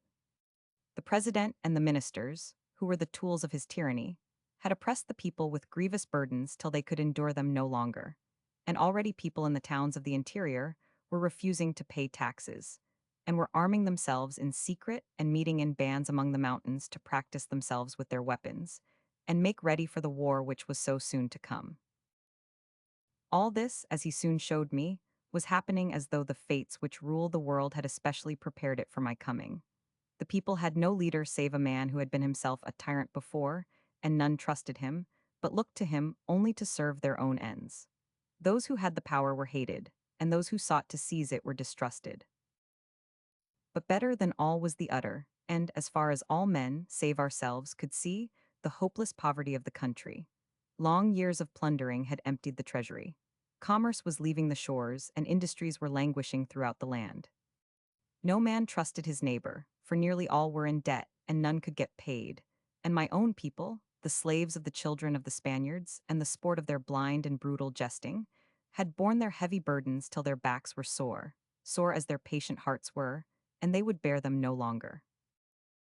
From the country which is called Ecuador, and which in my other life had been Quito, the kingdom of Atahualpa, to the southern confines of Bolivia, which had once been part of the land of the four regions, the dominions of my own father, all were ready to throw down their long-borne burdens and turn, and rend their oppressors, and those whose fathers had robbed them of the land that had once been theirs. I well remember the very words in which Francis Hartness told me all this at much greater length than I have set it down here. And this is what he said when, as the stars were paling in the sky above us, and the eastern mountains were beginning to stand out sharply against the growing light of the coming dawn, our long talk drew to its close. In short, Vilcaroya, if I were given to that sort of thing, I could believe that the very fates themselves had conspired to prepare the way for you. You have come back to the world and to your own country at the very moment that these miserable wretches are getting ready to tear each other to pieces. The government is as hopeless as it is impossible, and the popular party, as they call themselves, have neither a leader that they can trust, nor money to buy weapons and pay their soldiers with. The treasury is empty, for, so to speak, almost the last dollar had been stolen. The native troops have had no regular pay for months, and I believe they would desert to a regiment if they once believed that you are what you are, and that you possess, as you do, the means of paying them well and honestly for their help. And after all, I do not know that even I, as a soldier, could call it desertion under such circumstances. You are of their own blood, the son of one of their ancient kings. These people, these Peruvians, are only mongrel descendants of those who have plundered and oppressed them for centuries. They owe them no allegiance that is worth the name. But you they would hail, not only as their lawful king, but almost as a god as, indeed, they could well be pardoned for doing, seeing what a marvelous fate yours has been. The only thing to do at present, and the only thing in which I see any difficulty, is to get into communication with them in such a way that they shall come to know you without the authorities knowing anything about you or your treasures. If that could be done, I think all the rest would be easy, and then I believe that the moment you raised the flag of the old Incas, they would flock to it in thousands, and after that it would only be a matter of military management and leadership. And if I will charge myself with that, my friend, I said, as he paused for a moment, if I will promise you that before 6 more suns have risen and set, the news of my coming shall be spread far and wide through the land, and yet in such a manner that none but the faithful, the children of the blood themselves, shall know anything that could work us harm, will you give me the help of your skill and your knowledge of the arts of this new warfare, which is so strange to me? Will you lead my armies to battle against the oppressors of my people? Will you help me to free this land of my fathers from the yoke of its tyrants, and be the war chieftain of my people, and stand by my throne in the days when the rainbow banner shall once more float over the battlements of the Sacsayhuaman and the city of the sun? If you will, you shall have riches and power, and all that the heart of man can desire. Not all, I am afraid, Vilcaroya, he said, interrupting me with a laugh that had but little mirth in it. Not all, but that would not be in your hands to give. Never mind, it is the fortune of war, or perhaps I should rather say of love. But for the rest, yes. I believe your cause is a just and righteous one, and what I can do to help it I will. Henceforth we are brothers in arms, even though we may perhaps be rivals in love. There, you have my hand upon it, and with it the word of an Englishman who never broke his word yet to man or woman. How shall I tell you of the great joy with which those brave, honest-spoken words of his filled me? He, the man whom I had feared most, even as I had learned to love him most, was the first to bid me hope, and hope I did now, in spite of all things. So, saying nothing, for my heart was too full for speech, I put my hand in his, and there, as the dawn brightened over the mountains, we clasped hands in silence and sealed our compact. And when the sun rose swiftly over the now glittering peaks, I let go his hand and bowed myself before it, greeting it as the bringer of a new day which was to end the long night that had fallen over my land and my people when the light of my last life was quenched in the darkness of my death sleep. Chapter 7, in the throne room of Yupanqui. We saw nothing of Golden Star the next day, nor yet for many days afterwards, for, in spite of our impatience, Ruth would not permit us to do so. What her brother had said had speedily proved itself to be true. She had come back to life a childwoman. Her body was that of a girl of 17 years, which was her age. When she and I had drunk the draught of the death-sleep Tojtharand, the kindly powers that had presided over her birth had shaped her in a mold of almost perfect womanly beauty. Yet, as Jama had said, her mind was a virgin page, from which the story of her past life had been utterly erased, and on whose blank whiteness the story of her new life had yet to be written. Now, on the writing of the first words of this story, as Joyful Star told us in her sweet lycerious way the night that she had sunk into her first natural slumber, everything might depend. It is a task, she had said that night, which I fear terribly to enter upon, and yet I know that I am the only one here who ought to undertake it. She will need weeks and months of most careful watching, and the sympathy that only another woman, and one who loves her as I have already learned to do, could give her. No woman ever had such a task before, and very few have had so good a work to do. There is something, To and here I remember how subtle a change came into her voice, as she said, "This there is something in this wonderful resemblance between us, which tells me that this is my duty, and I am going to devote myself absolutely to it during every hour of her waking life until she is able to do without my care. I must watch her and care for her as a mother does for her child, and you must let me do it alone as long as I wish to, just as we had to let Lawrence do his work alone. Do not you think I am right, Professor?" "Yes," he answered, "perfectly right, Miss Ruth. I am sure everybody will agree with me that Her Highness could not be in better hands than yours. Indeed, as you say, yours are the only hands in which she could possibly be trusted with safety to her newly awakening reason at such an extraordinary juncture in her life." To this we all agreed willingly enough, and so Joyful Star had the big room cleared out and installed herself there, with all the comforts and luxuries that the inexhaustible wealth which was now at my command could provide her with, so that Golden Star should find her. New world as beautiful as might be. Meanwhile the professor, with a trusty guide that I had provided him with from among my own people, plunged afresh into his beloved studies with such ardor that he seemed to have almost forgotten all else that had brought us to Peru. Francis Hartness had gone with Tupacu, in the sight of the Spaniards, was only his Indian servant, and Gaidan a mission of importance to the south, where the first rumblings of the coming war storm were already making themselves heard. As for Jama, who, as you know, had no more interest in the work that now lay before Francis Hartness and myself than the professor had, he went about for some days gloomy and silent, and seemingly ill at ease, like a man who for a time has lost his interest in life. And at last it was on the 20th day after Golden Star had awakened came to me, when I was alone in my room, and said abruptly, "Vilcaroya, do you think I have fairly earned my reward for what I have done?" "Yes," I said, looking into his eyes and reading, though he knew it not, the thoughts that were moving in his mind. "You have done all that you promised to do, but we have yet said nothing of the price. How much do you ask for?" "As much as I can get," he said, with a laugh that pleased me but little. "But of course, I know the work that you yourself have come here to do, and I see that it will be expensive, so you will find me reasonable.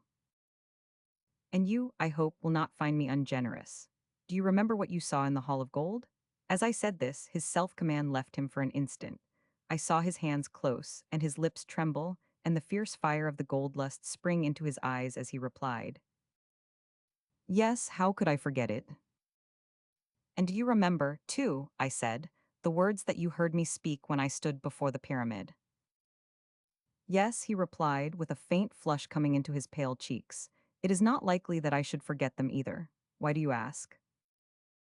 "Because," I said, speaking slowly as a man who weighs his words well, saving only the sacred emblems of the sun, which it is not lawful for me to give away. All that you saw there shall belong to you, and to him who made it possible for you to do what you have done. You will share it as you please, that is no care of mine, but I have conditions to make for my own sake, and that of my people." "What are they?" And as he spoke the flush died out of his cheeks again. "That you shall both swear solemnly to me that, come what may, no man shall ever know from you where the gold came from, and that, moreover, you shall never utter any word of my story or golden stars where mortal ears can hear it, nor give any sign or word to any man or woman that shall lead him or her to guess that I am what I am, or that my work here is what it is. Swear that oath to me, and you shall take your gold and go in peace. Break it, and the fate that I told you of shall be yours. Are you content?" "Yes," he said, "and more than content. And I swear to you most solemnly, on my own honor and by all that I hold sacred, that I will keep your secrets absolutely." "No, not here," I said, breaking into his speech. "And more, it is not only your oath that I want. There must be witnesses, for this is too great a thing to do lightly. Tomorrow night we will go back to the Hall of Gold, and there you shall swear your oaths and they shall be witnessed." "Very well," he said, "whenever and wherever you like. But now, Vilcaroya, I have something else to say to you. Personally, you know, I have no further interest in Peru, saving one only. Your next few years will be stormy ones, and though I believe that, with the power you have behind you, you will win in the end, yet you know as well as I do that you will have to run all the risks of a war that may be a very savage one before you succeed. You may restore the throne of the Incas and reign upon it, or you may be killed in the first battle. You will pardon me speaking so plainly, will not you?" I bowed my head in silence, and he went on. In view of this, then, I am going to propose that, when we leave Peru, I mean my sister, and the professor and myself you will allow Ruth to take Golden Star to England with her, say, for 3 years or so, in order that her education may be carried on to the best advantage. I will promise you solemnly that during that time, I will not speak a word of love to her, or attempt to be anything else to her than I am to Ruth. And then, if you succeed in your aims, as I hope you will, we will come back and be your Majesty's guests for a time, and after that we shall see what more the kindly fates may have in store for you and me. No man ever heard more fairly spoken or reasonable sounding words than these were, and yet all the while I listened to them, I knew that they were, but used to hide the real thoughts of him who was speaking them. Yet what could I answer him? Did they not seem to point out the best of all courses that could be followed for the welfare of Golden Star, and the comfort of her, whose gentle hand was leading her nearer, every day to the fulfillment of the promise of her new life? So, for want of anything better in my mind, I answered. Your words are unwelcome to me, for so long a parting would be a great sorrow to me. Yet they are wise, and that which is most pleasant is not always the best to be done. Very well, he said, I quite understand you, so we will not say anything more about it until then. I suppose I may tell the professor about what we are to do tomorrow night? Yes, I said, there will be no harm in that, since a share of the gold belongs to him as well. And Hartness, he knows already, for I have told him not only of the treasures in the Hall of Gold, but of many others that will be used in the work that he has sworn to do with me. Later on that day, when the midday heat had cooled a little, I was walking alone in the garden of the hacienda, thinking deeply of what Jama had said and striving to find some plan of my own that would be as good, and yet not make the parting that I dreaded needful. I turned, paying but little heed to my way, into a winding pathway shaded with trees and bordered with grass and flowers. I was looking down upon the ground, as was my wont, when I heard footsteps near me and looked up. I had turned the bend in the path, and there, but a few paces from me, stood Golden Star and Ruth. I started and made a motion as though I would turn back, but Ruth immediately beckoned to me smilingly and said, Come and let me introduce you to your sister, Vilcaroya. I think it's time you began to be friends again. Do not you think she is looking wonderfully well and strong, and beautiful? You may think, but I cannot tell you, of all the feelings that rose up within me as I obeyed her invitation. It was the first time that I had seen Golden Star since the night she had awakened. Nay, was it not the first time I had seen her, as a truly living woman since the night of our bridal in the sanctuary? She was dressed in garments made after the fashion of Ruth's own, of light gray soft stuff, and on the glorious wealth of her hair was a broad-brimmed straw hat such as Ruth wore. Indeed, to look at them both, standing there side by side, they could but have been taken for two twin sister-daughters of the day and night, as my loving fancy called them afterwards, rather than the daughters of different peoples, and children of far-parted generations, whose hands, as they clasped, bridged the gulf between one age of the world and another. As I approached, Golden Star's eyes looked at me with the simple wonder that shines out of the eyes of a little child, and like a little child she smiled at me, and then she looked at Ruth, and made a soft, low sound that was almost like the cooing of a child. She is pleased to see you, Vilcaroya, said Ruth, taking hold of my hand in hers, but of course she cannot say so yet. Now, let me teach her to shake hands with you. Then she put into mine the soft, warm little hand that I had last clasped when we went hand in hand to the couch of our long sleep.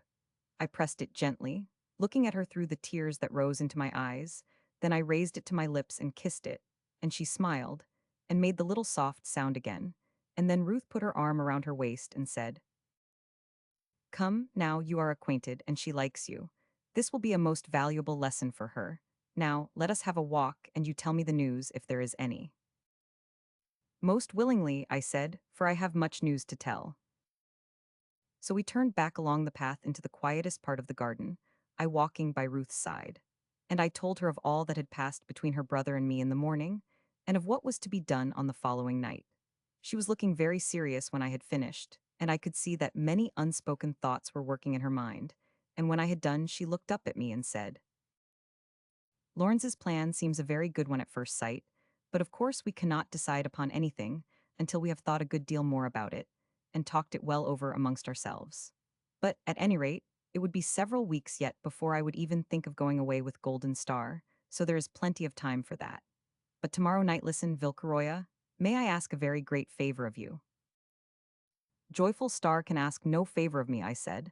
She can speak, and I can hear and obey. Nonsense, Vilcaroya. I wish you would not talk like that, she answered with pretty petulance. Now, suppose I was to ask you to let me see this wonderful treasure house of yours and promise, faithfully, not to tell anyone about it, would you let me?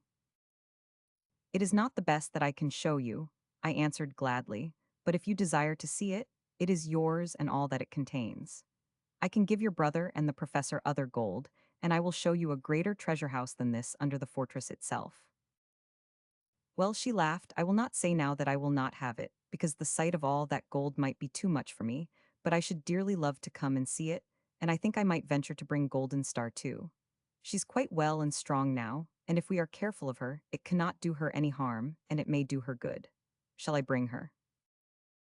Yes, I said, why not? At this moment we saw Jama come walking down the path towards us, and at the sight of him there came to me, like the stab of a dagger of ice, the sudden memory that, at the moment I was speaking of my treasure house under the Saxahuaman, I had heard a gentle rustle behind some bushes close by the path, and a sound like that of a stealthy tread. As Jama came near to us, I saw the lovelight flash into his eyes, and a swift flush rise into his sallow cheeks. He held out his hand and quickened his pace, smiling as sweetly as a woman the while. I was facing him a little in advance, and I heard behind me a sharp, low, shuddering cry of terror that shook my heart as I turned to learn its cause. Golden Star had thrown her arms round Ruth's neck and was clinging to her, trembling with fear, and looking sideways at Jama with eyes fixed and wide open with terror. You have seen how little children will go smiling and fearless into the arms of one stranger and shrink in hate and terror from another. Their sight is keener than it is in after years, when the dust of the world's conflict has dulled it, and they can see plainly the good and the evil that is hidden behind the mask of the face. So it was with that child soul of Golden Stars. Though I was now to her as strange as Jama, yet she had seen in me only the friend and brother who loved her and wished her well, and whose heart was clean in her sight. But in Jama she had seen at a single glance the evil that had only been revealed to me after many weeks of watching.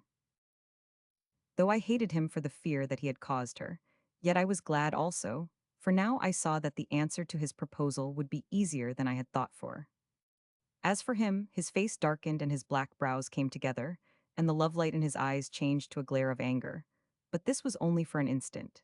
It passed more quickly than the thunderclouds melt round the crest of a lampu. He stopped and stood with his head slightly bent and his hands spread, palms outward, in the posture of one who asks pardon, and said, in a voice that had no trace of anger, "Forgive me, Ruth. I am afraid I have startled our patient, or perhaps I should rather say yours now. It was something more than stupid of me to come upon you suddenly like this, without any warning. Of all people in the world, I ought to have known better than that. But I suppose seeing Vilcaroya already here made me forget myself. Did she start like that when he came?" "No," replied Ruth, still standing with her arm where she had thrown it around Golden Star's shoulders and stroking her hair with the other. "Shesh saw him farther off than you, and I took her towards him, so I suppose the shock was not so great. But please go away, both of you now. You see she is terribly frightened, and she is trembling as though someone had struck her. I must take her into the house and get her quiet again, or the consequences may be serious." Jama turned away without a word, his face darkening again as he did so, and with one backward glance at Golden Star, who had now raised her head from Ruth's breast, and was staring after us with fixed, witty open eyes, I turned and walked away beside him, neither of us speaking a word, for we were both too busy with our own thoughts. That night Francis Hartness and Tupac returned from their journey to the south, and as the professor was also in the house, I told them of what I wished done on the following night, and bade Tupac make all preparation.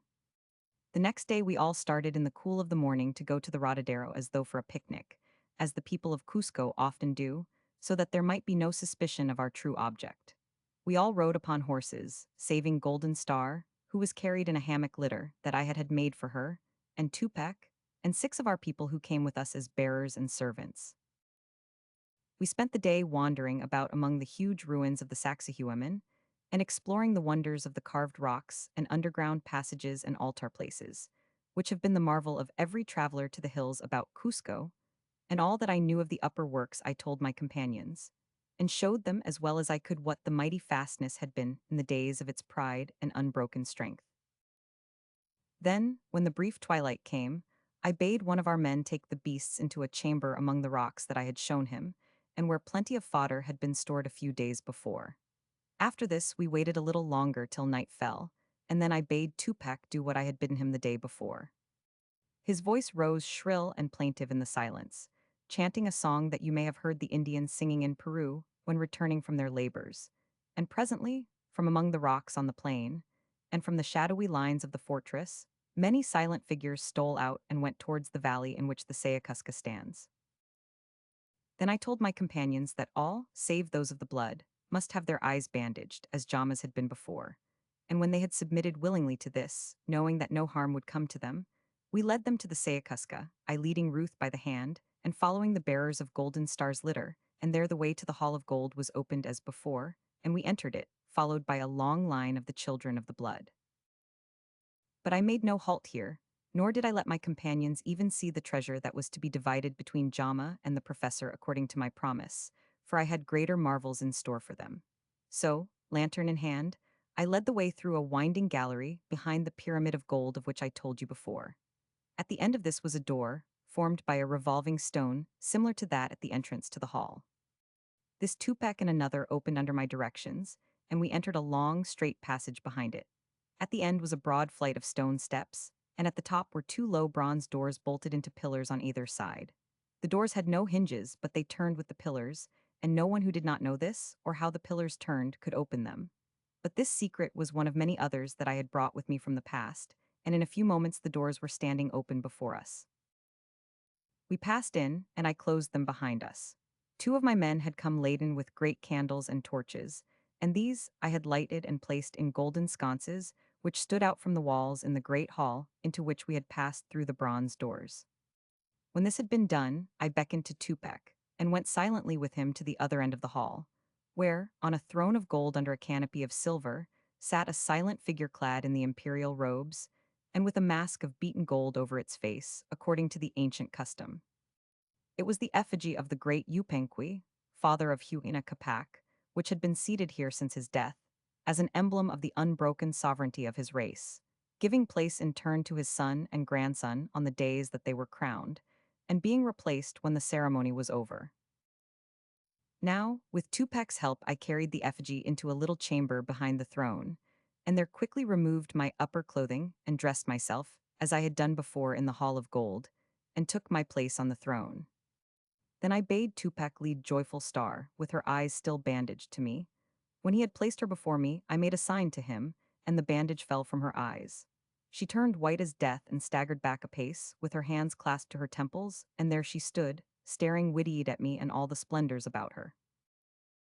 Wherever her gaze wandered, it saw nothing but gold and silver and gems, and riched hangings of silk and wool, whose brilliant hues no time could 1499. The roof and the upper halves of the walls were covered with plates of burnished silver. Around the walls, halfway between the floor and the ceiling, ran a great cornice or ledge of gold, on which stood the golden chairs in which were seated the mummies of the 20 Incas which I had last seen in the sanctuary of the sun, looking down through the eye-holes in their golden masks. From the cornice to the floor hung the bright-hued hangings, and against these were ranged along the floor on either side 60 seats of silver, and the floor was paved with diamond-shaped blocks of gold and silver set alternately. Behind the throne on which I sat rose from the floor to roof a sloping wall of golden ingots, and on either hand stood a great golden vase, heaped high with unset gems, emeralds and diamonds, pearls and sapphires and rubies, precious almost beyond price. And on the roof above my throne a great golden image of the sun, encircled by spreading rays of gems, glowed and sparkled in the light of the candles and torches. At last Ruth's wandering gaze became steady and rested upon my face, and I looked back into her eyes, making no sign until she should speak, and sitting motionless as the effigy whose place I had taken. "Where am I?" she said at last in a low, faint voice like one awakening from a dream. "And who are you? Surely you cannot be yet. Yes, you are Vilcaroya. What has happened?" "Nothing more than the granting of Joyful Star's request," Save that through the treasure house which she asked to see I have brought her to a better one. Does it please her? Is it real, Vilcaroya? She whispered. Is all this really gold and silver, and are these real diamonds and rubies and emeralds, or am I only dreaming? Does it please me? What a question. I have never even dreamed of anything like it. Where are we, Vilcaroya? In the throne room of the Incas, beneath what was once their palace and fortress on the hill of Sacsayhuaman, I answered, and this is the throne of the great Yupanqui, the greatest earthly king and conqueror of my race. I sat here and crowned myself Inca in the presence of Anda Huilak and the priests and nobles of the land of the four regions on the day before the night when I drank the death draught with Golden Star. Ah, yes, where is she? She cried, looking round only to see that all the rest had vanished, and that she and I were alone in the great hall. What have they done with her, and where are Lawrence and the others? She cried, looking fearfully and almost mistrustingly at me. What have you done with them, Vilcaroya? They are safe, I said. Tupac and his men have care of them, and they will come back when I bid him bring them. But I have need of your presence here alone before I do that. I went on, rising from my seat as I spoke. Has Joyful Star ever sat on a throne? No, she stammered, staring at me with wonder in her eyes. You know I have not. Why should you ask? Then sit on mine, I said, for I have something to say to you which I can best say, and you can best hear if we change places. Nay, I will take no denial, I said, drawing her by the hand up the steps in front of the throne, for it is not only your friend who is asking, but a crowned king in his own palace, who is lord of life and death over all who enter it. Half frightened and half wondering, she submitted to my will, and allowed me to seat her in the chair which no woman had ever sat in before. Then I took her hand, and dropping on one knee on the upper step, I said, Joyful Star has taken one queen from me, and she alone can give me another to fill her place. She is sitting where the great Yupanqui sat when he ruled all the land from north to south, and from the eastern mountains to the sea, and ere long I too shall reign, sole and undisputed lord, over a realm wider even than that. Many things have been done that Joyful Star knows not of since I came back to my country and my people. Through all the land of the four regions, the word has gone forth, with the swiftness of thought, that the Son of the Sun has returned, and that the heir of the divine Manco has come to deliver his children from bondage. B. Everywhere the tidings have been received with joy, and the people are longing to return to the allegiance of their fathers, and tread their oppressors under foot. Before many days, civil war will be raging throughout the lands of the south, and I have but to set flowing that golden stream, one of whose many sources is here, and say, here is gold and silver in plenty for all who will fight under the rainbow banner, and I shall have armies and fleets to do what I will with, and the sway of my scepter shall reach from north to south and sea to sea. This I shall do because of my oath, but I have brought Joyful Star here to tell her, in the most sacred place that is left in the land of the four regions, that I shall also do it so that she, if she will, may be queen where I am king, and sit beside me on my throne, and make my empire a paradise by the brightness and the sweetness of her presence. I cannot forget, as she bade me doff the words that I said in the heat of my passion, are true for I love you, Joyful Star, and all that I have or shall ever have on earth will be worthless to me, unless you take it as a gift from my hands. Nay, do not speak, for now I seek no answer, whether good or evil. I have brought you here that I, as a king, might kneel at the feet of her whom I would win for my queen, and from now until I sit in the sight of all the world on the throne of the four regions, no other words of love shall pass my lips. So you shall have many days to ponder what I have said, and to ask your own heart whether it will say yes or no to me when I stretch out my hand from my throne and ask you to come and sit beside me and rule my people with me. Before she could answer, I stood up and clapped my hands, and Tupac with 6 others, dressed now in the forbidden costume of their ancestors, entered the hall from the antechamber, into which they had taken the others and came towards me, bearing wands across their shoulders in token of homage, and with heads downbent, not daring to look upon my majesty till I bade them. I drew Joyful Star from the throne by the hand, and seating myself in it, said in the ancient tongue, let the children of the blood enter into the presence of their father and their lord, and let the strangers be brought in, and the other maiden, all with eyes bandaged, and let seats of silver be placed to the right and left of the throne, one for each of the virgins of the sun to sit upon. Are all things else ready, Tupac Reka? Yes, Lord, he answered, stepping out in front of the others and falling on his knees, and the children of the blood are waiting to see the glory of thy presence, and hear the words of wisdom and hope from thy lips. Be the Inca Indians of the Sierra region possess the same extraordinary faculty of transmitting intelligence without apparent material, means that the Hindus and the Arabs have. Thus, during the last revolution in Peru, the fall of Lima was known to the Indians of Bolivia on the southern shore of Lake Titicaca 3 days after it happened, though the telegraph wires were cut and all ordinary communications suspended. Without the telegraph, this would be quite impossible by any means known to Europeans. Chapter 8: How the Soul of Golden Star Came Back. When the 2 chairs had been brought in and placed according to my orders, I rose from my throne and led Joyful Star to the one on my left hand and placed her in it, still silent with the wonder and perplexity of what she had seen and heard since her eyes were opened. Then, seating myself again, I bade Tupac summon the children of the blood to take their places, and presently he ushered them in from the chambers that opened out of the great hall on either hand at the other end. There were 30 of them, the heads of the families of Ilos, whose blood was the purest and whose descent was most direct from the old nobility of my own days. Each of them, too, under the outward husk of his forlorn and degraded state, had preserved unsullied the ancient faith and traditions of the sacred race, and, against all appearances, had steadfastly hoped for the fulfillment of the promises that had been given in the olden times.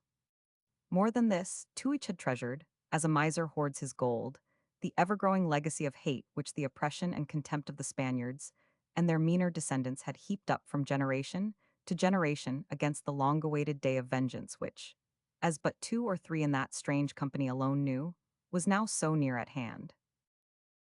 Ever since I had revealed myself to them, in the Hall of Gold they had been working for the end in view, with the swift, subtle arts known only to those of their race.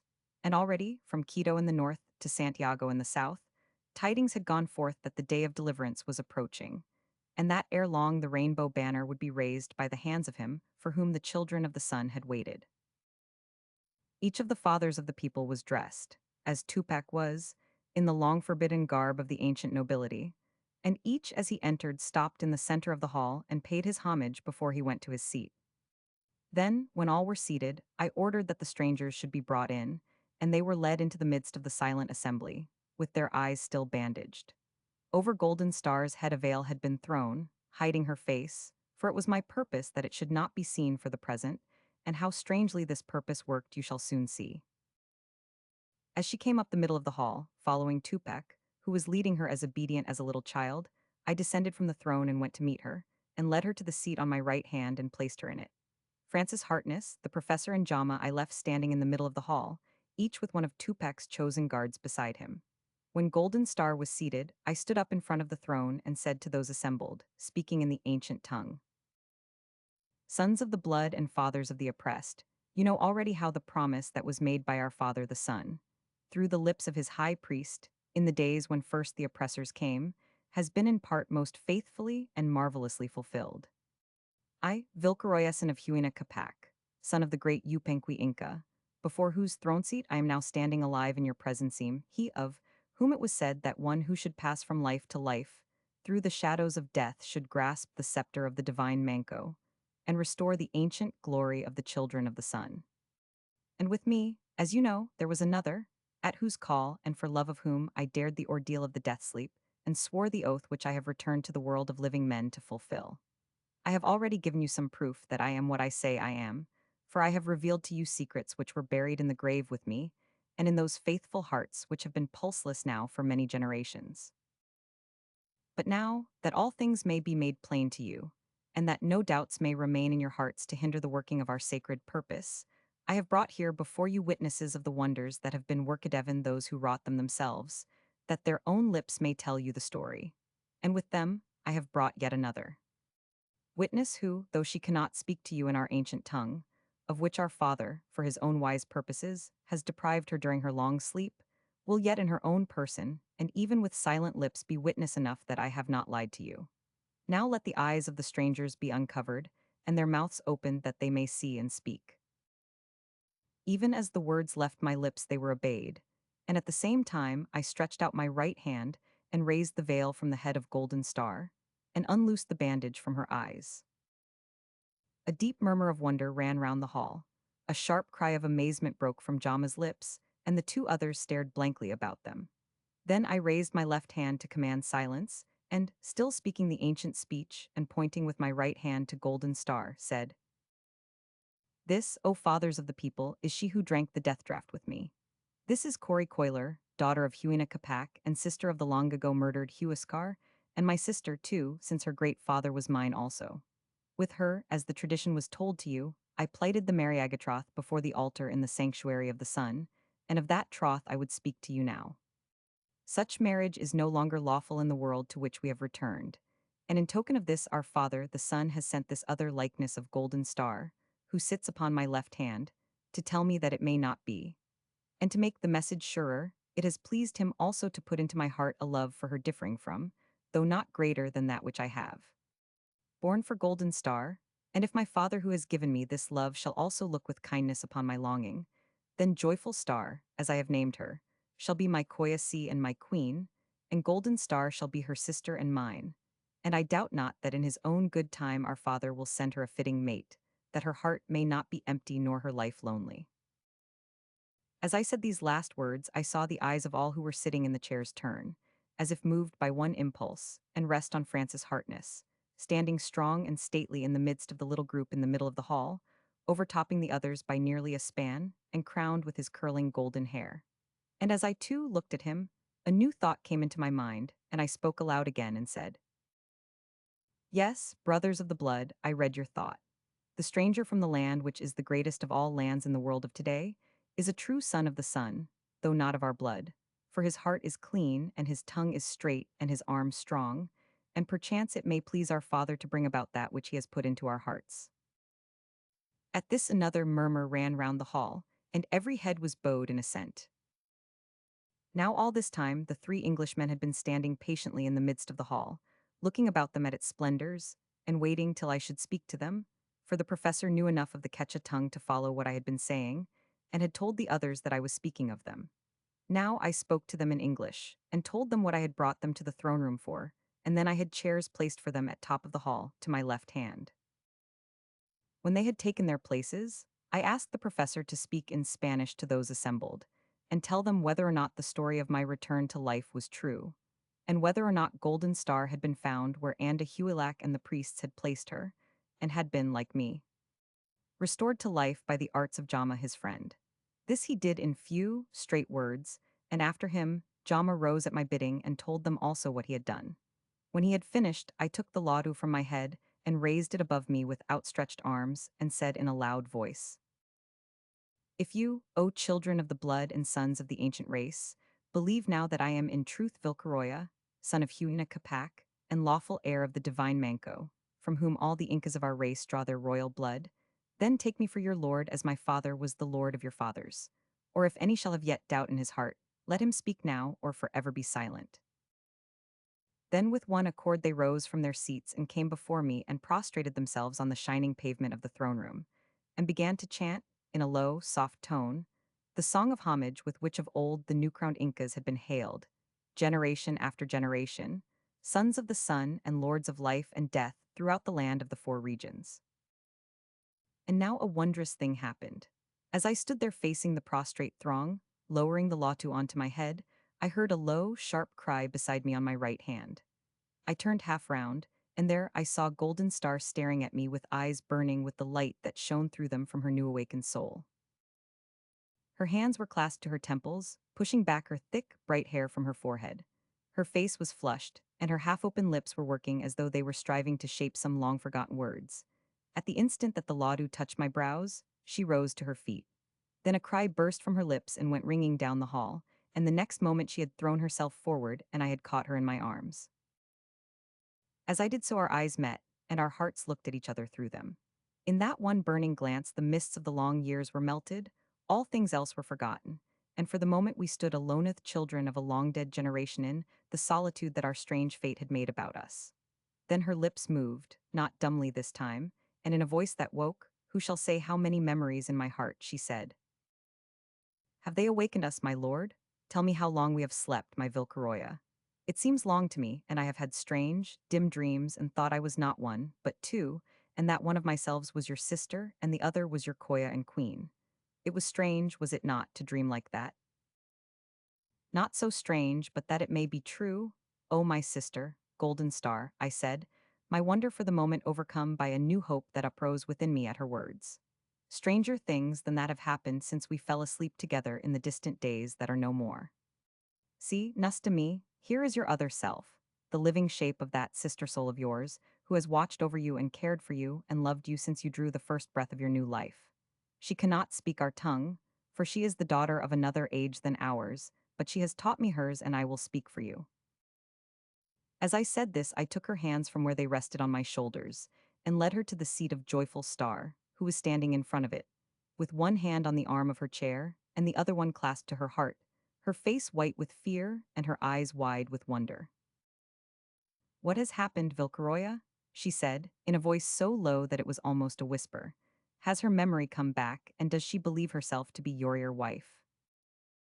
As she forced the last word from her hesitating lips, I saw the hot blood flow into her cheeks, and a new light that shot like a dart of fire into my heart leapt into her eyes.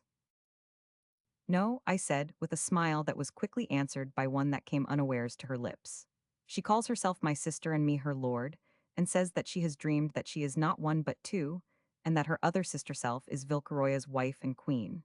Now, if that dream may be the truth, tell her so." And with that, I took her hand gently from where it rested on the chair and laid golden stars in it. "But I cannot speak your language, and she would not understand me," she said softly, with one swift glance at me and another longer look at Golden Star's smiling face, so wondrous like her own. "There is another speech than that of the tongue," I answered, "which all men understand." "Yes," she said, and then she drew Golden Star gently to her and kissed her. All this while the Ilos had remained silent and prostrate before the throne, none daring to raise their heads till I bade them, and the three Englishmen sat still, hearing what I had said to Joyful Star and her answer to it, and yet neither speaking nor rising from their seats, each full of his own thoughts and not willing to betray his feelings by any rash word that he might speak in the wonder of the moment. But now I turned with my heart full of joy and new hope, and said in a voice in which my gladness seemed to sing like a bird in the morning sky, "Rise up, brothers of the blood, and look upon your Lord and rejoice with him, for our Father the Son has looked kindly upon him and filled all his life with light. He has given back memory and speech to Golden Star, his daughter, and put it into the heart of Joyful Star, her other sister self, to love her and to make plain that which might else have been dark."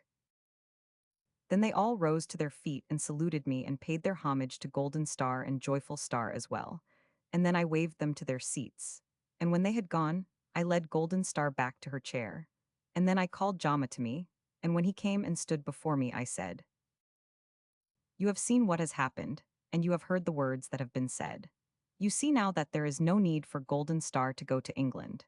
Therefore it remains but for you and for your friend to take the treasure that is yours, and for us to say farewell." "And Ruth," he asked, "you know of course that that will mean farewell to her also." I could see that he was ill at ease, and that his words were not the words that his true thoughts would have spoken. As I looked at him, I saw that his eyes shifted and wandered from my gaze, and I said coldly, "Much has happened since we last spoke of this. It will be for Joyful Star herself to say whether she will bid me farewell or not. Is she not free to go or stay where she pleases?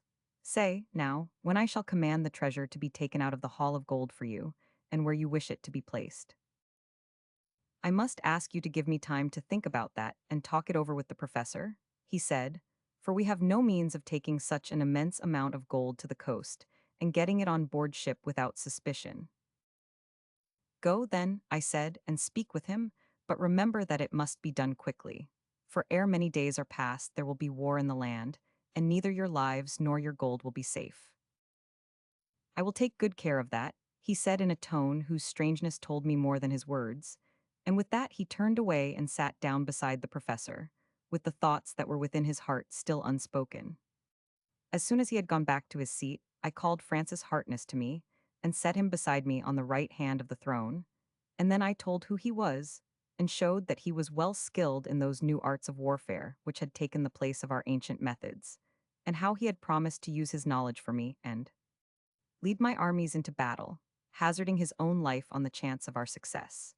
And when I had said this, I named him leader of all those who should range themselves under the rainbow banner when the day of battle came, and bade all present obey his orders and enforce obedience to them, even as though his commands were my own.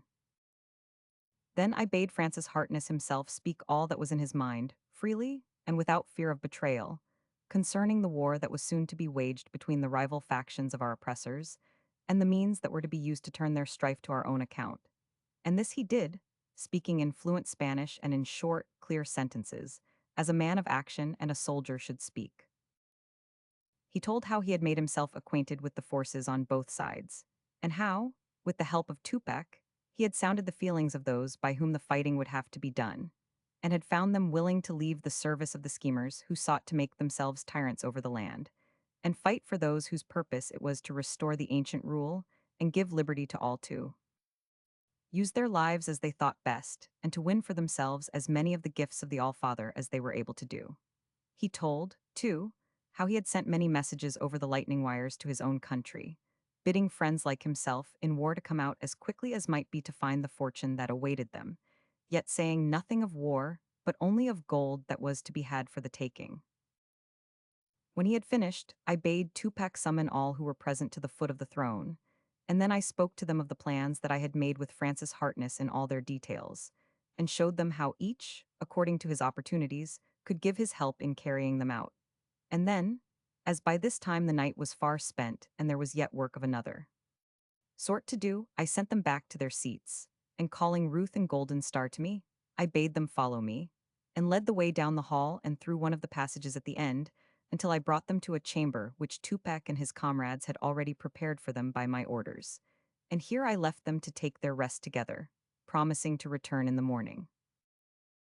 When I got back into the throne room, Jama asked me whither I had taken his sister, and I told him what I had done, saying that the hour was now too late for us to return to our home on the other side of the valley, and that, moreover, it was needful for us to go back to the Hall of Gold to make a proper count of the treasure, and to let him and the professor swear their oaths of secrecy in the presence of the fathers of my people.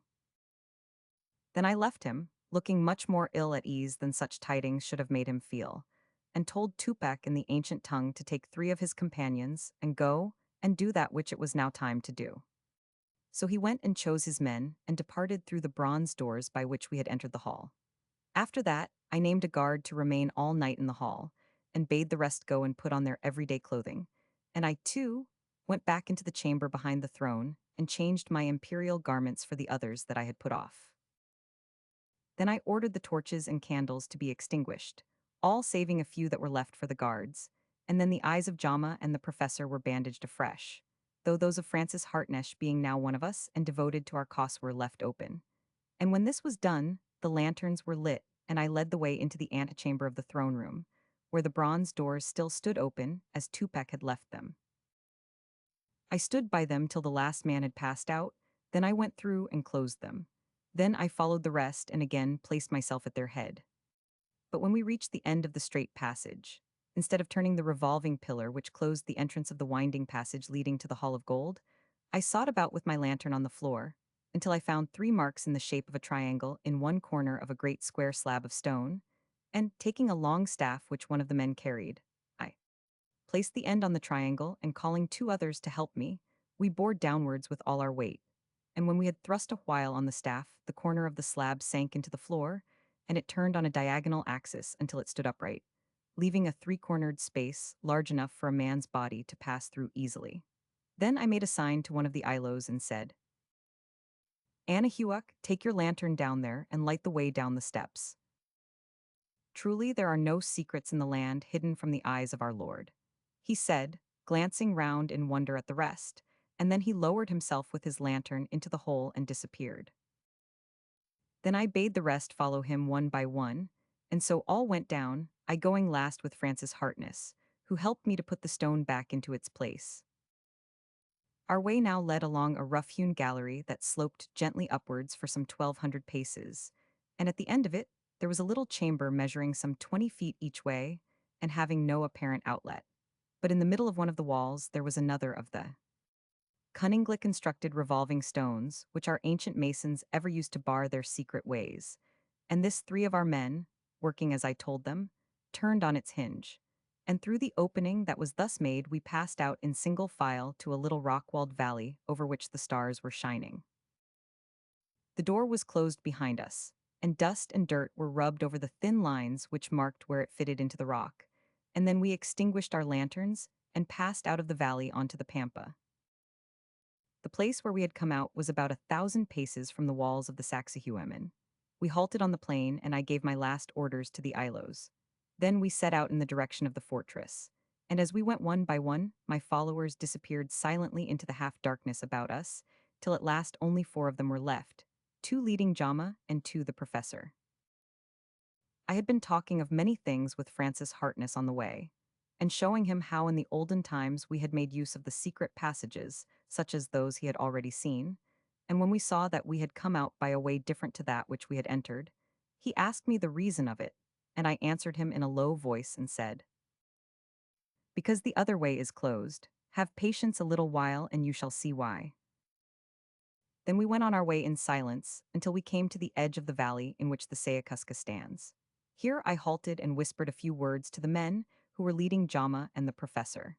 They slipped off their ponchos and threw them over the heads of their prisoners, for such the 2 were now to be for the present. I heard a muffled cry from Jama, and I went to him and put my hand on his shoulder and said in a whisper, "Keep quiet and lie down. These men have knives and will use them at my bidding." Then they pulled him and the professor down, and they lay quiet, knowing that their lives were in my hands, and I lay down on the edge of the valley, signing to Francis Hartness to come and lie beside me. Then I pointed into the valley and bade him watch. Presently, in the dim light, we made out figures moving about the rock, and caught every now and then the glint of the stairways along thin lines of polished metal. "Rifle barrels," he whispered. "What are they doing here? I did not know that your men had any weapons yet." "No," I said, "those are in the hands of soldiers from Cusco. The time has come sooner than I thought for, and yet not too soon. You will see the first blow struck for the freedom of my people before tomorrow's sun rises." See the quinconsort of the Inca, as distinguished from the many others whom the ancient laws allowed him to marry. Chapter 9: The Treachery of Jama. "Wait now for a little while with patience," I said, laying my hand on his shoulder, "and you shall see a strange thing, a thing that shall show you how strong the old traditions are still in the land of the Incas. Lie here and do not let yourself be seen till I send a messenger for you. It will not be very long." He nodded, and I rose quietly to my feet and went round the hollow until I got the great stone between me and the place where the soldiers were standing. And then I went down on my hands and knees and crept quietly towards it and climbed up a flight of steps carved in it. This took me to the top of the cleft in which is the broken stairway. I climbed down this and dropped softly into the hole at the bottom. It was dry now, for Tupac had done that which I had bidden him in the throne room. I felt my way down the steps till I came to the wall at the bottom. Then I whispered his name, and he answered out of the darkness in the old language, "I am here, Lord, and all that has been ordered is done." I crept towards him along the wall, measuring my way along it with my outstretched arms till I knew that I had come to the revolving stone which closed the way into the hall. He was standing against it, and one of the others was with him. I felt over the door till I found the silver socket, and then we opened the door as before with the bar which Tupac had brought.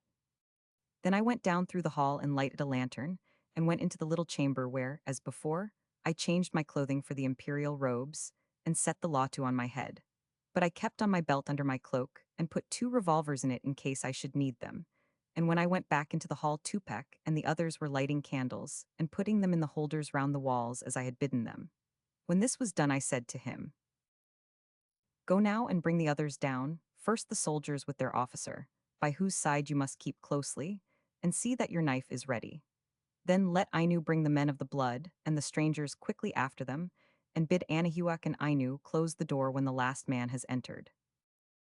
He bowed his head, and the 2 went out and left me sitting there on a seat built up of blocks of gold before the pyramid, waiting to play my part in the scene that was to follow, and strike the first blow in the battle that I had come to fight. Presently I heard the rattle of arms and the sound of footsteps coming along the passage. I took one of the revolvers out of my belt and held it ready under my cloak, and sat still and rigid as the effigy of Yupanqui, looking straight before me at the entrance at the other end. Tupac came in first, and close behind him was a Spanish officer with a drawn sword in his hand. After him came the soldiers, two and two, with their rifles and bayonets. The officer stopped and stared about him, blinking with eyes half dazzled by the sudden light and the glitter of the gold and jewels which he saw wherever he looked. The same instant I saw the gleam of steel in Tupac's hand close to his yellow throat. Then he said to him in Spanish, "Put up your sword, senor, and come with me and beg your life from the son of the sun, who sits yonder on his throne." The Spaniard uttered a loud cry of amazement as his eyes fell upon me, for so far he had not seen me, having been too much taken up by the splendors of the hall. Then he turned and called to his soldiers, but while the cry was still in his throat, Tupac's arm went round his neck and the knife point touched his skin. Then he bade two of the soldiers take the sword out of his hand and hold him fast, which they did, greatly to his wonder, for he did not know that the betrayer was already betrayed. As soon as he was safe, Tupac told the other soldiers to take their places along the walls, and they did so in silence, yet wondering greatly at all they saw. There were 24 of them, not counting the two who held the officer, all men of Indian blood whom the Spaniards had made rather slaves than soldiers to fight their petty quarrels for them for little pay and scanty food. After them came Anahuac and Ainu and the rest of the men of the blood, bringing with them Jama and the professor blindfolded, and Francis Harkness with his eyes unbound. All this time I had neither moved nor made a sound, and the soldiers were looking at me almost in terror, wondering whether I was truly a man or one of the dead Incas with living eyes in his head. As for the Spanish officer, being a coward, as many of his sort are, he was already white with fear, and his knees were shaking as he stood between the two soldiers who held him. When all had entered, Anahuac came and prostrated himself before me and said, "The commands of the Son of the Sun are obeyed, all are here, and the door is shut." Before I answered him, I called Francis Harkness to me and said, "Come here and stand by me, my friend, for I shall need your counsel." He came and stood by me on my right hand, saying as he looked still wonderingly at me, "This means treachery, I suppose, and after that, tragedy. Is that why you left Ruth and Golden Star in the fortress? I am afraid you had only too much reason to, but I hope, for Ruth's sake, you will do justice with as much mercy as you can." "You shall see," I answered, "but if it were not for her, you would see justice without mercy." Then I bade Anahuac rise, and told him and Tupac to unbind the eyes of Jama and the professor, and bring them before me. As Jama's eyes opened to the light, he stared about him in silence for a moment. His face was very pale, and his lips were twitching and trembling. The professor, too, looked about him, also wondering greatly at what he saw, but neither of them spoke till they had been led forward and stood before me. Then, while Jama still kept silence, the professor, looking from me to Harkness, said in a voice that had much wonder, but no fear or sign of guilt in it, "What is this? What does all this mean? What are all these soldiers here for, Vilcaroya? I thought it was so important that all this should be kept secret. Surely no one has betrayed you already? But no, that cannot be. Harkness, what does it all mean?"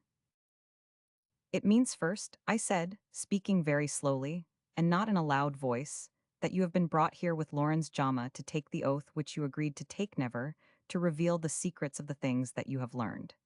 I ask your pardon for the rude way in which my people have brought you, but it was necessary." Then I turned to Jama, who was standing silent and motionless, with clenched teeth and set face, like one who knows that he stands near his doom and has no hope of mercy, and said, "Now, Lawrence Jama, are you ready to do as you promised to do when I told you that I would give you the half of this gold for what you have done for me and Golden Star? Are you ready to swear the oath here, in the presence of these witnesses, that you swore to me then?" He drew himself up and looked at me boldly. He was a brave man, although his heart was blackened, said to me with a hard, harsh laugh in his voice, "You have been too clever for me, and so I suppose you have the right to mock me. There is no need to go on with this farce. The sight of your treasures gave me the gold fever, I suppose, and it drove me mad, as it has driven many others mad, and I betrayed you. There is no use saying any more. I see that I have been betrayed too, and that my life is in your hands, so I need only say that I keep the right of taking it myself in my own way." "There is no need for that yet," I said, "and others are concerned in this besides you." Then I turned from him to Francis Harkness and said, "I cannot speak the Spanish speech, and I would not if I could. Do you therefore speak to the Spaniard yonder, and bid him say how he came to be here with his soldiers. Tell him, too, that if he lies or refuses to speak, he shall be buried in the gold he came to steal until the weight of it crushes his life out. But say to him that if he speaks the truth and holds nothing back and does as I shall bid him, he shall have his life, and afterwards as much gold as 3 men can carry." So then Francis Harkness turned to the trembling Spaniard and questioned him, and he confessed freely as soon as he knew he was not to be killed, and told how Jama had gone to the governor of Cusco, and told him of my coming and of a great treasure that he would show him, and of others that I knew the secret of and might be made to reveal, and how he had bargained that half of all that was found should be his and the other half the governor's, if he would help him to carry it to the coast in safety and put it on a steamer. The Spaniard told also how the governor, who was his own father, had only half believed this story, and had bidden him bring a company of soldiers to the appointed place and see if there was any truth in Jama's story, and if he found there was, to take Jama and all of us prisoners and carry us back to Cusco and put us into the prison until he could question us the next day. When he had finished, Jama laughed again and said, "There's the honor of a Peruvian. Serve me right for being such a fool as to trust to it." But I bade him sternly to hold his peace till he should be told to speak. And then, when Francis Harkness had told me in English what the Spaniard had said, I bade Tupac and Anahuac stand forward and tell of their share in what had been done, so that all might understand. They told their story in Quechua, and when I translated it into English to Francis Harkness, I made few words of it, of which the meaning was this. Ever since Tupac and his comrades had recognized me as their lord, and sworn their faith to me, they, and others whom they trusted, had industriously spread abroad the news of my coming, though telling nothing that would make a traitor able to betray Uzend, in proof of their story. Little wedges of gold, stamped with the ancient symbol of the sun, had been passed from hand to hand as earnest of my promise that I would use the hidden treasures of the Incas for the benefit of my people, and make money of gold where now there was only silver and copper. By this time, not only had the golden wedges gone far and wide through the land, but nearly all the soldiers of the pure Indian blood had been won over to my cause. For, as I have said, and as everyone in the country knows, these soldiers are treated with great hardness by their Spanish masters, who often pay them nothing for many weeks or months together, and give them scanty food and hard usage, and cast them into prison or flog them, and shoot them if they think to do anything to get justice. Moreover, there are always factions of men they call politicians scheming for power, and setting the soldiers fighting against one another, and against their countrymen for no benefit to themselves. So what Francis Harkness had told me on the night that Golden Star had come back to life had already begun to come true. More than half the garrison of Cusco had already been won over, and only waited for the signal which should bid the whole Indian population of the valley to rise and seize the arms and ammunition in the city, and make the officers and the governor and all the officials prisoners. Anahuac's daughter was a servant in the governor's house, and this girl understood Spanish, though she pretended only to know Quechua and the dialect of the people, and she had been set to watch. And Tupac's eldest son had also been secretly watching all the comings and goings of Jama since we came to Cusco. In this way his visit to the governor had been made known to me, and then one of the soldiers in the company that had been ordered to go with the governor's son to the Rotadero had told Tupac of the order, and I had arranged with him how the surprise was to be carried out. And this, as you have seen, had been done with complete success. When I had finished telling this to Harkness, I turned to the professor and said to him kindly, "There has been nothing said that brings any share of the guilt of this treason to you. So now, if you will promise me on your faith and honor as an Englishman to keep my secrets and obey such commands as I shall put upon you for your own safety and that of all of us, you shall go free, and you shall have the choice of going back to England or to any other country until the war is over, or of staying here under my protection until you can go away safely with the treasure which shall be yours. But if you go now, you cannot take it with you, for in a few days from now there will be war throughout the whole land, and it would be impossible to take so much treasure to the coast. Now, what do you say?" He thought for a moment and then said, "I'm not a man of war, as you know, Vilcaroya, but I hope I am a man of honor. I have never breathed a syllable that could have given anyone an inkling of your secret, and I promise you solemnly that I never will. What Jama has done distresses me even more than it amazes me. I would have staked my life on his honesty, and if you will release him and let him come with me." No, no, my friend, I said quickly and sternly. What you would ask is impossible. His aims were deeper and his sin was blacker than it has been shown to be here. He did not betray us for gold alone, for he knew that I would keep my promise and give him more than he could want. He would have given me to my enemies to be killed it might have been by tortures, to make me say where my treasures were hidden so that he might have had golden star at his mercy. It was your own fault, curse you. Why did you not give her to me? Jama cried suddenly, breaking loose from the two who held his arms and putting his hand to his pistol pocket. The next instant, my own revolver was out from under my cloak and leveled at his heart. Another motion and I will kill you, I said, though so quick a death would be too good for you. Tie his hands behind his back and hold him faster this time. Give me his pistol. Before I had done speaking, they had seized him again in spite of his struggles, and paying no heed to his cries and imprecations for, by this time, his long pent-up passion had broken loose and made him almost mad. And when they had given me his pistol, I said to him, I told you that golden star should be yours if you could win her as an honest man, but you sought to steal her as you would have stolen my gold. That is enough. Keep silence now, or you shall be gagged. Then I held out my hand to the professor and said, I will accept your promise, for you are an honest man. There is my hand.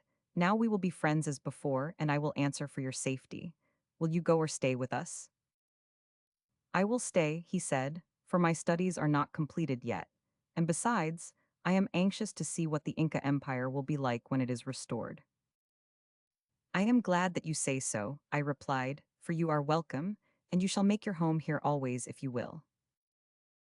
Then I bade them stand the Spanish officer in the professor's place beside Jama, and, turning to Francis Harkness, said, These men are worthy of death, for they would have delivered us to death, but I cannot kill Jama since Joyful Star might hate me for it, and if I do not kill him, it would not be justice to kill the Spaniard. What shall I do? I see nothing for it, he said, after thinking a while, but shutting them up safely until we have got this business over, and then sending them out of the country and forbidding them to come back under pain of death. There are plenty of places that they would be perfectly safe in. That is well thought of, my friend, I said, and it shall be done. They came for gold and they shall have it. They shall live in it and see gold and nothing but gold till the sight of it is hateful to them. They shall have a prison of gold and eat and drink from gold and sleep and walk and sit on gold. Yes, truly, they shall have enough of gold before they see the light of day again. Now tell the Spaniard what I have said. He did so, and at first the wretch's eyes glittered and then grew dim when the true meaning of his doom came upon him. For it meant he knew not how long an imprisonment with a man who had betrayed his friends, and whom, as he had confessed, he would himself have betrayed. And he thought, too, that I had only promised him his life, and the gold to make him speak, and that now I would keep him prisoner and perhaps kill him in the end. So he fell on his knees, like the craven that he was, and begged for mercy, and told Harkness of my promise. And with Harkness's lips I told him only that he must have patience and wait until it was my pleasure to do what I had said. After this I called Tupac and Anahuac and told them what I wished done, and they took a score of their men and forthwith began to build, in a corner of the hall beside the throne, a chamber measuring some 10 feet each way, of the oblong blocks of gold which were piled up in the pyramid. And while they were doing this, I called the soldiers before me and told them, speaking in their own dialect, that if they were faithful to me until the end of the war, each man should have 1 ounce weight of gold paid to him every month, and 1 ounce more for each of his comrades that he could persuade to join us. And for this night's work, I would give them each a wedge of gold of the weight of 2 ounces, which was more money than all that they had earned in their lives before. And when I had promised this, they went on their knees and swore faith to me and destruction to their hated Spanish masters. Then I told them how Francis Harkness would lead them to battle and to victory as he had led the soldiers of his own nation. And after that he spoke to them in Spanish, and told them what to tell their comrades, and what was to be done with the arms and ammunition when the signal for the rising was given. All this while Jama and the Spaniard were kept standing watching the building of their golden prison cell. Men worked swiftly, and the many hands made the toil light, and they built the walls up very thick and strong, fitting the golden bricks closely into each other, and making the walls smooth and without hand or foothold, so that neither could any of the bricks be got out, nor the walls be climbed. The cell was divided into two by another wall, and when the walls were finished they were about 10 feet high, and there was an opening into each cell in front. large enough for a man to crawl in on his hands and knees. When all was ready, I said to Jama, "There is your house of gold. Go and dwell in it till it shall be safe for me to release you. Every day, as I have said, you shall eat and drink from plates and cups of gold, and you shall dream of gold until this gold fever of yours is cured." "Until I have gone gold mad, you mean?" he cried, snarling at me like an angry dog. "It is just such a vengeance as a half-civilized savage would have thought of. You know as well as I do that I shall go mad in there unless I kill myself first." "You have your choice," I said. "I will make your punishment no lighter. If you think to pull the walls down, they will fall on you and crush you, and you will be buried in gold. And if I am told that you have tried to break out, I will put chains of gold on you, so heavy that you shall not be able to drag them across your cell. But if you are peaceful and patient, all your wants shall be attended to by those that I shall appoint, and you shall have everything but liberty and the light of day. Now go in." "I will not," he cried with a curse that ended in a scream. "I shall go mad in there, I tell you, and that is 1,000 times worse than death to me. I will not, damn you, I will not." "Then you shall be thrust in," I said. I made a sign to those who held him, and they, seeing what I meant, took him by the body and the legs and carried him, feet foremost, kicking and struggling, towards the hole. Then they thrust him in with his arms still bound. But when he was halfway through, I bade one of them loose the cords a little, so that he could free himself afterwards. The Spaniard made no resistance, and when he was bidden crept, trembling like a hound that has been flogged, into his cell, and when they were both in, I ordered the openings to be built up. They thrust him in with his arms still bound. They thrust him in with his arms still bound. Francis Harkness and the professor had gone away to the other end of the hall, not liking to see this, and yet knowing that it would be useless to seek to persuade me to more mercy. "Our work here is done now," I said, going to them, "and it would be well for us to go back to the fortress and sleep, for the morning is near and there will be much work to do before long." "I do not think I shall sleep much after what I have seen tonight," said Harkness, "and if I did sleep, I think I should dream of that golden prison, and those two poor wretches hungering and thirsting for daylight and liberty, with the means of buying any luxury the world could give them within reach of their hands." "Yes," said the professor, "it is a curious situation, is not it, quite apart from the personal interest it has for us. Now, in England or America, a room built with walls and floor of solid gold would be a luxury that only a millionaire could afford, and he would probably be thought a fool for building it. And yet here, it is only a prison in which a man might well starve to death. Come, let us get away from here. I really do not want to hear any more of Jama's ravings than I can help. Good heavens! Whoever would have thought that a man of his culture and learning and strength of mind could possibly have made such a blackguard of himself?" "Well," said Harkness, with a dry sort of laugh, "you see he was the victim of the two passions that have done most to drive men mad or make scoundrels of them, since the world began, the love of woman and the lust for gold. I do not pretend to understand it myself, because he had gold enough promised to him, and there is no telling but that he might have won the woman. But there, you never can tell how far any man is mad or sane until he's tried." "But there was something else, my friend," I said. "There was, as you say, lust of gold and love of woman, but there was also hate. Why, I know not, but though I owe my new life to that man, I have hated him and he has hated me since we learnt to know each other as living men. You know, too, how, as I told you, Golden Star shrank from him as though he had been a poisonous reptile, and yet why should I hate him, and yet love her who is of the same flesh and blood as he is?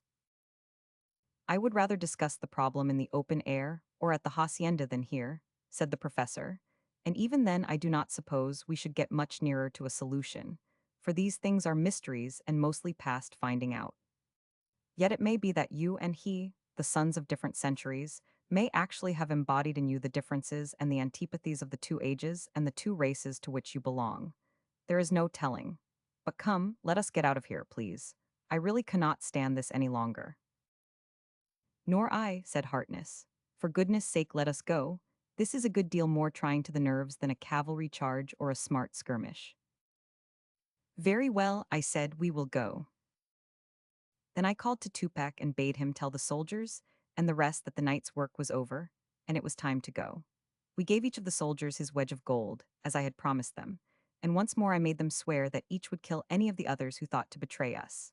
Then Tupac and Anahuac went and opened the stone door, and we returned from the Hall of Gold to the upper earth, leaving Jama and his fellow traitor still raving and crying within the walls of their golden prison. The Inca naturally does not distinguish between the modern Peruvians and their Spanish ancestors. This is quite a common thing in Peru, and the Indian women make exceedingly clever spies. Chapter 10 on the Rodadero. Francis Hartness and I came last out of the passage, and I asked him to lead the soldiers out of the hollow and across the plain to the wall of the Saxahuaman, where I would join them. And as soon as they had gone out of the hollow and were lost to sight, I went to the hole among the bushes where the hidden stone was, and released the chain, and let the water flow back into its old place, till the entrance to the Hall of Gold was only the same dark, stagnant pool that any wanderer might find at the bottom of the cloven stairway. Then I strewed the earth over the hole, and piled the stones and brushwood round and over it as before, and went away to join the others. I found them standing in a group in one of the angles of the great fortress, and there I spoke to the soldiers again, and told them how much depended, both for themselves and for the country, on their fidelity, promising them peace and prosperity and freedom if they were faithful, and a speedy death if they betrayed me. After this I told them what story they should tell when they went back to the city, how their Indian guide had led them into the entrance to a cavern in the mountain, their officer going first and he following, and how, when these two were going on with a single light, some 2 or 3 yards ahead of them, a great slab of stone had suddenly fallen down between them, closing the passage, and how water had risen up and filled the passage at its lower end, forcing them to run back out of it for fear of being drowned. And I further gave them permission to bring any who disbelieved them to the mouth of the cleft under the Sayacuska, and show them the water that they would find at the bottom of it, but to take good care to send me warning of anyone going there. This they promised to do, and still full of wonder, and yet pleased with the gold they had got and the promises I had made to them, they made a loyal farewell, and marched down through the gate of sand, and went back to the city to tell their story and do the work that I had bidden them do. When they had gone, I sent some of my men to see that none of them turned back, and dismissed the rest to their homes, saving only Tupac, Anahuac, and Ainu and 3 others who could be trusted in all things. And with these, we went back into the underground chambers of the fortress by the way that we had left them. When we got back to the throne room, I sent all but Tupac away to remove the beasts from the stables and take them to the hacienda, so that the next night, under cover of the darkness, they could return and bring us food and drink and clothing and other things that we needed. For now that matters had gone so far, it would not be safe for us to live at the hacienda or be seen in any place known to the Spaniards until the time was ripe for the striking of the first blow. When they were gone, we ate and drank a little of what we had brought with us in the morning, and then lay down, either to sleep or to think of the strange things that had happened, and of what was now quickly coming to pass. As for me, no sleep came to my eyes, for I knew that when Joyful Star awoke I should have to tell her at least something of what her brother had done, and of what had happened to him, and a grievous task it was, you may be sure, when I came to the doing of it, as I did not many hours afterwards. The first thing she asked me, when she found that Jama was not with us, was what had become of him. And then, knowing that sooner or later the bitter truth had to be told, I told her as gently as I was able, and hiding from her all that I could without lying to her. My words struck her dumb with horror and amazement, and if it had not been that Francis Hartness and the professor were there, and told her that they had seen and heard with their own eyes and ears the truth of all that I said, I do not think she would have believed me. But when at last she could no longer doubt the story of her brother's crime and treachery, she came to me and laid her hand upon my arm, and looked up at me with tearful eyes and said, "But you will not kill him, Vilcaroya, for my sake, will you? He is my brother, you know, after all, though he has made me almost ashamed to say so. You must protect yourself, of course, and your people from treachery, but you will not kill him, will you?" "He is alive now," I said, "because he is Joyful Star's brother, not because I think he is worthy to live, for he would have betrayed one life that he gave back and stained the other with infamy. But I have given my word, and he shall live, and when he can do no more harm I will pardon him, and he shall go back to his own country in safety. More than that I cannot promise even to you." "It is all that I can ask for," she said, "and more than he could expect after what he has done. But, oh, why should he have brought such a shame as this upon us?" "Upon himself only," I said. "It would not be possible for such a thing as shame to touch you." She looked up at me again and smiled through her tears, as if my words had pleased her well, and that smile of hers was more to me than even her tears. Then she went back to the little chamber where she had slept, and presently returned leading Golden Star by the hand, and then we all sat down in the silver seats and talked of the wonderful things that had happened, and I told Golden Star all the story of my own return to life and hers, and what I knew of the changes that had happened in the world since she and I had said our last words to each other in the sanctuary of the sun. And then I set her talking with the others, translating for her, and for them as well as I could, and she, knowing nothing of what had happened in the night, and being glad that evil eyes, as she called Jama in our own speech, had gone away for a long time, was as happy as a child amongst us. And soon even Ruth became more cheerful and began to try and make her say words of English and repeat her name and the professor's and Francis Hartness's after her, for she already loved her dearly. And, even in the midst of her own sorrow, she was rejoiced that the soul which had slept had been so happily reawakened in her. After this, Francis Hartness and I began to talk our plans over again, and to discuss the chances of the revolt in Cusco, and I showed him how, with the help of my people, I would the next day cut off all communication between the valley and the rest of the country, until our work was finished there, for I was determined that the first part of the empire of my fathers that I would retake should be the city of the sun itself and the region that it commanded, since I knew that my people still looked upon it as the most sacred spot on earth, and would fight better to take it than any other place. And in this plan Francis Hartness, looking at the matter as a soldier, also agreed with me. We thought it best that none of us should show ourselves in the open that day, for we knew not what the effect of the soldiers' story, and their return without their officer, might be in Cusco. For if it had become widely known, it would certainly bring many people up to the Rodadero to behold the scene of so strange an occurrence. So we spent the day in conversation, and, which was more interesting to my companions, in exploring the maze of chambers and passages and winding galleries, which the labor of many thousands of men had wrought out of the solid rock in the days of my ancestors. For you must know that in those days the fortress of the Sacsayhuaman was crowned with a great palace, which was the strongest place in all the land of the four regions, and so here were stored very great treasures, not only of gold and silver and precious stones, but also weapons and armor and most finely woven cloths of the purest wool of the vicuna, which is softer than silk, brilliantly dyed and embroidered with gems and threads of gold, and the imperial robes that had been worn by 20 generations of Incas, many sets of each, since nothing that had belonged to one Inca might ever be used by another after his death. Among these were found many sets of the royal robes of the Koyas or queenwives of the Incas, and I took Golden Star aside and told her to take two of these and to clothe herself in one and Joyful Star in the other, so that we might see our two Inca princesses side by side as they might have looked in the days of the past. And she fell in with my humor, laughing and clapping her hands like a delighted child.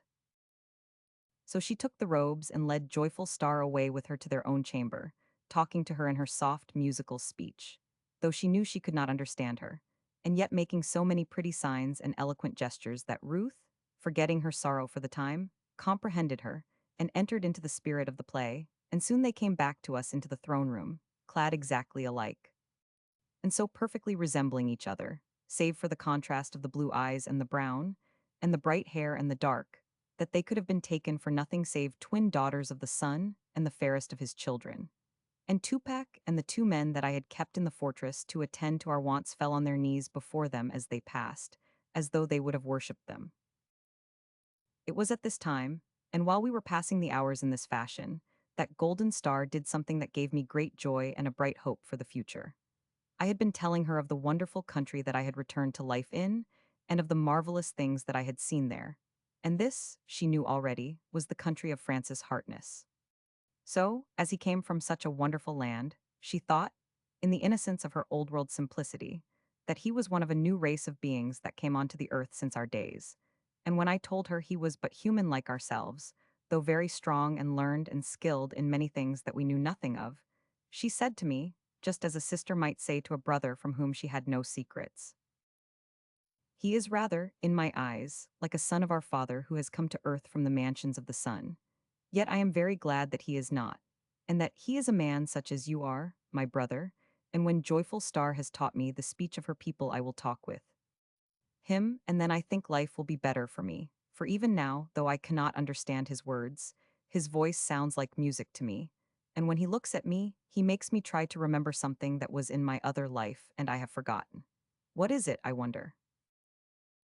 I looked down into her eyes and saw the untroubled serenity of her soul reflected in them. There was no flush on her cheeks, and her lips were smiling as they could not have smiled had she known how I could have answered that question for her. I stooped and kissed her brow and said, I might guess what it is, golden star, but I could not tell you. Yet I pray that our Father the Sun may put it into the heart of my friend to teach you what I see now you can only learn from him. More than this I would not tell her, though she questioned me sharply. But the next time that Francis Harkness spoke to her through my lips, she looked up at him, and a little flush came to her cheeks, and a smile to her lips, and I saw his eyes brighten, and the color deepen ever so little under the bronze of his skin. Then I looked at Joyful Star and saw something shining in her eyes too, and as she caught my glance she smiled ever so little and said, when I had finished speaking for him, Vilcaroya is an excellent interpreter, I have no doubt. But do not you think, Captain Harkness, it would be very much more interesting if you could talk directly with Her Highness? You know I am teaching Golden Star English, and Vilcaroya is teaching you Quichuano. I wonder which of you will be able to talk to the other first.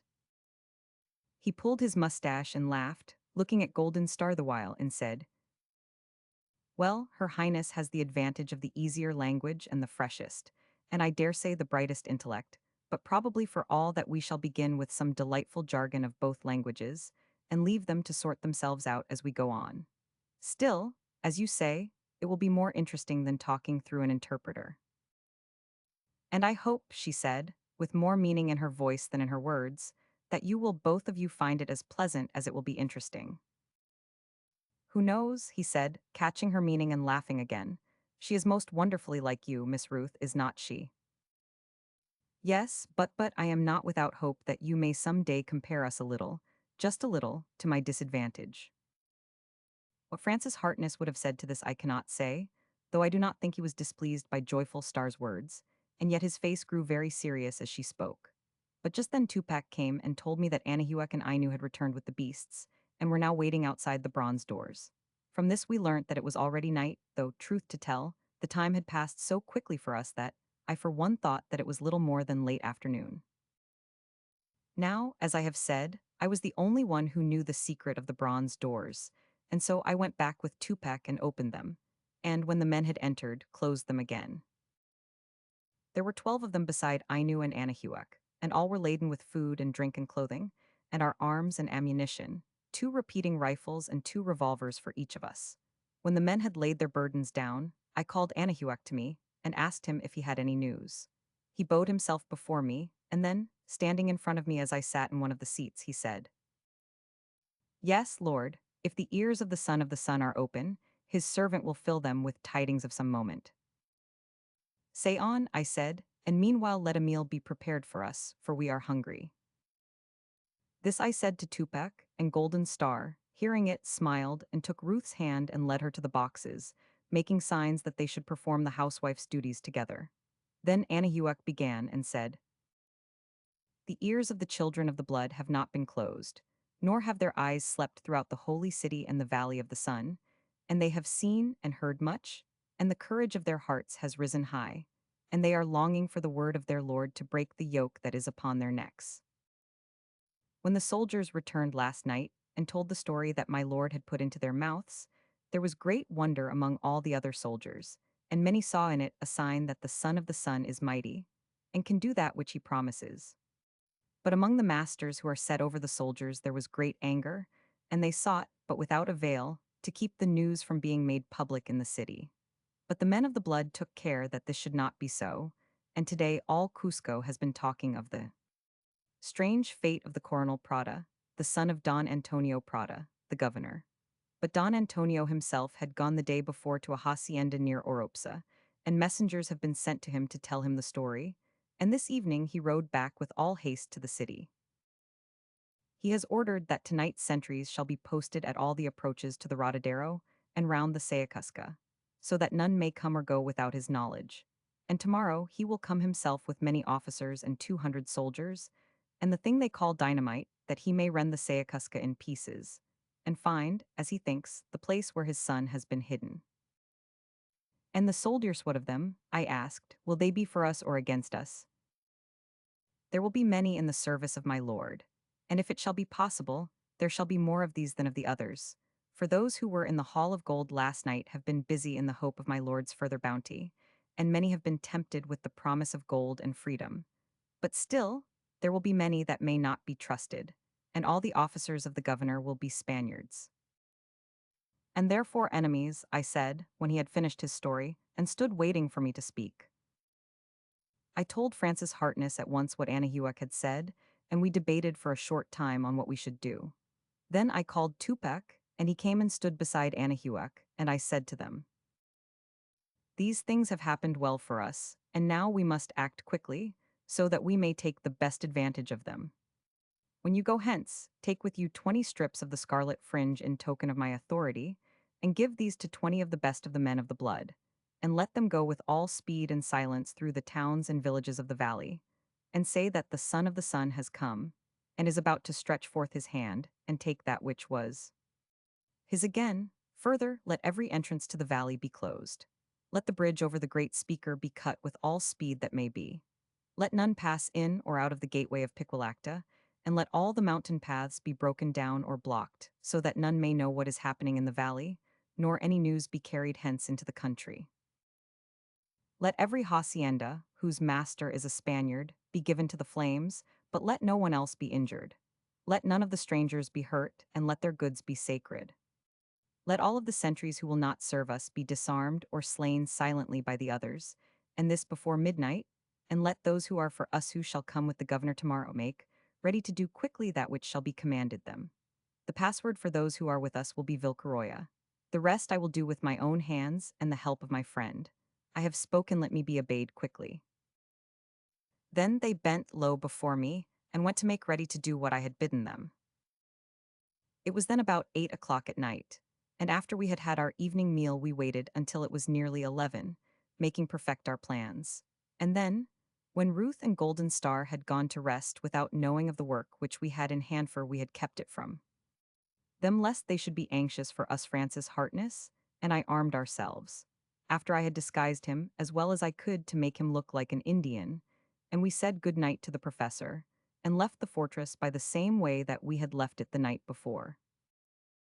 As soon as we got out into the open air, we made our way stealthily back towards the Rodadero, until I caught sight of a sentry standing near one of the carved stones. I will go and see whether this is a friend or a foe, I whispered. Wait here and cover him with your rifle, but do not fire unless you hear me whistle. Very well, he said, but take care of yourself, for those Mannlicher bullets make a very ugly wound. I waved my hand to him in reply, and went away towards the sentry, keeping a good lookout for others who might be about. I had in my belt a long, heavy-bladed knife, and this I loosened in the sheath as I came near to him. I got within earshot of him unseen, and then, rising to my feet behind him, I said in a low voice but loud enough for him to hear, Vilcaroy, a friend or foe? Halte quinva. The words in the hated Spanish speech told me that he was a foe. As he faced about, bringing his rifle to the ready, I drew my knife, and before he could take aim, sent it whistling through the air with such force and so true an aim that it took him in the windpipe in half, buried its blade in his neck. That was one of the tricks of our old warfare which, with many others, I had taken good care not to forget. He dropped his rifle and clasped his hands to his throat and fell without a sound. I crept swiftly forward, pulled the knife out of his throat and drove it into his heart. Then I quickly took off his cartridge belt and long coat and cap and put them on.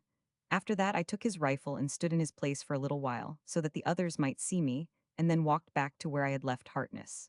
When he saw me coming, his rifle barrel moved till it covered me, and he said in English, "Is that you, Vilcaroya?" "Yes," I said. "The sentry was an enemy, and I have killed him. Now I am going to take you prisoner, as though I were the sentry, and so we can go together and find the officer who commands the sentries, and take him prisoner or kill him." "All right," he said with a laugh, "I surrender. This is not quite what we call civilized warfare, but I suppose it cannot be helped." We went back together to the place where the sentry that I had killed had stood, and then we saw 2 or 3 others coming in towards the place, no doubt to see why the other sentry should have left his post. I took Harkness's rifle out of his hand, and, catching him by the arm, led him to meet the nearest of them, as though I had taken a prisoner. Within 10 paces of them I halted and said, "Is it Vilcaroya or Prada?" Vilcaroya to a friend, Prada to an enemy, he answered in the dialect in which I had addressed him. "Then we are friends," I said, taking off the peaked cap that had belonged to the other sentry, and showing him the long, straight, brown hair that betokened my race. "I am he who has come back from the days that are dead Vilcaroya, the son of Huina Capac." "And I am thy servant, lord," he said, bringing his rifle butt down between his feet and bending his head over the muzzle. "I am one of those who saw the glory of my lord in the hall of gold last night." "Then thou art one of the faithful," I said, for none have betrayed the secret or earned the swift death that would have been theirs had they done so. "Now tell me, how many of those who are on guard here tonight may be trusted?" "There are 20 of us here, lord, not counting the officer in command." "Nay," I said, interrupting him, "there are but 19, for he who wore this coat and carried this rifle was an enemy, and I have killed him, as I would have killed thee hadst thou been an enemy. Now, of these 19, how many may I trust?" "There are but 5 who may not be trusted, not counting the officer, and he is a Spaniard and must be killed." "That is good," I said, for the tone in which he had said these last words had pleased me well. "Now this man with me is my faithful friend, and one who will fight well for me and my people. Go on the other side of him, and we will take him as a prisoner to the officer. Then thou shalt see how Vilcaroya deals with his enemies." He bent his head in assent, and took his place beside Harkness, and as we marched away Harkness said to me, "I do not think I shall have much to teach you in strategy, Vilcaroya, but I must say that I would rather have a stand-up fight than this kind of thing." "It is not like what you have told me of the warfare of the English," I said, "yet if it has to be it must be. Let us get it over." So we marched him between us across the plain, and when we got between the wall of the fortress and the carved stone that they called the Inca's seat, we saw the officer who was in command of the sentries walking, with 2 soldiers beside him, from post to post, seeing that the sentries were awake and keeping proper watch. We went to meet him, and halted 10 paces from him at his command. I had told the sentry to reply for me, and he answered the officer's hail and said, "Vilcaroya a prisoner." It had smitten him to the heart, it had smitten him to the heart. As the first words left his lips, the 2 soldiers repeated the password, and made with their rifles the movement that is called the salute. My knife was already in my hand, and as the officer gave a command in Spanish, it flashed once in the starlight, and the next instant was buried to the hilt in his breast. He fell, as the sentry had done, without a cry, for it had smitten him to the heart, dead as though he had been struck by a lightning bolt. The others stared at his fallen body, dumb with amazement, and I heard Harkness utter a sound that might have been one either of horror or of wonder. But I had no time to take heed of this, so I instantly ordered the 2 soldiers to take the officer's uniform off his body, and then I said to Harkness, "Now you can speak Spanish and I cannot. Take this Spaniard's uniform and his weapons, and make yourself the officer of the guard, and then you shall help me to set a trap that the governor shall find it a hard matter to escape from." Chapter 11: How We Took the City of the Sun. Although Harkness was a much taller and broader man than the Spaniard, his long, loose overcoat fitted him well enough for the occasion, and when he had put on his shako and wrapped his scarf about his neck so as to hide his fair beard, he was disguised enough to pass in the darkness for one of the enemy. We now took the 2 soldiers who had been with the officer and visited all the posts. We found 4 of the sentries who could not return the password and were therefore enemies. These we disarmed and bound instead of killing them, for I could see that what I had done had pleased my friend but little, though he saw that in such a desperate venture as ours it was necessary to use desperate measures. When we had gone the rounds and made sure of all, we buried the 2 dead men, and took our prisoners into one of the caves under the carved stones. Then I posted my men so as to guard all the approaches from the city to the Rodadero, and after that I went with Harkness to the hidden hole by the Sayacusca, and showed him how the way to the Hall of Gold was opened. I did this so that the secret might be in good and safe hands if I should fall in battle, and so that he should be able to properly protect the welfare of Ruth and Golden Star, and fulfill my promises to himself and the professor. When I had turned the stone and showed him the chain, I pulled it up and supported it as I had done before. Only this time I used the carbine which had belonged to the sentry I had killed, and to the stock of this, I fastened a long rope which Tupac had hidden there by my orders. This rope I stretched out along the ground, hiding it as well as I could, in a straight line away from the Sayakaska. The end I led into the entrance of one of the many passages or tunnels which ran under the carved stones. By the time I had done this, the water had all flowed away, and Harkness said to me, "Are you going to leave the entrance to your treasure house open like that for His Excellency to walk into tomorrow?" "Yes," I said, "but it is only half open. Unless the door below is open too, there is no way out or in save this, and the channel through which the waters flow, so that His Excellency will not find much down there." "I see," he said, "a trap, and not one that I should care to see a friend of mine walk into. But you do not mean to drown them all like rats in a hole, do you?" "I cannot tell that yet," I said. "If we can take them alive, we may do so, but unless they yield to us, they shall yield to the water. Now, everything is ready, and we have only to wait. Come and sleep for a little, and I will keep watch, and then I will sleep, and you shall watch. It will not be daylight for 6 hours yet, and we can do nothing more till then." We went to the cavern in which I had hidden the end of the rope, and he lay down on the soft, clean sand, and, soldier-like, was fast asleep almost as soon as he had lain down. I left him there, and made the round of the guards and spoke with the men, telling them as much as it was necessary for them to know of my plans for the next day, and allowed half of them to take 2 or 3 hours' rest, with their arms ready at hand, while the others watched, and then I went back to Harkness and told him to wake me in 3 hours, and soon was fast asleep in his place. He came and woke me at daylight and told me that everything was still quiet and that the sentries were all in their places. Then, when we had breakfasted on the food that we had brought with us from the fortress, we called in all the sentries save the two by the gate of sand, and hid them among the stones and bushes, all within an easy rifle shot of the entrance to the water cavern. I bade the two I had left by the gate tell the governor that all was well, and, when he had ridden by, to mix with the soldiers and tell those who were for me to separate from the others as soon as they heard my signalcry, and then to wait for the English captain. For nearly an hour we sat and watched for the coming of the enemy, and then at last we saw a troop of horse come up out of the valley round the end of the fortress. After them came some officers on horseback, with the governor riding at their head, and then another troop of horse, in all about 300 men. The first troop, led by the governor and his officers, came on towards the Sayakaska, and the others halted and spread themselves out along the ridge that runs round it. When they saw the empty hole and the steps leading down into the darkness, they all crowded round, peering down into it. Then 2 lanterns were lighted and some of them went down. They had all dismounted from their horses and were indulging their curiosity without suspicion. I waited till they were nearly all in my trap, and then came the moment to close it. My long, wailing cry rang out loud and shrill through the hollow, and was taken up by my men in hiding, and in an instant all was confusion. I heard my name shouted from one to the other, and saw more than half of the troopers in the hollow leave their ranks and gallop away towards the plain. Then I took aim at a trooper who was watching the officers' horses, and fired. The bullet struck his horse, and it reared up and threw him, and then fell and lay kicking on the ground. At this all the others took fright and broke loose and galloped away in all directions.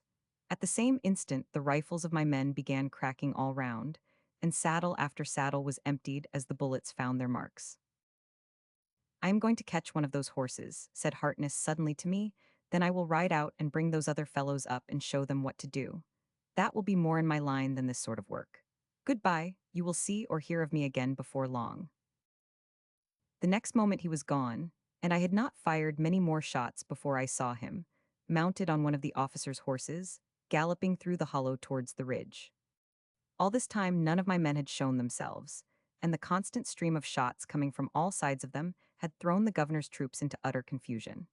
The officers were shouting orders which no one listened to, the horses were galloping wildly about, rearing and plunging with the pain of their wounds, and many of the soldiers had already taken to flight, believing, in their panic, that the hollow was full of hidden enemies. We kept up the fire from our hiding places until we heard shouts and cheers coming from the ridge, and I looked and saw Harkness with a drawn sword in his hand, leading a body of some 150 troopers down into the hollow. Now I saw that we should be able to end the battle quickly, so I sent up my signalcry again and called for my own men to come out. Then I pulled the rope and released the chain, and ran out towards my men, shouting to them to close round the entrance to the water cavern and shoot all who tried to get out.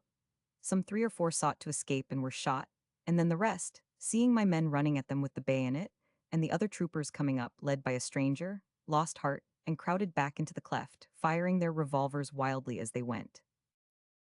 The next moment we heard cries of terror coming up out of the darkness, mingled with the rushing of water, and the governor, followed by about 6 of his officers, came leaping up the steps to find a line of bayonets drawn up across the mouth. With the waters surging up behind them, and the bayonets in front of them, there was nothing for them but surrender or death.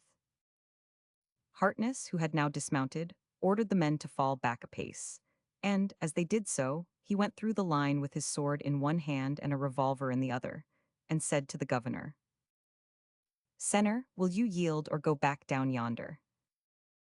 "We must yield," said the governor, "since there is no choice. But who are you, and what are you, an Englishman, doing here in arms against the government?" "Who I am matters nothing just now," he replied, "and as for your government, it no longer exists. That must be enough for you. Now, senors, give up your swords and revolvers quietly, and no harm shall come to you. You, Senor Prada, give your sword to this caballero here, who is the Inca Vilcaroya and lawful ruler of this country."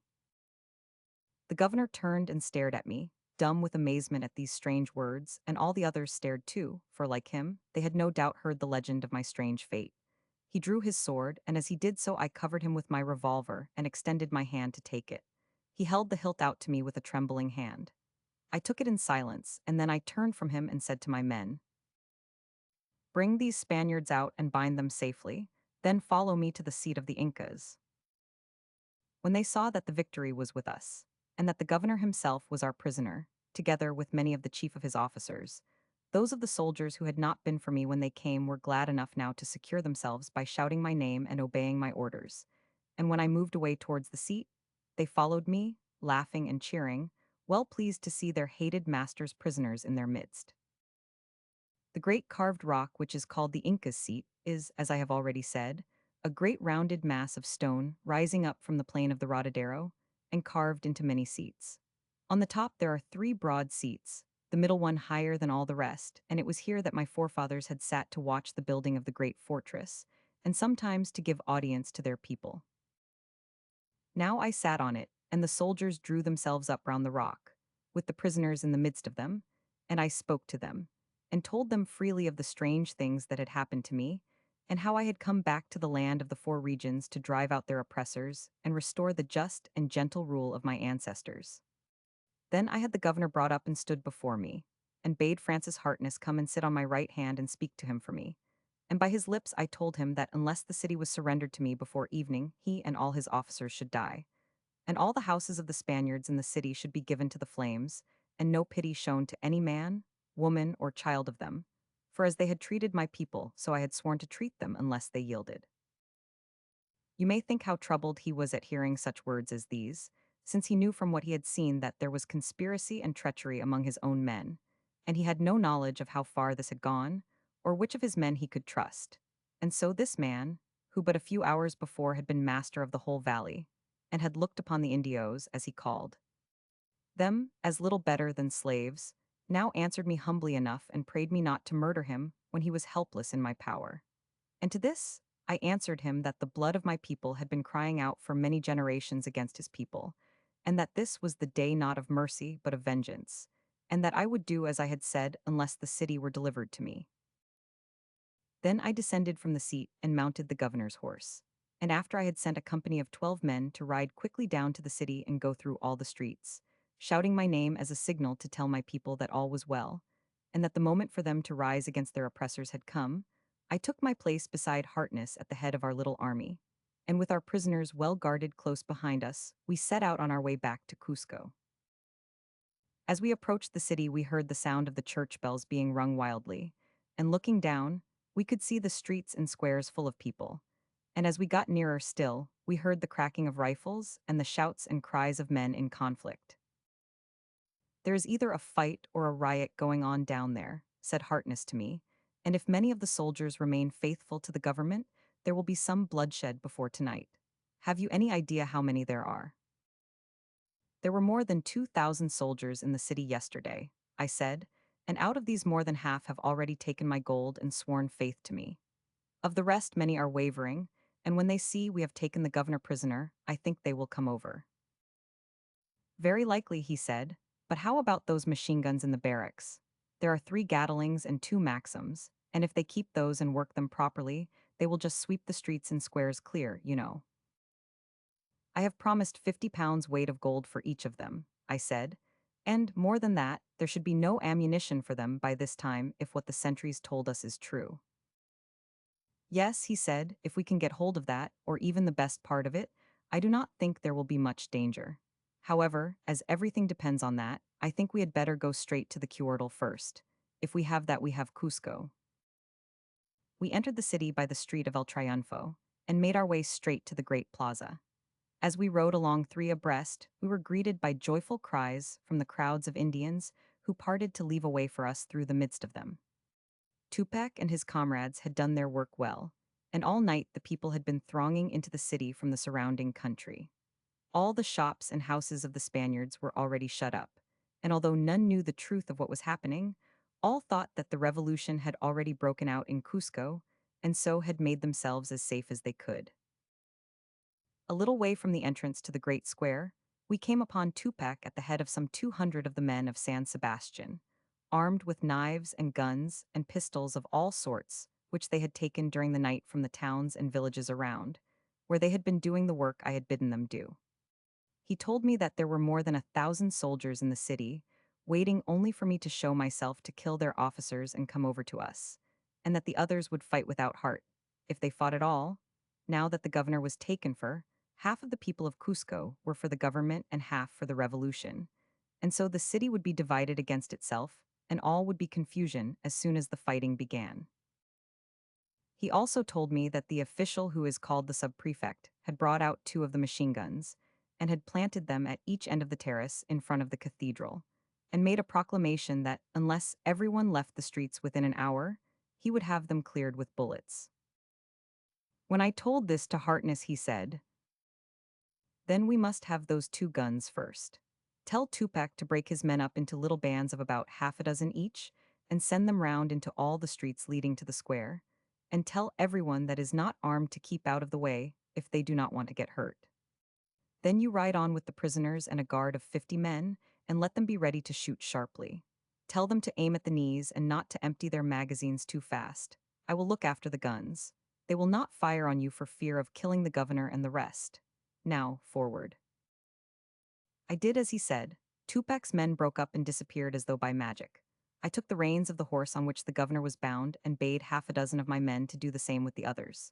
Then 2 and 2 we trotted into the square, Tupac running along by my horse's head. It was covered with groups of people all talking and looking and pointing about them, and on the terrace before the cathedral there were 2 companies of soldiers, one at each end, drawn up behind a machine gun. As soon as the people saw me ride in with the governor bound beside me, a great shout went up, and many came running towards me. But I waved them back and shouted to them to leave the square and guard all the streets leading into it. I did this so that those who understood me, and were therefore friends, might escape out of harm's way before the guns began to fire. Then I drew my revolver and put it to the governor's head and bade Tupac tell him to order the men away from the guns, and that if a shot was fired, he should be the first to die. So, as there was no help for it, he did so, and called to the officers to come down and speak with him. But instead of obeying, they shouted some orders to their men, and I saw them making ready to fire the guns. For, as we found out afterwards, they were men who would have joined the revolution when it broke out. But before the guns could be trained on us, Harkness's troop swung round into the square. The 20-foot soldiers sent a volley along the terrace, firing low as he had told them, and killing and wounding nearly half of the men at the guns. Then there came a rattling volley from the cavalry and another from my own men. And then, with a great shout and a clattering of hoofs, Harkness leapt his horse up the steps at the end of the terrace, where the street slopes up nearly level with it at the back by the cathedral, and charged down on the rear of the enemy just as the gun was swung round. As he did this, I led my men round to the other end of the terrace, where I saw that the men had begun fighting among themselves, and thus I knew that some of them were our friends and were seeking to prevent the others from training the gun on us. I halted and ordered 30 of my men to dismount and take the gun, which they did with very little trouble. For the others, seeing how they were outnumbered, either threw down their arms and ran away or surrendered. Two of the officers were killed and another one taken prisoner. Meanwhile, Harkness had cleared the other end of the terrace and taken the other gun after killing nearly every man who had defended it. But scarcely had this been done than we heard the rattle of drums and the sound of bugles, and saw two columns of men marching at the double out of the Plaza del Cabildo, where the barracks are, and the other past the Church of the Jesuits, which is at the other end of the square. Are those friends or enemies, or both? Harkness asked me, when he had ordered the two guns to be trained, one on each of the columns, and sat down behind one of them himself. If there are friends among them, I said, they know what to do, and when they have done it, you can fire. Even as I spoke, the two columns seemed to break up. Scores of men broke out of the ranks, shouting my name and cheering, and these all ran together towards the fountain in the middle of the square. The rest stopped in wonder and confusion, their officers shouting furiously at them and ordering them to fire on the deserters. Some obeyed, others, when they saw the guns trained on them, ran away and hid themselves in doorways, and then Harkness gave the order to fire. Instantly, every sound was drowned by the terrible voices of the machine guns. Harkness glanced once along the barrel of his, and then sent a torrent of bullets full into the middle of the broken column that had come down from the Plaza del Cabildo. Then he moved it a little from side to side, and then stopped. When the smoke had drifted away, I saw that there was not a living being in that corner of the square, only huddled heaps of corpses and bodies of animals. Then he turned the gun on the other corner into which the other gun was firing, and soon not a man or an animal was left alive there also. When the firing ceased, there were none left in the square but those who had declared for us. Harkness immediately formed these into two columns. He led one of them, with one gun at the head, into the street past the Church of the Jesuits, and I led the other with the second gun into the other street leading to the Cuartel, and up these two streets we fought our way into the Plaza del Cabildo, in which we could hear more fighting already going on. When we at last gained the square, we found a furious fight going on in front of the Cuartel between one body of men who were defending the building and another that was attacking it. But which of these were friends or foes we did not know until Tupac, heedless of the flying bullets, ran out shouting in Quechua that Vilcarroya had come. Shouts and cheers from the Cuartel soon told us that our friends had got possession of it, and after the city was won, I learned that when the two columns had started, leaving a third drawn up in the square before the Cuartel, those who were for us, remembering what I had said about the gold that I would give for the machine guns and the ammunition, had broken their ranks and made a rush for the doors to secure the three guns which were in the courtyard. And so the fight had begun, they seeking to hold the Cuartel against the others until help came. As soon as I knew which were our enemies, by their bullets coming singing about our ears, I had the gun trained on them and gave the word to fire.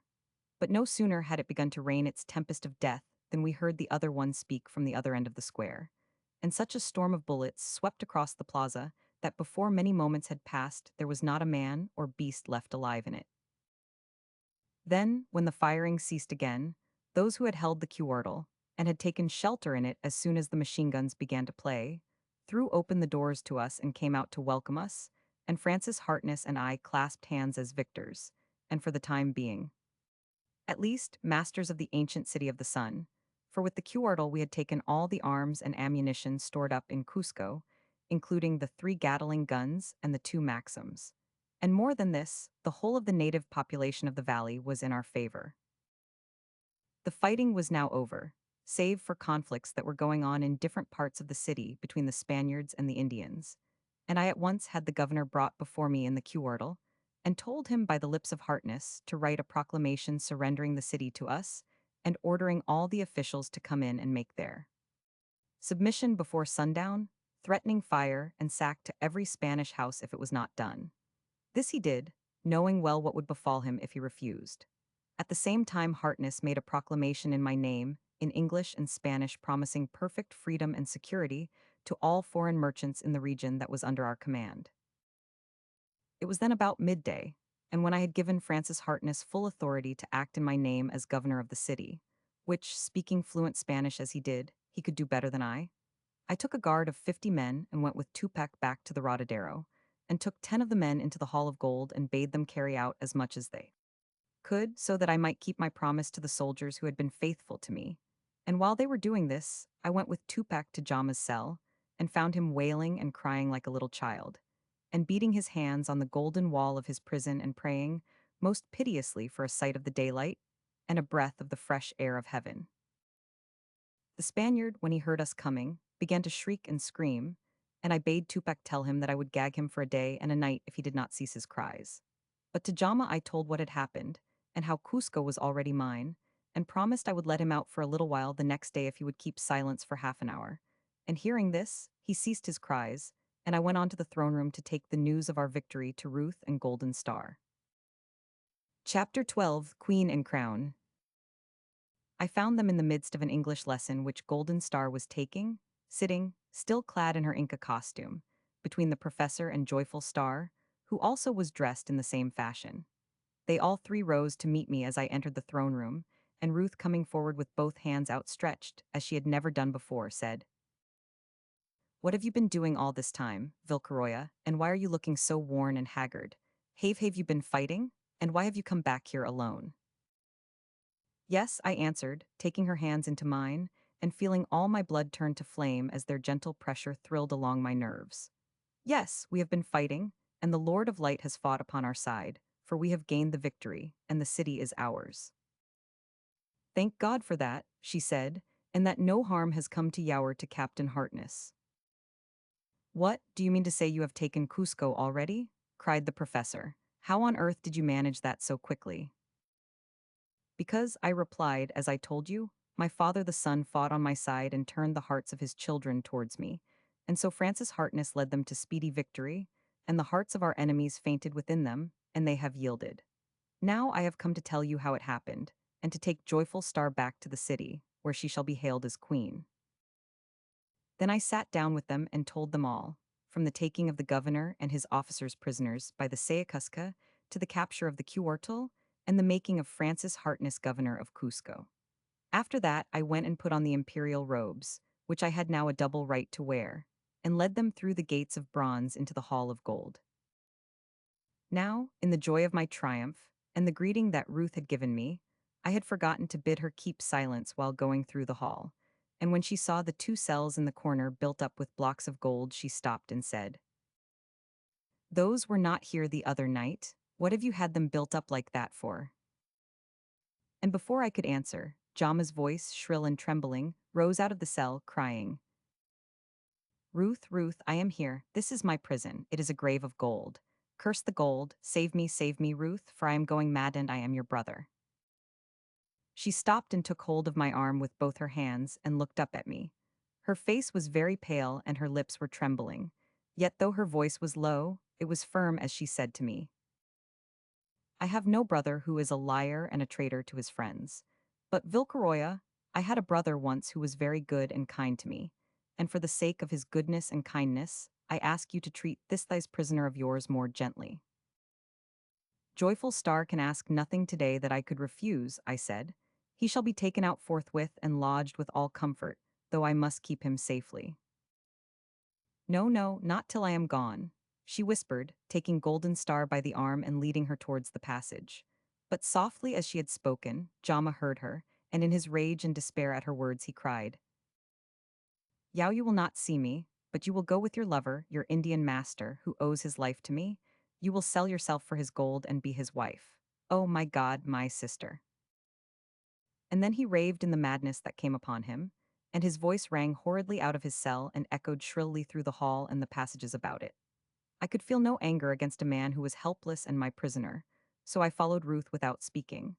And when we stood once more in the sunlight, she turned to me with a bright flush on her cheeks and great tears in her eyes, and said very softly and sweetly, "He is mad, poor Lawrence, he must be. That terrible gold has turned his brain, or he could never speak to me like that. You will not treat him more harshly for it, Vilcaroya, will you? For you know, after all, he was my brother, and I loved him very much once." "Yes, he is mad," I said, And yet the lips of madness may speak truth, for what am I but what he said? Have you forgotten what you asked me, or what I answered when I kissed Golden Star in the throne room, that you can speak like that? She said, with one swift glance that told me I had not asked in vain.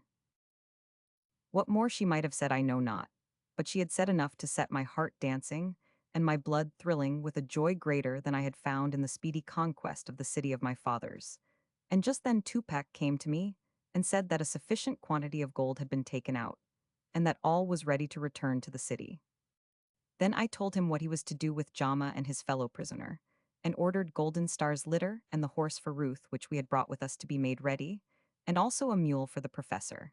And when Tupac had returned, we set out along the road that leads to the Gate of Sand, I riding in the midst of the troop, and Ruth on my left hand and Golden Star in her litter on the right. As we approached the streets, great crowds of my delivered people thronged out to welcome us, and when they saw me riding on my black horse, dressed in the imperial robes and with the latu on my brow, they set up a shout of joy and welcome that went ringing along the streets and through the squares and all over the city. And so I rode on through the bareheaded throngs, who bowed themselves almost to the earth before me. As we were crossing the great plaza, Ruth looked about her with bright cheeks and shining eyes and said to me, "Is it not all like a dream, Vilcaroya? Only a few weeks ago you came here poor and unknown, and now you are a king come back to your own again. Is it not wonderful?" "Yes," I said, looking into her eyes with more courage than before, "but something more wonderful even than that has befallen me. Is it not so, my queen?" "Your queen is not crowned yet, your majesty," she said, looking down and yet not frowning as I half feared she would. "No," I answered, "nor shall she be till my work is done, and the whole land that was my father's is mine to give her, and then all that power and gold and love can give her shall be hers." "Give me the last, and I shall ask no more," she said softly, chasing with that first sweet confession from my heart the last lingering doubt of the great blessing that my father the sun had bestowed upon me. Thus we came to the front of the Quewartle, where all the troops were already drawn up to do us honor, and Harkness came out to greet us. He stopped for an instant, and his cheeks paled a little as he saw Ruth riding at my side, already dressed as she would be when she was my queen. But then the goodness of his honest heart spoke from his lips, and he said, as he held out his hand to me, "Welcome, your majesty. Majesties, I might almost say, I suppose. The city is ours and everything is quiet. Some of the officials have come in and submitted. Others I have had to put under arrest, and runners are coming in every minute from the other towns in the valley to say that our plans have been carried out perfectly. The rest of our work will not be as easy as this has been, but we have made a very good beginning, and, at any rate, I think I can congratulate your majesty on having made your two most important captures."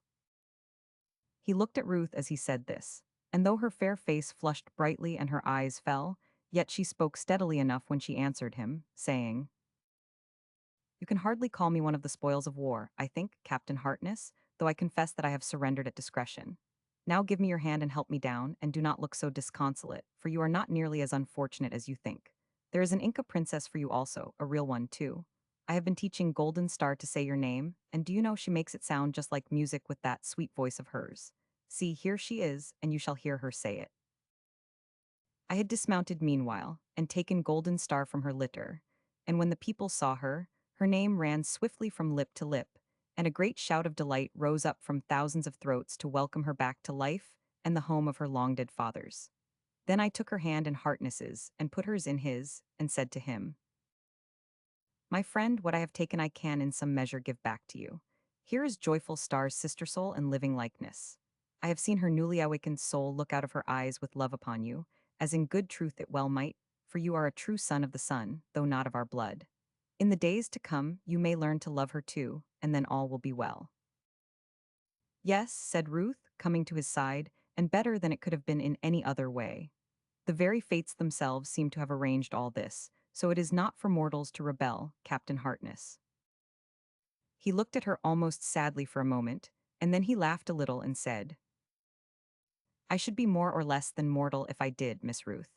But mind, if I am faithless, remember it is you who have done the most to make me so." As he said this, he took Golden Star's little hand in his own and kissed it. As she felt the touch of his lips, a new light sprang into her eyes and shone and danced there, and she said to me, "Why does the son of the great people do that, and what have you said to him about me, my brother?" "He has kissed your hand in loving greeting," I answered, "and what I have said he will no doubt tell you better some day when you can speak together." The bright blood in her cheeks told me that she had understood me, and she turned her head away, but she did not take her hand from Harkness's, and so I gave my hand to Ruth and led her into the cuartel, and Harkness and Golden Star followed us hand in hand amidst the cheers of the soldiers and the joyful shouts of the people. That night there were such rejoicings in Cusco as the City of the Sun had not seen since the Spaniards came into the land. I distributed the gold among the soldiers as I had promised, giving to each man a piece of about 2 ounces in weight, and they, who had never possessed, even if they had ever seen, gold before, kissed it and fondled it in their delight, and swore that they would fight for me as long as one of them was left alive. And then I spoke to them and told them that they had but to be faithful and brave, and their English leader would lead them to victory after victory, until the whole land should be ours. Later on I sent Tupac with many men up to the fortress, and they brought down the golden throne, and the symbols of the sun and great quantities of gold and jewels, and they set the throne in the midst of the terrace in front of the cathedral, with silver seats. On either side of it, on the spot where in the olden time stood the palace of Viracocha, and on the front of the cathedral, over the great doors, they fixed the symbols of the sun, and high above all, between the two belters, they placed a great flagstaff. Before daybreak the next morning, the square was thronged with people, save for an open space which the soldiers kept before my throne. I took my place amidst an utter silence. Ruth and Golden Star sat on my right and on my left, and Francis Harkness, with a drawn sword in his hand, stood by my throne to the right, and on the terrace behind me, and on either side, stood the men of the blood, dressed in their ancient and long-forbidden costumes, with which I had furnished them out of the stores in the secret chambers of the fortress. No word was spoken, and no sound was heard over the whole city, and all eyes were turned to the swiftly brightening eastern sky. The blue changed to silver, and the silver to crimson and gold. Then the sun, the glorious image of the Lord of Life, uprose in all his sudden splendor, and as his rays fell on the great golden jewel-rayed circle on the cathedral front, the rainbow banner ran swiftly up to the head of the flagstaff, and I, rising from my throne, bared my head and, turning my face to the rising sun, bowed myself before it, and at the same instant every head in the vast assembly was uncovered, and all, save the soldiers, fell on their knees and stretched out their hands to heaven in silent joy and thankfulness. Then I lifted up my voice and spoke the ancient invocation to the sun, which generation after generation of my fathers had spoken from the same spot at the beginning of the Feast of Rami. And when I had ended this, the children of the blood lifted up their voices after me and sang the long silenced and yet never forgotten hymn to the sun. And then, standing before the kneeling multitude, I replaced the latu on my brow and proclaimed myself Inca and supreme lord of the land of the four regions in the name of my long-dead fathers, whose divine right to lordship had been preserved in me.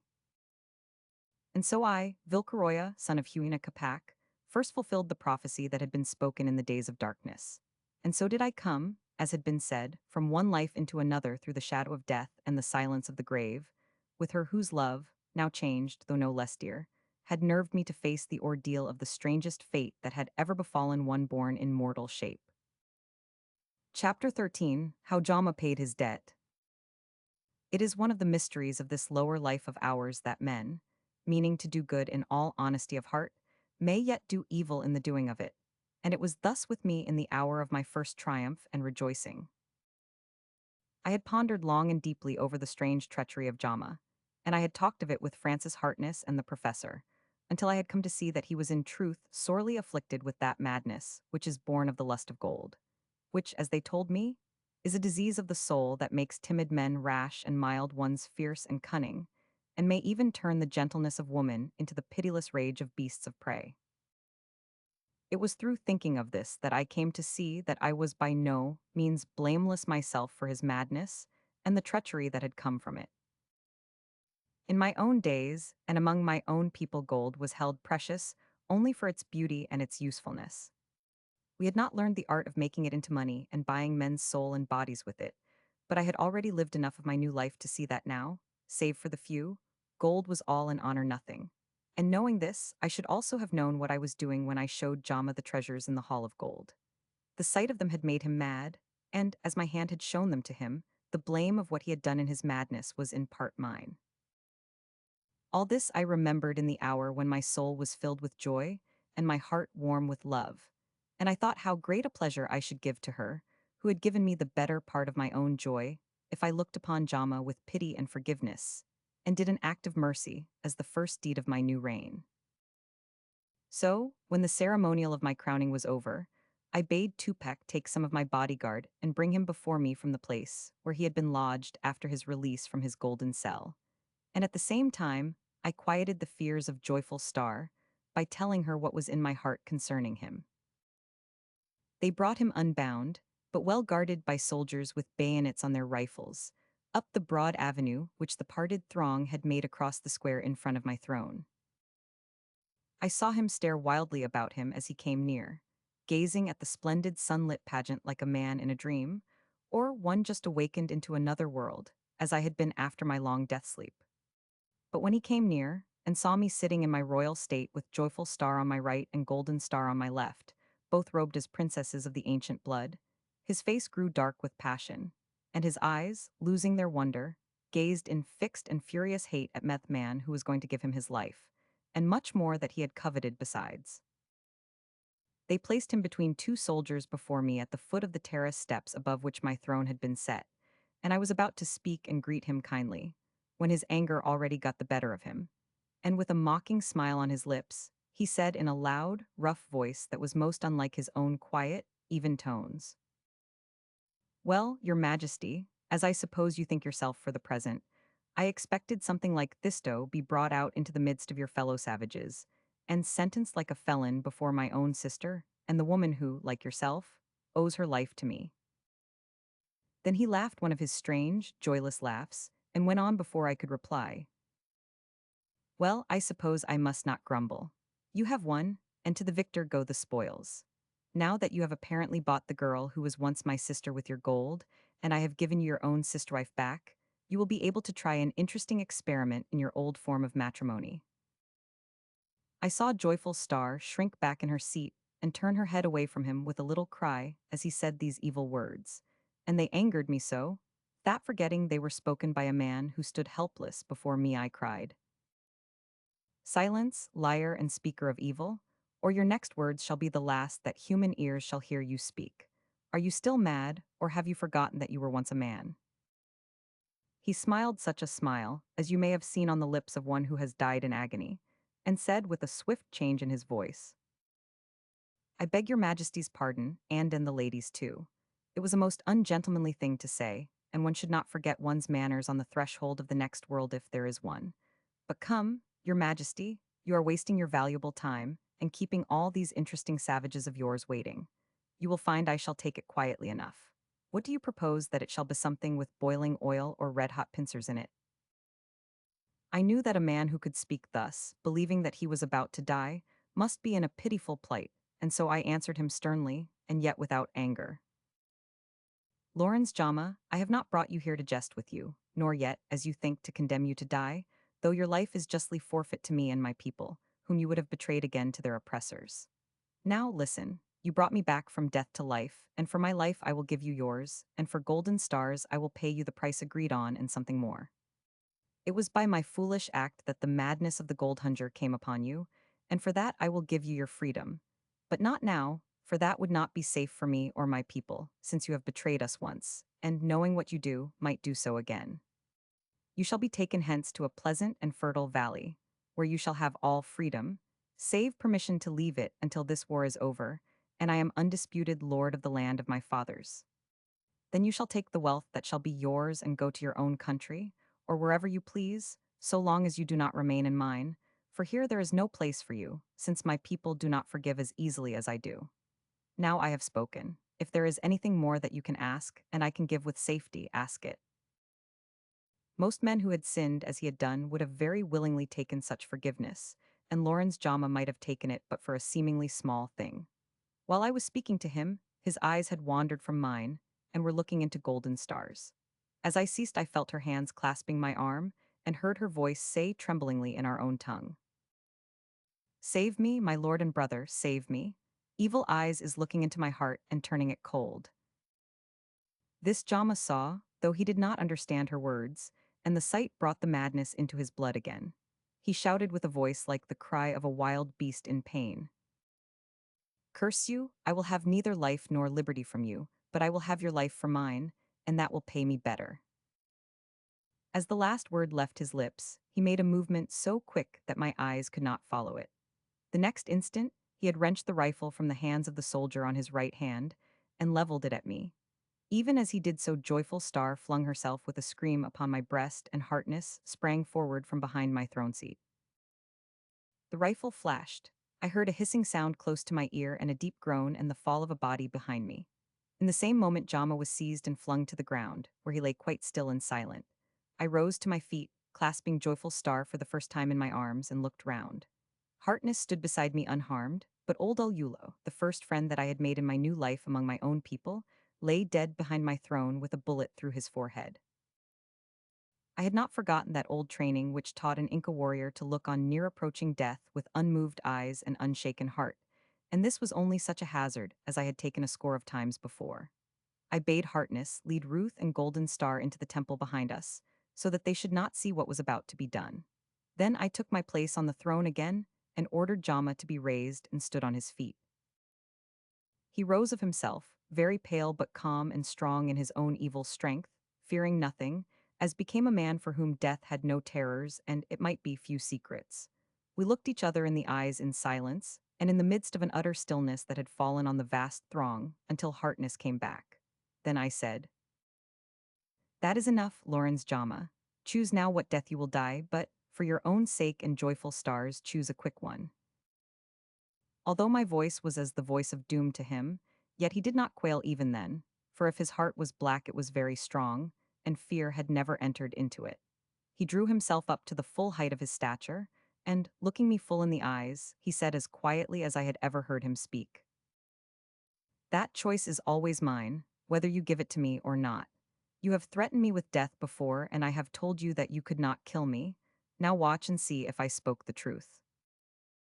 Then, with a soldier holding each of his arms and two others grasping his shoulders, he drew a quick, deep, gasping breath. The blood rushed into his face till its pallor became purple. The next instant it became deathly white again. His jaw dropped, his eyes grew fixed and blindly staring, and then his shape seemed to shrink together like an empty bag, and he sank down between those who were holding him. They pulled him upright again, and his head dropped forward on his breast. He was deadded as though the lopper itself had struck him, and so Lawrence Jama, master of the arts of life and death, passed out of the world of living men by the act of his own will, though not of his own hand. Chapter 14: The Rekindling of the Sacred Fire. Now this story of mine is nearly done, for there are but few things left for me to tell. It is not for me to write of all the battles that we fought after the City of the Sun, and the region about it fell into our hands.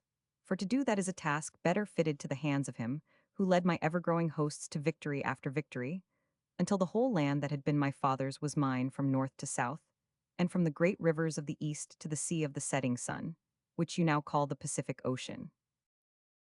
It is enough for me to say that I used my gold without stint, and that it did all and more than the work I had been told it would do. As we marched southward and westward to the sea, army after army left those who were fighting between themselves for the ruins of the land, and, having no real quarrel of their own, ranged themselves under the rainbow banner and fought with me for freedom and the ancient faith of their long-dead fathers. And how city after city welcomed me, as I came to give it peace and wealth instead of strife and misery. My unforgotten story, and the marvel of my coming back from the days of our old-time glories, had sped like the leaps of the lightning from mountain to mountain and valley to valley. And every man in whose veins flowed even the smallest drop of the sacred blood threw aside the broken fragments of the oppressor's yoke and came to give me his service. From other countries, too, and from far over the sea, there came men to fight for me, men whom Harkness had called from afar by speaking to them over the lightning wires, and they brought ships with them, armed with flame and thunder, which the promise of my gold had purchased, and these took all the seaports for me. while my ever-growing armies were taking the cities of the inland Valisol of which those who would learn may read in the great book which Francis Hartness and the professor, who with joyful star have helped out these lame words of mine, are writing together to tell how the ancient empire of the Incas rose at my call, and the bidding of my gold which I doubt not, was far stronger than I out of the degradation into which the oppressors had cast it, and has even now begun to prosper again with more than its former glory. But as I have said, these things are not for me to tell, since I have neither the skill nor the knowledge to do so. What I have set down here is only the story of my own awakening out of the death sleep, into which the arts of the priests of the sun had cast me with golden star, and of her return to join me in my new life. I have told of that and of all that befell us afterwards, and now there remains only the telling of that which fulfilled our strange fates and completed our happiness in the new world into which those fates had brought us. Many weeks passed and grew into months before the oppressors were finally subdued, and I found myself undisputed lord of all the land. And, as I had promised Joyful Star, all this had to come to pass before I would ask her to put her hand into mine and take her place beside me as my Koya and queen on the throne of Huayna Capac. But at length there was peace in the land, and we returned from Lima, the capital of the Spaniards, where I had been proclaimed and acknowledged Inca and emperor of my ancient domains, to the city of the sun, which many loving and willing hands had cleansed of the abominations of its new idolatries, and made in some measure fit to receive us, to crown our new lives with such happiness, as, with the help and blessing of the unnameable, we might be able to bestow upon each other. The treasures of gold and silver and ornaments of jewels, the rich hangings and the sacred and precious emblems had been brought from the Hall of Gold and the throne room beneath the Sacsayhuaman, and set up in the chief temple of the Spaniards, which stands in the place where the holy temple of the sun once stood, and is in great part built of the self-same stones. F. It was the eve of the Feast of Rami, or the coming of the sun, which in the olden time we counted as the beginning of the year, and I had determined that this day should witness the restoration of the old order and the beginning of my own true happiness. That night Golden Star and I, as became the son and daughter of the royal race and sacred blood, watched and prayed according to the ancient Ritesh in a chamber of what had once been the house of the Virgins of Sun, and I in the purified temple from the setting of the sun until the first waning of the stars in the coming dawn. Very early in the morning, she was brought to me in the temple by Tupac Rekohem. I had in virtue of his pure blood and noble descent, consecrated Vilak Umu, or high priest of the sun, and who had in turn invested such others of the blood as he thought worthy with the subordinate dignities of the holy office. He and his attendants were arrayed in the ancient priestly robes and adorned with the sacred emblems of their rank, and Golden Star was attired as a royal virgin of the sun, in garments of white edged with scarlet and decked with ornaments of pure gold. Then we prayed together before the newly up altar, which stood over against the eastern window of the sanctuary, and when that duty was ended, and while the growing light was yet dim, there came to us Joyful Star, also arrayed as a princess of the blood, and Francis Hartness, whom my thankful people had already named Viracocha, after one of our golden-haired hero gods of the olden time. After them came all those of the sacred race that were left in the landmen and matrons, youths and maidens all dressed in the long-forbidden garb of their forefathers, and ranged themselves in two silent, orderly ranks down the sides of the sanctuary, waiting with patient eagerness for that which they had been bidden here to see. Above the altar hung the great golden emblem of the sun, upon which the radiant glance of the Lord of Light would first fall through the circular window in the eastern wall, and on it was a pyramid of wood anointed with scented oils. For here was soon to be rekindled if, our Lord the Sun should smile on the new fortunes of his long-suffering children without the aid of human hands, that sacred fire first lit by Manco Capac and Mama Aclu, son and daughter of the sun, and which had burnt unquenched through all the ages that had passed from the founding to the fall of our ancient empire. Beside it lay a Kaneshiped vessel of burnished gold, in the depths of which the sacred fleece awaited the touch that was to change it into flame. When all were assembled, Tupac Reka mounted the steps of the altar, and, facing the silent throng, began to speak in the ancient and unforgotten tongue and said, "Children of the sun, sons and daughters of those whose ancestors in the unremembered days received the divine command to create the empire over which they ruled with ever-growing glory until, by the inscrutable decrees of the unnameable, the destroyer and oppressor were permitted to come into the land. Listen with open ears and thankful hearts to the words which our Father shall put into my mouth to say to you. All bowed their heads and crossed their hands over their breasts as he spoke, and after a little silence he went on. The last of the Villacumus who stood where I am standing told your fathers and mine of the near-approaching night of gloom and desolation that was about to fall upon the land of the four regions. For what sins of his children our father permitted that night to eclipse the bright day of their empire we know not, nor is it lawful for us to inquire. Let it be enough for us to believe that, grievous as the doom was, it could not have been anything save the inflexible justice of the unnamable. Again they bowed their heads, and there was silence for a little space until he went on, speaking this time in a gladder voice. But stern as that justice was, it was yet not untempered with mercy. For with the words of doom there came from our Father, by the lips of his minister, the holy Andahuilach, those words of hope and promise which from that day to this have been handed down in secret, yet unforgotten, from father to son and from mother to daughter, and which now for the first time since then may be spoken openly in the land. To that son of the sacred race who, for honor and faith and love, shall take the hand of a pure virgin of his own holy blood, and with her pass fearless through the gate of death into the shadows which lie beyond, shall be given the glory of casting down the oppressor and raising the rainbow banner once more above the golden throne of the Incas. On that throne he shall sit, and wield power and mete out justice and mercy to the children of the sun, when the gloom that is now falling upon the land of the four regions shall have passed away in the dawn of a brighter age. Sons and daughters of the long dead, turn your eyes and see how the eastern skies are swiftly brightening with first rays of that long looked for dawn. This is the morning of our deliverance, for our deliverers stand here before us, and with your own eyes you may look upon those who, in the strength of their love and faith, dared the doom to win the promise. For here in the living flesh stands that Vilcaroya, son of the great Huna Capac, and there beside him is Golden Star, that virgin of the royal race, who of her own will join hands with him in the wedlock of death, and whose pure soul has dwelt with his in the mansions of the sun, while 10 generations of men have lived and died, awaiting their return to the land. To us, more blessed, it has been given to see that which our fathers waited for in vain. To us, our Lord Vilcaroya and our Lady Golden Star have come back from the shadows of death into the light of life and glory of victory. Already you have seen the oppressor pay the price of life for life, and blood for blood, and shame for shame.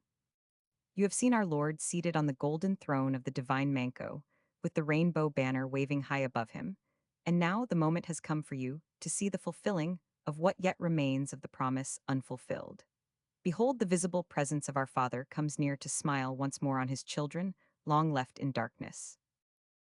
While he was speaking these last words, the light in the eastern sky had brightened fast, until a sunray leapt over the lower rim of the window and shone on the painted ceiling of the sanctuary. At a sign from Tupac Reka, Golden Star took up the vessel in which lay the sacred fleece, and standing in the middle of the altar on the highest step, held it poised in her hands above her head, with her pale, fair face and shining eyes upturned towards the window. Foot by foot the light crept along the roof, broadening and brightening as it went, till it touched the western wall. Then, ever followed by the anxious eyes of the silent throng, it descended until the great symbol of the sun flashed and flamed in its radiance. Still lower it sank, and the burnished vessel that Golden Star held to receive them caught the gathering rays and glowed as though filled with liquid fire. Now the moment for the giving of the sign had come. Now the moment for the giving of the sign had come. Now the moment for the giving of the sign had come. A faint wreath of pale blue smoke curled upwards from the sacred fleece. It grew darker and denser, and then a little tongue of flame leapt out from the midst of it. At the same instant Tupac seized the vessel, and held it upturned over the pyramid of wood upon the altar. The burning fleece fell down upon the anointed wood, a long shaft of fire shot upward, and, as the descending sun rays fell over the face and bosom of Golden Star, the voice of Tupac rang out in an exultant chant through the silence, saying, "Rejoice, children of the sun, rejoice. For your Father has once more looked in kindness and blessing upon you, and with the radiant glance of his eyes, he has rekindled the long-quenched fire, which henceforth shall burn upon his altar, as long as his visible presence shall make bright the heavens and beautiful the earth." As he ceased, Golden Star's voice rose up clear and sweet, singing the first words of the hymn to the Sunas, I alone of all that throng had heard her sing them in the days that were no more. Then the children of the blood raised their voices too, and out of the fullness of their thankful hearts poured forth their first tribute of praise and thanksgiving to him who had broken the yoke of the oppressor, and given back light and joy and peace to the long-darkened land of the four regions. When the hymn to the sun was ended, and the children of the blood had received the blessing of Tupac, there was yet one more ceremony to be performed before the rejoicings of the Feast of Rami began. There is little need for me to tell you what it was. In love as in war I had striven and conquered, and now the dearest of my rewards, dearer far than wealth or empire, was to be made mine by the free gift of her who was herself that which she gave. Two of the priests brought forth the marriage font and placed it in front of the altar, and joyful Star stood on the one side of it, and I on the other, and we joined hands across it. It was a double vessel of gold, formed of two twin cups, and between them there was a hole stopped by a golden plug, to which a little chain was fastened. The cup on my side was filled with blood-red wine, and that towards joyful Star with pure water, crystal clear. Tupac took our hands in his and parted them, saying as he did so, "To meet and to part is the lot of man and woman upon earth. Yet when two true souls meet and two faithful hearts are joined, even death can part them, but in seeming. For in the bright halls of the mansions of the sun, they shall dwell forever in the blessed presence of our Father." So saying, he joined our hands again, and drawing out the golden plug, he pointed to the mingling fluids and went on, speaking now to each of us in turn. "Here, Vilcaroya Inca, and you, joyful Star, daughter of a conquering race and well-beloved of our Lord, see the emblem of the union between you. As the strong red wine colors and strengthens the pure water, so, joyful Star, shall the stronger nature of thy chosen husband color and strengthen thine. And, as the pure water tempers and purifies the wine, so, Vilcaroya Inca, shall the gentler and purer nature of her, who is henceforth thy wife and queen by the rights of our ancient law, soften and purify, then according to the will and purpose of the unnameable, who to this end sent man and woman upon earth that together they might possess and enjoy it, each helping the other, man making the world fruitful and beautiful by his labor, and woman sweetening his toil by the reward of her love and her constancy." Then he raised his hands above our heads as we bowed them together over the emblem of our mingling lives, and said again, "Son and daughter, man and wife who have met from afar, and who in this solemn act have sworn in the all-pervading presence of the unnameable to lead each other from this your meeting place to the dim border of the shadowland, which lies between this world and the threshold of the mansions of the sun. May the blessing of our Father clothe your brows with honor and fill your hearts with everlasting love and trust. And may he guide your feet to walk in pleasant places from now even to the end." As he ceased, our hands parted, only to meet again a moment later, after we had stepped aside to yield up our places at the marriage font to Francis Hartness and Golden Star.